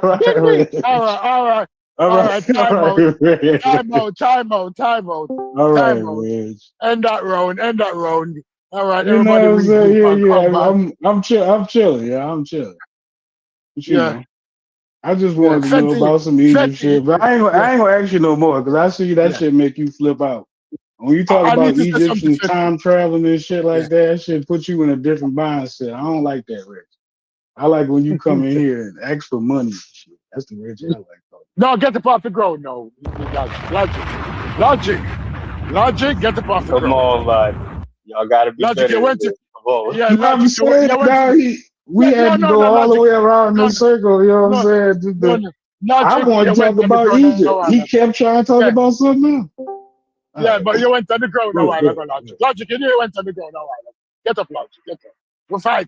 We're fighting fisticuffs. Right? We're not going on the ground. We're not wrestling. Right? Because I wanted clarification on if the Egyptians had physics. I know that they had maths. Right? And I know that probably they used some maths with some semblance of physics to understand moving those heavy rocks, but did they have physics? I wouldn't go on that bridge. That's a bridge too. He got a 2.5 hour video explaining the origins of physics and how the Egyptians used it, but he ain't saying it. So you can't talk about that right now. No, it stand on the ground. So listen, the information that I had at that time indicated that they were venturing in the area of maths and physics. Did they have physics as we have today? No. Did they call it physics? No. Did they have Pythagoras theorem? I don't know if they did. Some people said they did. Right? A squared plus B squared equals C squared. Right? Did they have complicated maths? I could call it complicated because the average person can't solve a right angle triangle question. So it can be deemed as complicated or complex. But did they have physics as we have it today? No. Physics today is associated with modern science. They had ancient science or early science. They didn't have what we have. So we're not going to call it what we have today by the same name. As I said to everybody earlier, people was racing horses before they called the riders jockeys. Right? I've come to a middle ground to distinguish different level of science, but they all fall under the category of science. You have modern science, you have medieval science, you have ancient science, and in the future they're going to call it something else. Let me ask you, Stupid. Yeah. Was archaic humans? Yes, remember I said no. Archaic was early Homo sapien. Was early Homo sapien. What's the word, Corey? Anatomically, what's the word they use? Anatomically modern or something like that? Yeah. Correct. But today we have modern humans, right? So by saying today we have modern humans, does that mean in archaic times there was no humans? Can we only say that humans are modern? Of course, Corey, because when I say human, I mean Homo sapien, right? You know that, right? When I say human, when you say human today, it means Homo sapien. Everybody knows that, Corey. Right. When will you Negro peons ever learn? Like y'all just won't learn. You just let it go. Only one Negro pen. Let this shit go. Let it go. That argument is over. That shit's There's over. only one Negro pen. I gotta keep it going. Admitted it. I know you keep stoking the embers. I'm trying to throw ash on the fire, and you just keep coming up and stoking the embers. Hey, there's some shit there. I put a hole in your fire extinguisher. I'm just concerned when people are watching people like that. I'm just so concerned. Wait. Hey, so I wasn't here. I wasn't here, Stupid. I wasn't here. What the fuck happened? I'm reading the chat. What the fuck happened in here? I left a calm conversation. What the fuck just happened? I can tell you, bro. Do you see the chat? Do you see what the chat is saying? No, what they said, I ain't looking at it. Go look at the chat. Shit crazy. Let me tell you what happened, bro. Logic sent Reggie to the ground in a fight. Reggie went all the way to the ground. I thought they was just talking. How they end Reggie went to the ground by himself. I didn't do none of that, bro. I just asked him about Eve. As soon as I left Logic, you hit him low, and then Stupid came and hit him in the back of his head. No, I did. Hey, brother Reggie, Reggie, one of the community elders. He's one of the community elders. You know what I'm saying? I ain't even on that with Reggie. I actually tell him that repeatedly. And then Logic. I don't know if he believe you. I know you tell him that repeatedly. I don't know if he believes you. Strong on that man, Logic. Don't try that. I tried to help him up. I tried to help him up. You swung on him. No question. Hey, Brad, it's bad when 2 P's has to come in here and bring in order. 2 P's had to get Logic off of him? 2 P's had to run in and say, Logic, what the fuck are you doing? Yeah, that nigga was the UFC referee. 2 P's had to tell him to humble out, Brad. He had to tell somebody to humble out. One of y'all about to humble out. Niggas be making up shit, bro. That's fucking Logic funny, had bro. that Hey, man. Ray, hold on. Is Reggie still here? No, Yeah, Logic had that man Hey, on the Reggie, what ground. happened? Hold on. Yeah, Let me Reggie's hear it still from. Let me hear it from him. What happened? He's seeing red. He's seeing red When I right left, now. y'all was cool as fuck. He's Who was seeing cursing? red. This somebody in the chat said I've never heard so many curse words back to back to back.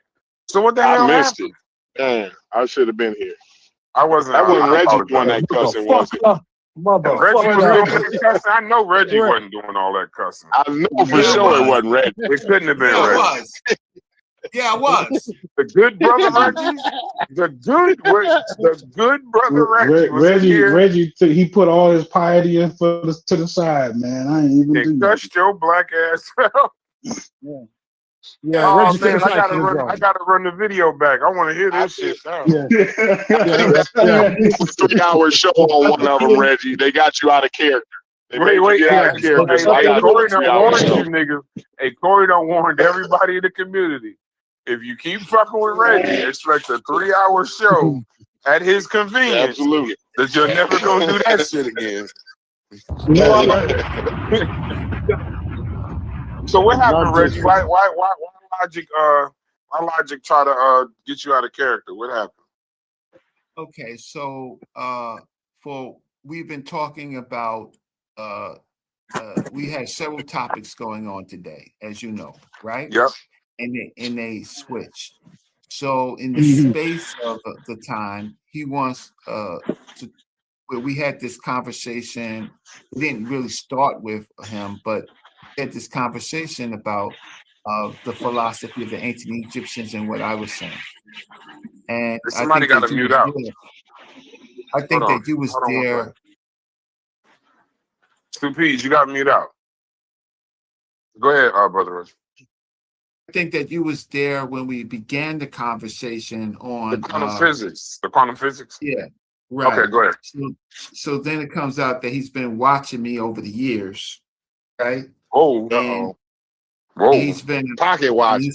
Whoa! He's saying he's trying to espouse what he deems that I've been pushing, and I just made a couple presentations and moved on. So he just begins to critique me, and I'm like, well, you're critiquing me. You're not critiquing my information. You might have your points on what you think I'm talking about, but I just let the community know what my thinking is on some of these things. Right? So then it goes into he said a few choice words, and you had to defend yourself. Yeah, that's what I say. I don't No. That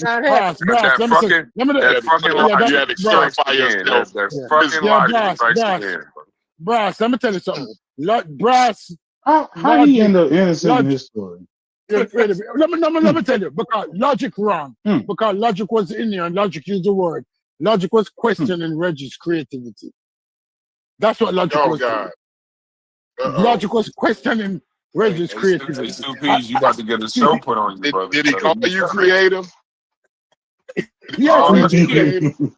Oh my God! Was he calling Logic Lord. creative and calling it respect? Was Logic calling Reggie creative and trying to say it was a respectful statement? Is that what he was doing?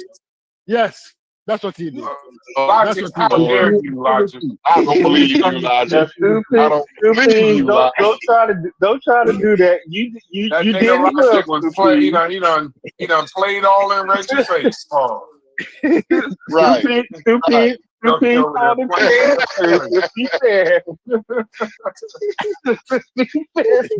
said I use some kind of choice words or choice language. Hey, Corey. Reggie said that nigga has some choice words. You know you getting cut out when a motherfucker say he has some choice words, so I had to defend myself. No, Logic said Reggie was creative. So I said, are you questioning this man's creativity? And then Reggie said, Logic, and then Reggie said, Logic is questioning my creativity. That's what Reggie word pound for pound. If I'm lying, That I'm is dying. correct. You see what CP's doing. You see what CP's doing. Reggie. I just want you to know, Reggie, they tried to let me know. I'm gonna be up there with you. Absolutely. We gotta get Logic. I'm about to get ready. Logic. Absolutely. Question Reggie creativity. What the hell is wrong? Yeah, I got the timer started, Logic. How dare you? How dare you? Boy. That man said, hey, Corey, you hear Brother Reggie? That man said, this nigga's watching me. He said that nigga been watching me. the nigga said I told him I found the show that he made and I had some questions about it and he didn't want me to watch the show, bro. I finally found it. That don't sound like, hey, that nigga been watching me. I know. So now he's trying to say that I caught every single show that he's ever done on YouTube. I think that's what he's trying to be silly. I mean, that's because Reggie's trying to be silly. Are you saying you haven't been watching every single film? No, but I was interested in the origins of physics, right? He got this presentation, and it just happened to be him. You know what I'm saying? I wasn't even interested in the origins of physics, and your first thought was look up Brother Reggie. No, I'm saying I found Brother Reggie, and I had some questions. And then you watched all the rest of his videos? Nah. See, now you cutting up too, then. Logic. Let me ask you a question. You cutting up. Reggie don't have no super. Reggie don't have. Hold on. That last one Reggie don't have no super fan. That last line was a bridge too far. I agree. Reggie don't have no super fan. So how dare he assume that it's me? You know, all the motherfuckers. Right? You know what I'm saying?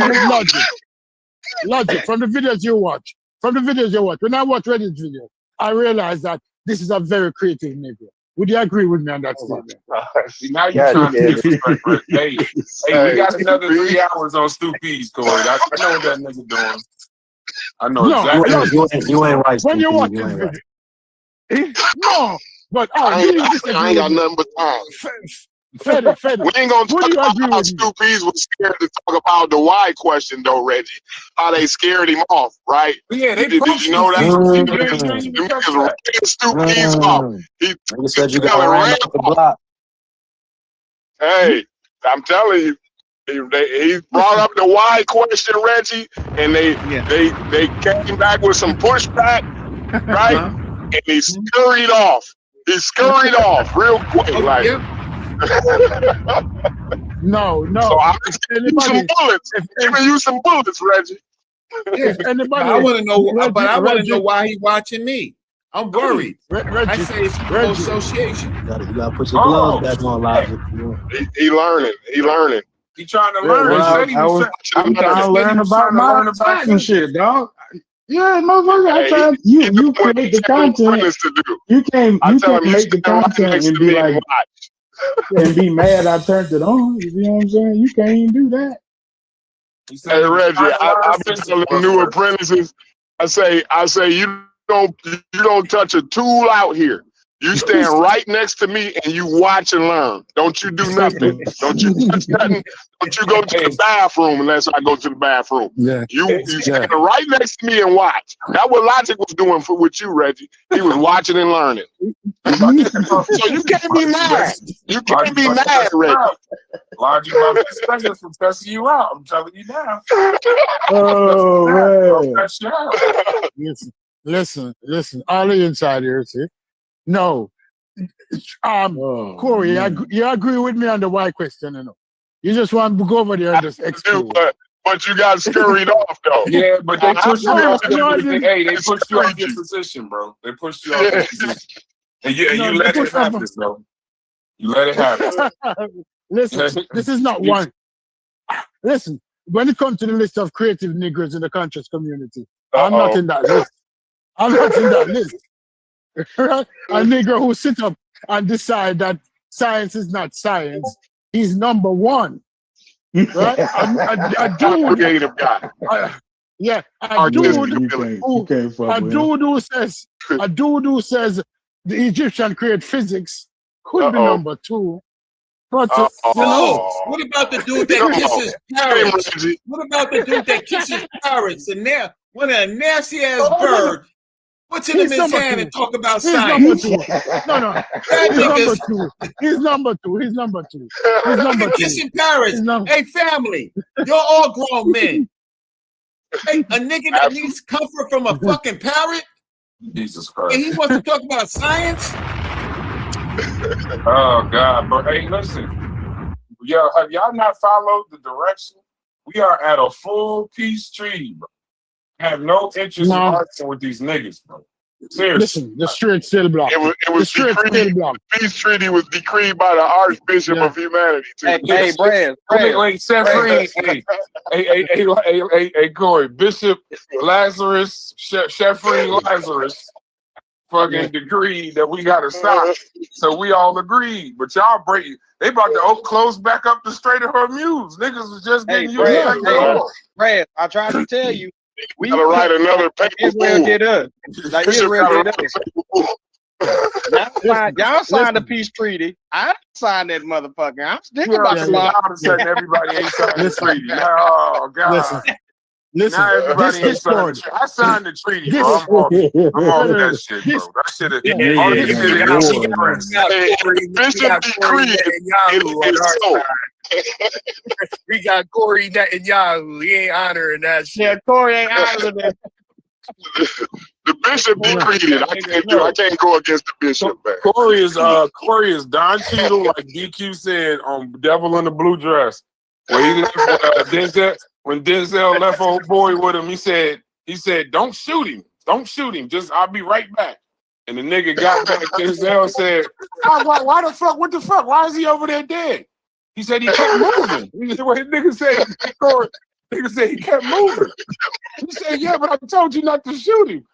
She said, "Yeah, so I stabbed him." So I said, some niggas is crazy, bro. You gotta be careful.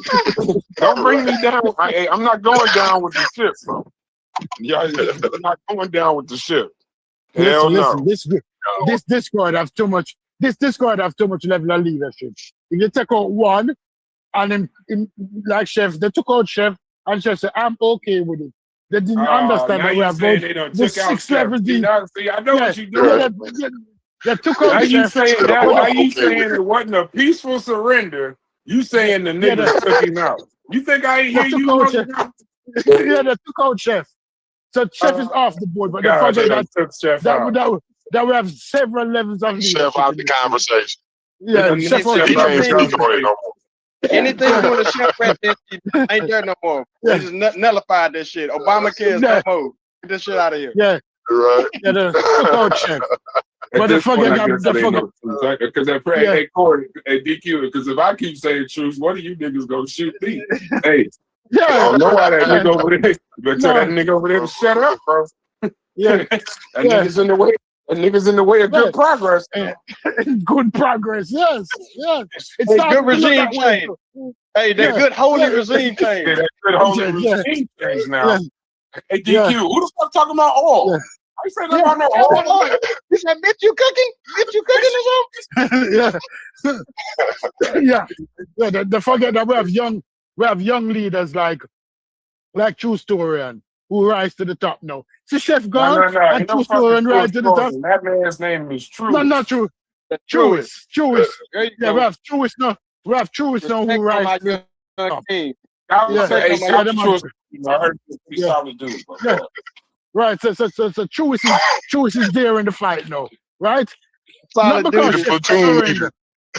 Yeah, not because Chef surrender. Not because Chef surrender. It don't mean that we can't find a new platoon leader. Truist up there.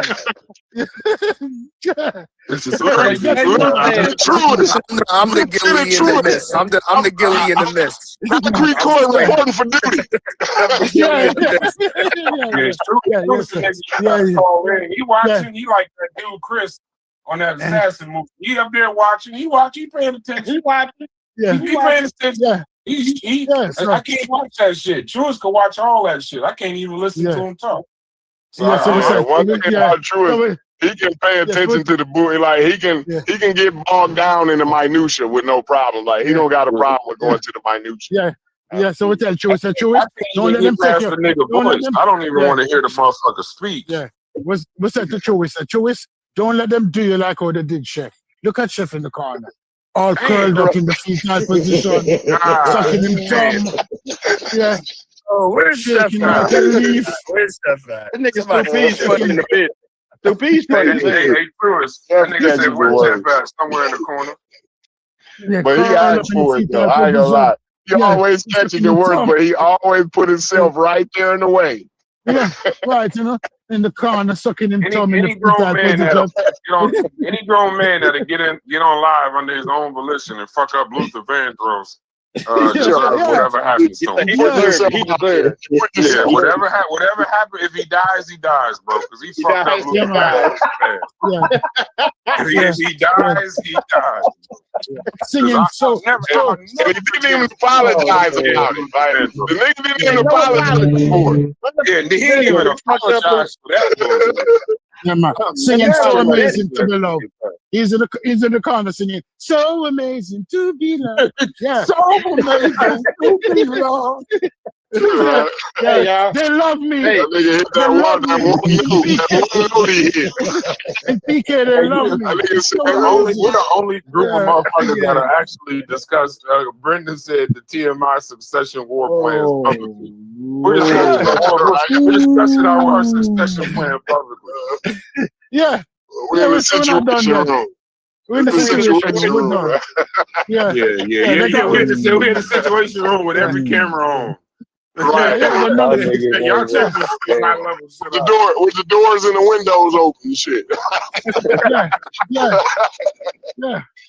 Because everybody here, we talking high level shit. I said, nigga Logic put his gun on the table. I said, it's hot in here, motherfucker.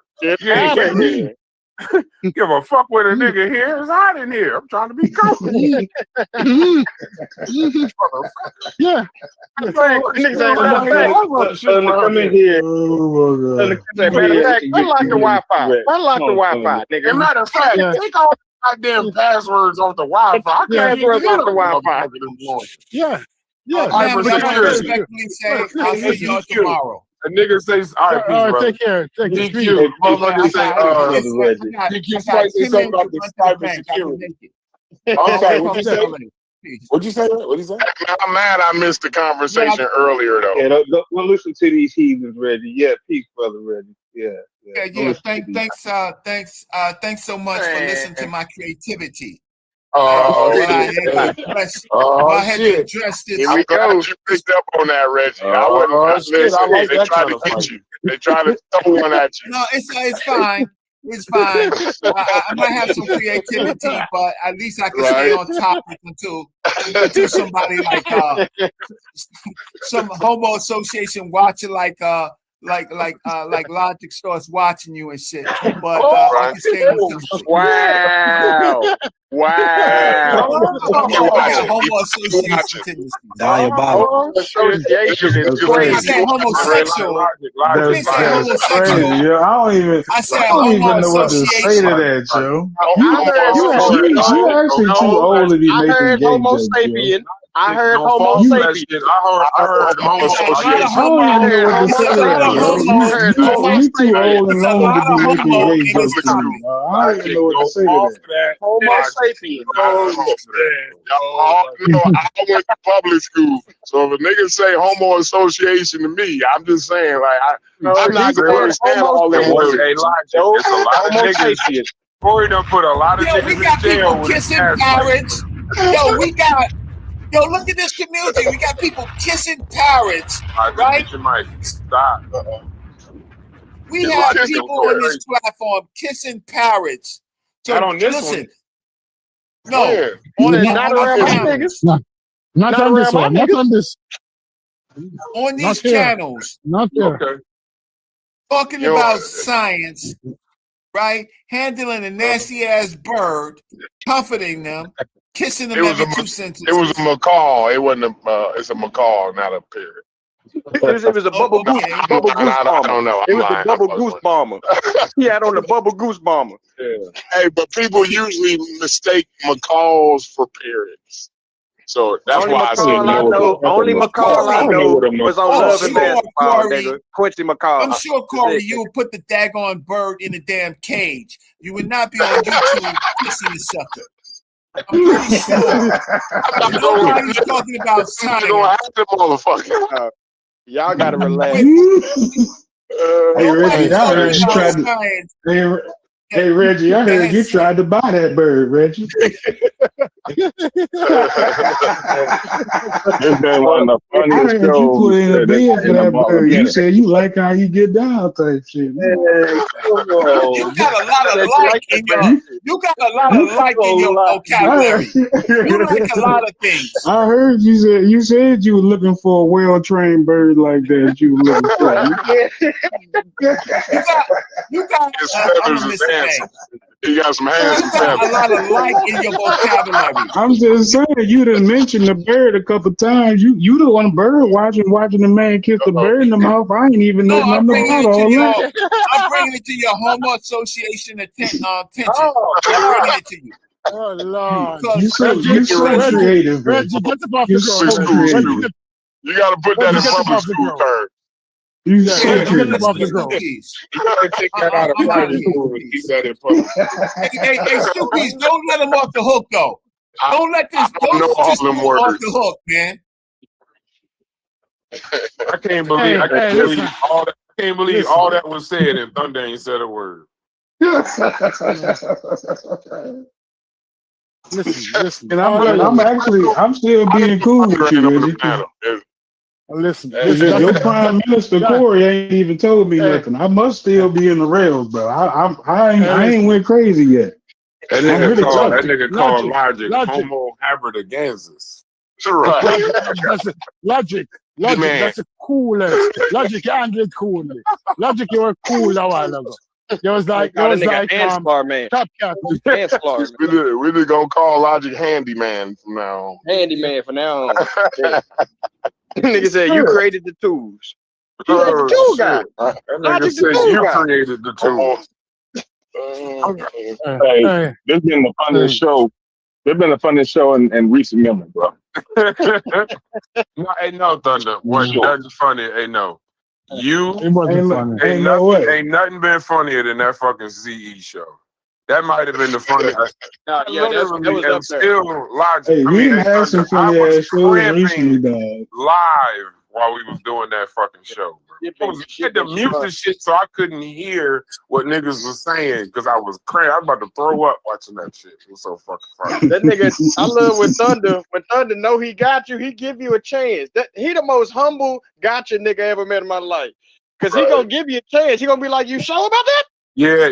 All right, I'm gonna ask you one more time. So what you saying is, just so we clear. Just so we clear, because you want to make sure. You tried to run me down like that, Thunder, one time. Years ago, you tried to run me down like that. But it was cool, though. That's a good fighting style, because what it is he trying to make sure that you really don't know what the fuck you talking about. Right. And then later when you say you made a mistake, he gonna say, I asked you 5 fucking times. Right. Did you understand what the fuck you were saying? Yep. You didn't understand it. So that's what the exchange was that was so funny, dog, when he was like, bro, I asked you, and you did. Like the wild part is like you asked him to make sure, like make sure at least 3 times. Yeah. Now, that nigga Thunder take a remedial. He'd be like, okay, you do speak English, right? You speak English? Okay. Now, if this would be like, he'll say the question again, just be like, my nigga, if you speak English, he almost can't believe it, DQ. In his mind, he like, I thought I was talking to a motherfucker that understood this shit. And the crazy part, though, what Thunder be doing is he be emphasizing what I be talking about all the time. All you gotta do is just remember, you can't go against what Miss Pemberton said, bro. Like, Thunder ain't taking, he's not taking Isaac or fucking Max Planck or nobody to the game, right? He taking Miss Pemberton to the game. Like, he keep it very, very, very rudimentary in his questions and shit. You know what I'm saying? And so, like, bro, like, it's just simple. Like, no, like, simple shit. Like when you don't understand like simple shit about the topic, it's like, bro, let's just not even. What you doing? What are you doing here? Brad, what you know about that back porch refrigerator? Gotta have a back porch refrigerator. Let me see. I ain't looking at my phone. One second. I got a garage refrigerator. We got one in there too. We got one in there. Let's see. Oh yeah. Yes, sir. Yeah. Yes, sir. Absolutely. Yes, sir. Fill that bitch I up. got the Granny used to keep a deep freezer on the front porch, right? No, that's hey, wait. The next word out of my mouth, I don't know how you do, was deep freezer, nigga. You ain't lived until you got deep freezer. You got meat from 5 years ago, fresh. Absolutely. 10 years ago. Yes, sir. Yes, sir. I know all about it. I know all about it. I know all about it. All about it. If you call yourself growing up anywhere in the Midwest of the South, if you ain't have a fucking a deep freezer or a goddamn refrigerator somewhere else in the house, so your parents could catch them goddamn sales, and the excuse ain't I ain't got a room in the refrigerator. Shit. Hey, Brad, look, you ain't had a grandmother. Did you have a well on your property? Yes. Did you have a well? Yes. And guess what? I've never had better water than the water from the well. When the well water was that shit. I've never had better water than the well water. Was this shit. And it probably was fucked up, but it tasted amazing, ice cold. It tasted amazing. I don't give a damn. No, it was probably like no, back then it was probably good. It was probably real good. Yeah. That you're supposed to have. Yep, never actual good minerals from the ground. Yeah. But nah, if you ain't had a grandmother, unless your grandmother done told you, I don't give a damn if all the stores go empty. This house gonna eat, goddammit. Absolutely. So you pull out that bag, that Ziploc bag of greens, you goddammit, from last Thanksgiving and shit. You see the date on it. You see the date on the motherfucker. She used to write the date on. My granny used to write the date on the bags. You know what I mean? Mm-hmm. I mean, you'd be like, well, that was from Christmas. We ate them and they was from good. Christmas. And remember how good they was. They needed a couple pieces of okra to cut that salt, but goddamn, they was good. And so I know how to fix them though. Yes, sir, bro. Let me tell you, because in the Midwest, I still kind of do it from time to time, Paul. Like we would get our meat pretty much for like a couple of months all at once. See, like, I don't know if y'all ever like killed a cow for real, but like, we would have people like we had a guy named I forgot his name, Durf something, I forget, Mr. Judicial, and that motherfucker used to literally, that's how he lived, I think, his entire life, because I don't think he ever worked. He literally every like 5-6 months or so, when we would go, he would just say, I killed a cow. Yep, butcher cow. And motherfucking, it would be tables of meat. And you would just pay one price and you just take what could fit in this size bag or this size box or this size container. So people don't realize how much meat one cow can produce, bro. Shit, just understand that. I bought a half a cow one year, dog. That shit, dude. I had so much ground beef, so much fucking steaks. God damn it. It was too much. It was too much, bro. Yep. Now imagine a nigga having 5,000 head of cattle. You know that's big money. Yeah, like, this nigga Brendan is a fool. He said, Corey, my deep freezer is a museum. I still do that shit. Damn. Hell yeah, absolutely. Yeah. Damn, I gotta run this video back. I want to hear Logic cuss out Reggie or Reggie cuss out Logic. Y'all, the chat said this shit was epic. It was lit. Yeah, one of the that shit was epic. Man, TMI been pumping out some shit, man. I ain't gonna lie. Yeah, we got I'm shitty. I missed the conversation earlier, man. Y'all was having a political conversation and shit. Yeah, the homeboy Domo over here. Yeah, absolutely. We were talking about Clarence Thomas because Fetty had put this speech he said that inspired his life. Gotta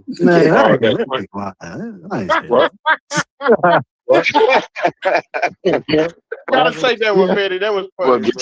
Clarence Thomas speech when he said it changed his whole worldview and ideology forever changed.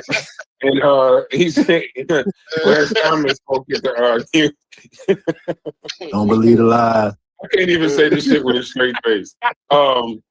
He posted a speech that he had at University of Texas at Austin. And we were having a by the way, Domo sent a shot. I don't know if you heard that shit, DQ. No, what he said? He said, I graduated from Oklahoma. Fuck Texas. So you might have to. That nigga Boomer Sooner. I know that's the Red River. I know that's Red River. Red River rivalry. I'm just telling you, you might have to send a shot back. Nobody from that state can even come in this Discord. So, but I hate that I let Oklahoma in here.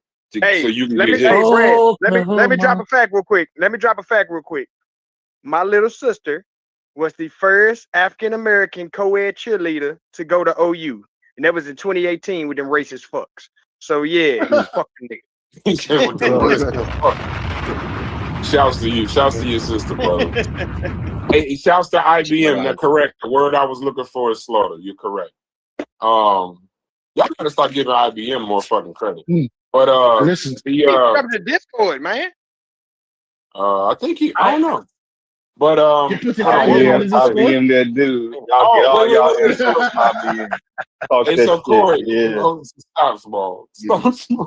So Corey, we was talking about Clarence Thomas' speech, and then Fetty put a quote in the Discord about how Clarence Thomas viewed leftists how basically the leftists are ruining the world and progressives are ruining the world with their ideology. So it kind of made me think, and I don't know if you chimed in, but you can chime in now. What based on how what the sentiment is from Black people about Clarence Thomas, he is a Supreme Court justice. Now, we might not agree with his ideology, his worldview, and he actually has done some things that are pretty harmful. But the fact that he's a Black Supreme Court justice, should we be proud as a people of Clarence Thomas, the fact that he was accomplished to get there, or should we say he's been problematic for us and just kind of ignore him and throw him away?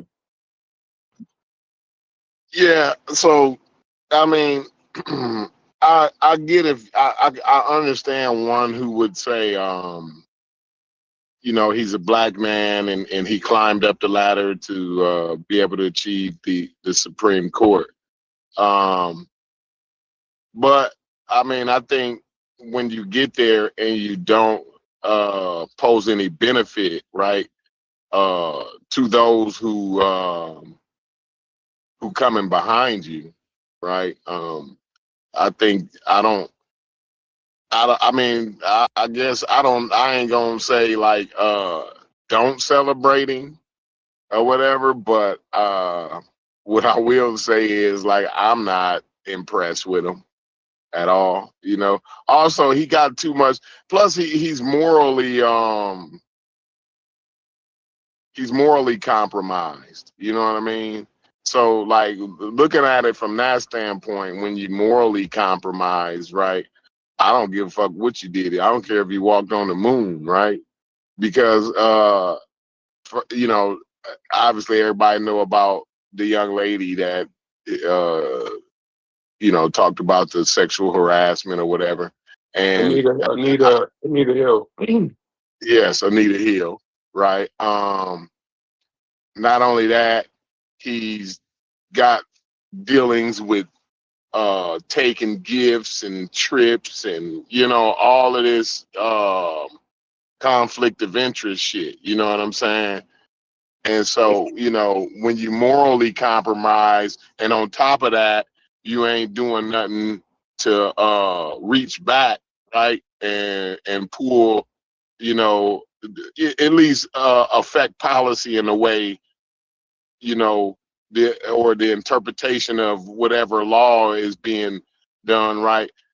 You're not affecting that policy in a way that's positive for Black folks, you know what I'm saying? And being a Black man, that's a disgrace. It's disgraceful, you know what I mean? So that's all that's my way to look at it. I'm not expecting nobody else to look at it that way. But that's just my take on it.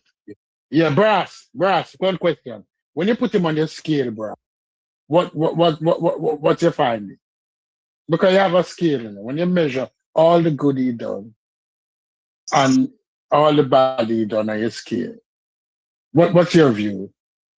Symbolically, people like him, I would say, are symbolic examples. But as far as putting him on a scale, like his beliefs, his worldview, his ideology, I think he's one of the most harmful members of government that Black people have ever had. So no way you can get into paradise. Yeah, no. I just know in what we think as adults with understanding is one thing. A child seeing a Black man on the Supreme Court is important. I think whether we know it, whether we have an understanding of because a lot of times, I guess it's when you work with children, you look at things, or you have children, you look at things just with a little bit of nuance. And I don't like the word, I don't even like using that word, but a child seeing a Black man on the Supreme Court, you just don't know what that does for that child. It removes the barrier way better than reading about it or whatever. One of Obama's largest accomplishments, like I always say this, for me, is I realized that my mother was not actually lying to me this entire time when she kept saying you could grow up and be president of the United States. And then I looked at the presidents and didn't see anything that even resembled me. The night that Obama got elected, the fact that there were actually Black children, you understand what I'm trying to say? Like that there are children that don't know a life without a Black president. And I think and on top of that, how exemplary he was. Any narrative that they're seeing splashed across social media, splashed across the news about how terrible we are, we don't take care of our kids, we're a bunch of criminals, this, that, and the other. For 8 years, they got to see a shining example of a Black man to a level that that if you ever wanted to say you saw the bar, even if you didn't have a father in the home, you saw the bar of what it could be. And if your mother told you that you could be president of the United States, she could say, look at Barack Obama. And you're not going to go back and see no trash, no bullshit, no sleeping around, no drug use, no major scandals of any kind. The United States, biggest scandal was the tan suit. What the tan suit? They had to make up some shit about Joe Clark. Well, I would say that, or that that minister that he followed in Chicago. That was in his campaign, though. Yeah, so like I said, they had to make up shit. They had to make it up. But it's just you had to see that. Yeah, he was sharp as a tack. But I'm saying it's just people don't realize the power in kids seeing that shit. He had 2 buttons unbuttoned, Brian. That's what it was. The nigga had it was the walk, Corey. It was the walk. If you got them 2 buttons, that's one thing, but it's that damn walk. When you walking like you got places to be, goddamn it. And you could have put a Newport in the picture, it wouldn't have looked no worse. It's the greatest shit ever. Question, Brad. Is a bad example better than no?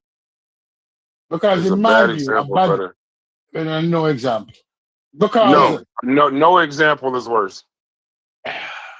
Because if you look at it, because if you look at it, I use Tiger Woods. I use how they tried to demonize Venus and Serena. Usually the first of anything is always going to be, it's that Indian theory, the cowboy they always send one cowboy over the hill. He get a whole bunch of fucking arrows, come back, and then everybody else don't get as many arrows. The first in anything always gonna catch a whole lot of hell. Tiger Woods, how many people he inspired to go into golf and business? Yeah. What do you do? Hold on. What do you do for the black that kid nigga was that wants drunk to as play hell the golf? other day. And now he drunk, running over shit, He cheating got on caught his up wife again. and shit. That nigga was on pills and everything. It was drunk But and so high. he can't. But Stupies, you know how I feel about that too. One of the things that we have to get past, that the rest of the world has already gotten past, we can't expect perfect leadership. But when perfect leadership, don't nobody else expect that. Yeah. No, I understand what you're saying. Leadership. No, I understand what you're saying, but let's look at it. That dude, right? Clarence Thomas, he followed Thurgood Marshall. He wasn't. And when we saw it coming in, we said, all right, we understand it is conservative, but we expect that he will have some level of character about it. And he did. Right? Venus and Serena Williams, nobody can say anything bad about them.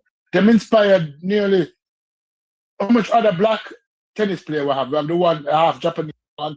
We have golf. Osaka. We got a bunch now. Osaka. Yeah, Who they inspire are all of these girls. There is no bullshit nobody can call on any other girl like the Serena and William. The Williams sisters inspired. But this dude took a different level of self-hate and it amplified to the extreme. His ex-wife, if you look for an article where ex-wife says something positive about him, as a Supreme, she has never said something positive. She has never said anything. It reminds me of people saying, if you don't have anything good to say, don't say anything at all. That's the kind of dude that come off as, right? So his example, because if he was the first, I would understand. But we already have somebody before him who was like an Obama, right? We had Marshall, right? We have Obama. And then that lady he married to is crazy as all out. Right. Yeah, she's wild as hell. But to the point about Thurgood Marshall, sometimes I hate to say this, in the social media age and the internet age, how can I say this without being disrespectful? I'm gonna just be disrespectful, and I hope you understand what I'm saying. Some of these motherfuckers don't seem real. If that makes sense. Like a god. But if somebody I'm just saying, like when we say things, like we've said MLK so much and Malcolm X so much and Thurgood Marshall so much and Jackie Robinson so much, at some point we've said it so much and used them for so many examples that it's good in your time while you're alive, you get to see it. It's like trying to describe it's trying to describe Michael Jordan to children now. They don't know. They know Michael Jordan might as well be Julius Erving, might as well be Oscar Robertson at this point. He's ancient to these people, to kids now. So you need to be, I agree with Chef. We've already conquered all of this and proved that we could do it. I agree. But I think that constant reinforcement, especially when you got a government that's trying to remove it. I told you, there'll be a time, sad to say, there'll be a time where, outside of your home, we could live in a world where MLK isn't even being taught about anymore. I told you that years ago. Where these people don't even exist. We're going to start looking at MLK and Martin Luther King like Rosa Parks. Like Rosa Parks is in the same time as Martin Luther King, but people talk about her like she's Harriet Tubman or something. Like the 60s is only 60 years ago. And you remember that scene from Barbershop with Cedric the Entertainer said? That shit was, that nigga said, Rosa Parks ain't do nothing but sit up, black ass. Yeah. That's why we do. That's why me and Mujahsi doing that show, so we could bring light to. We doing a show on Tuesday about that. Yeah. To bring light, bring more light. You still want me to put something together for that show? Yeah, I want you to be a part of it, brother. Brass, remember when we had that conversation when we first started? I think it was the second conversation, and I was saying that these ballens, these people trying to erase us from history. And people saying that nobody can forget XYZ. Nobody can forget. But after 100 years, they may, right? Because Obama would appreciate Obama now. But imagine somebody born today when Obama died, explaining Obama to grandchildren. Them grandchildren would say, no, that's a super Negro. A Negro like that never existed. Right, but hopefully collective. we've had another another couple of black presidents by then. So then now it won't seem so damn super. One of the not about to say Carl Thomas, Clarence Thomas, as problematic and corrupted as he is, it's good that we're still not only saying like now we can say with Justice Ketanji Brown. Now we can not only say a black person but a black woman. You understand what I'm trying to say? Like, and it's current. So now it don't. When you show that picture of the Supreme Court, that's good representation right there.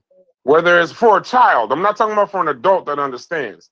I'm saying for a child. When a kid said he wants to be a judge, and then you say he could be a Supreme Court justice, when they look at that picture, you ain't lying.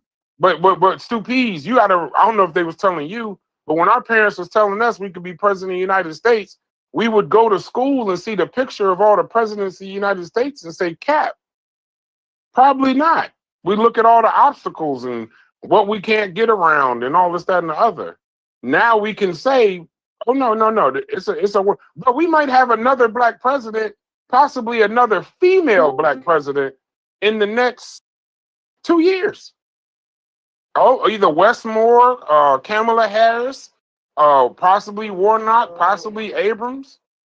You never know. Yeah, it took a while for it to sink in that Obama was the president. You know what I'm saying? Like it was like unbelievable.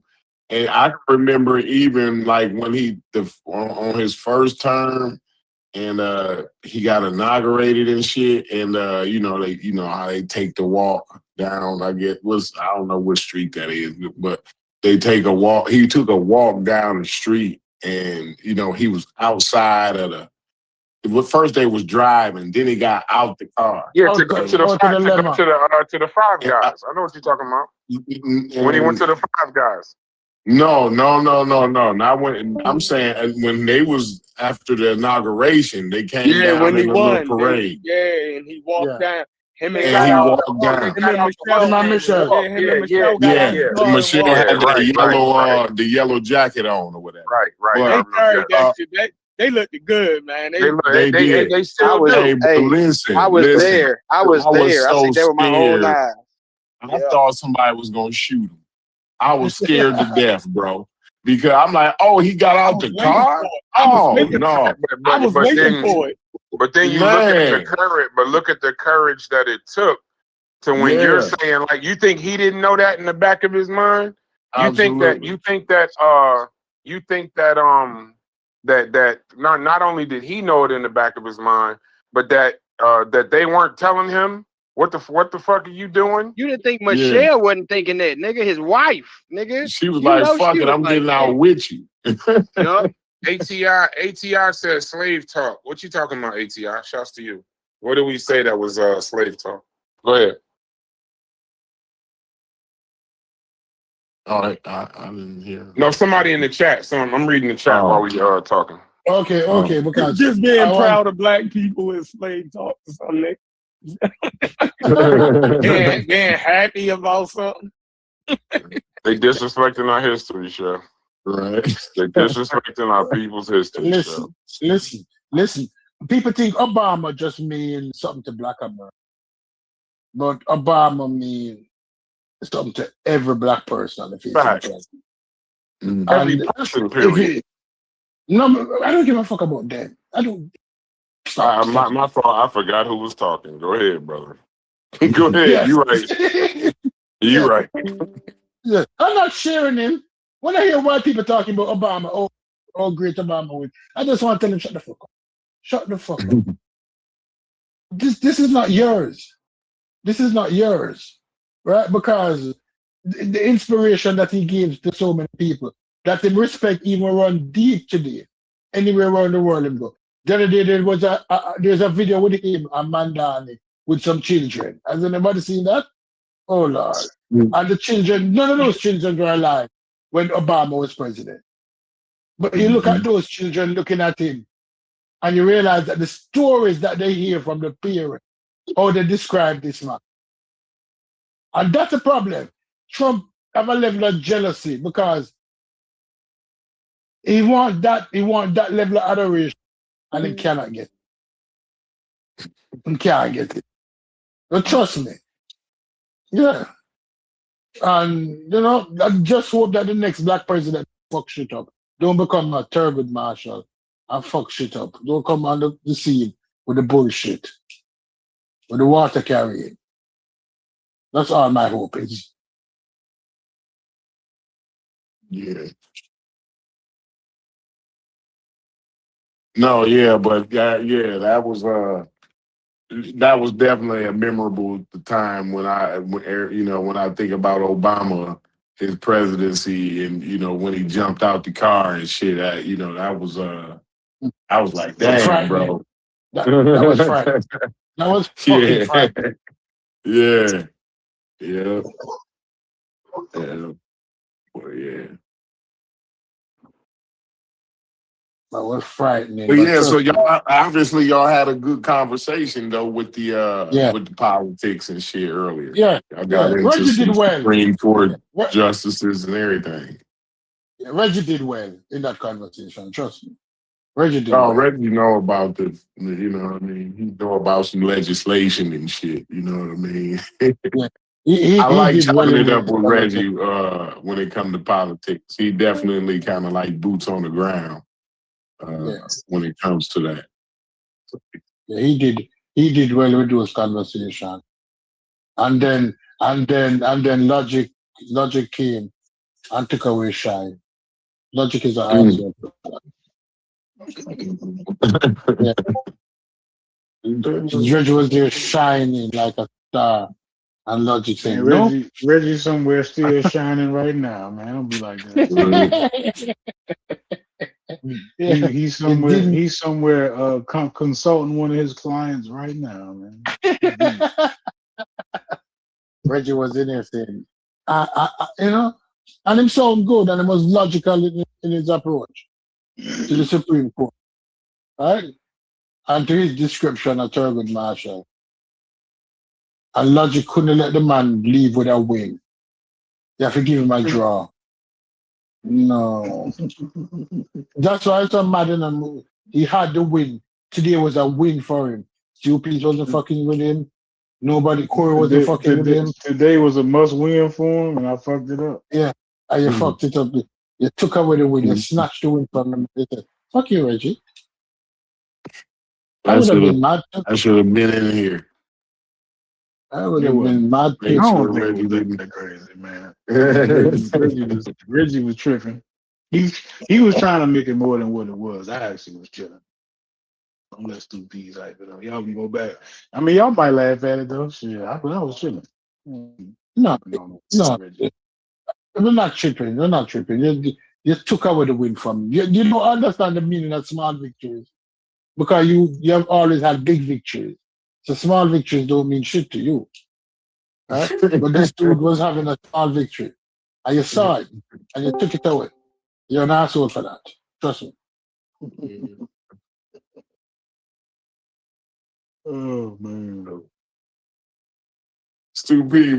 What's you and Reggie's beef, man? Why you and Reggie got beef? No, I don't have beef with them enough. What's the initial beef? No, the initial beef is, you see, anytime I'm saying anything simple, not simple. Anytime I'm saying anything sensible, I will be there. I'll back him up. I will ask point question. I'll allow him to elaborate. I'll allow him to sound better than he actually is. I would promote it. But when him gets into that bullshit and the Egyptian, the physics, I wanted to do it today, but because he had that win, I decided not to. Right? I decided to let him leave the deal with it. Right? But then Logic said, fuck that shit. Right? Logic said, fuck that shit. Right? But when it comes to stupidness like that, somebody has to push back. Somebody has to push back. Somebody has to say, no, dude, no. Yeah. What are you doing? What you're doing is that's poetic. That's a poetic thing, you know, when they talk about, oh, look at how you could interpret this, you know, in this way, you know what I mean? And it's a poetic type of deal. So nobody should take that serious, you know. Would y'all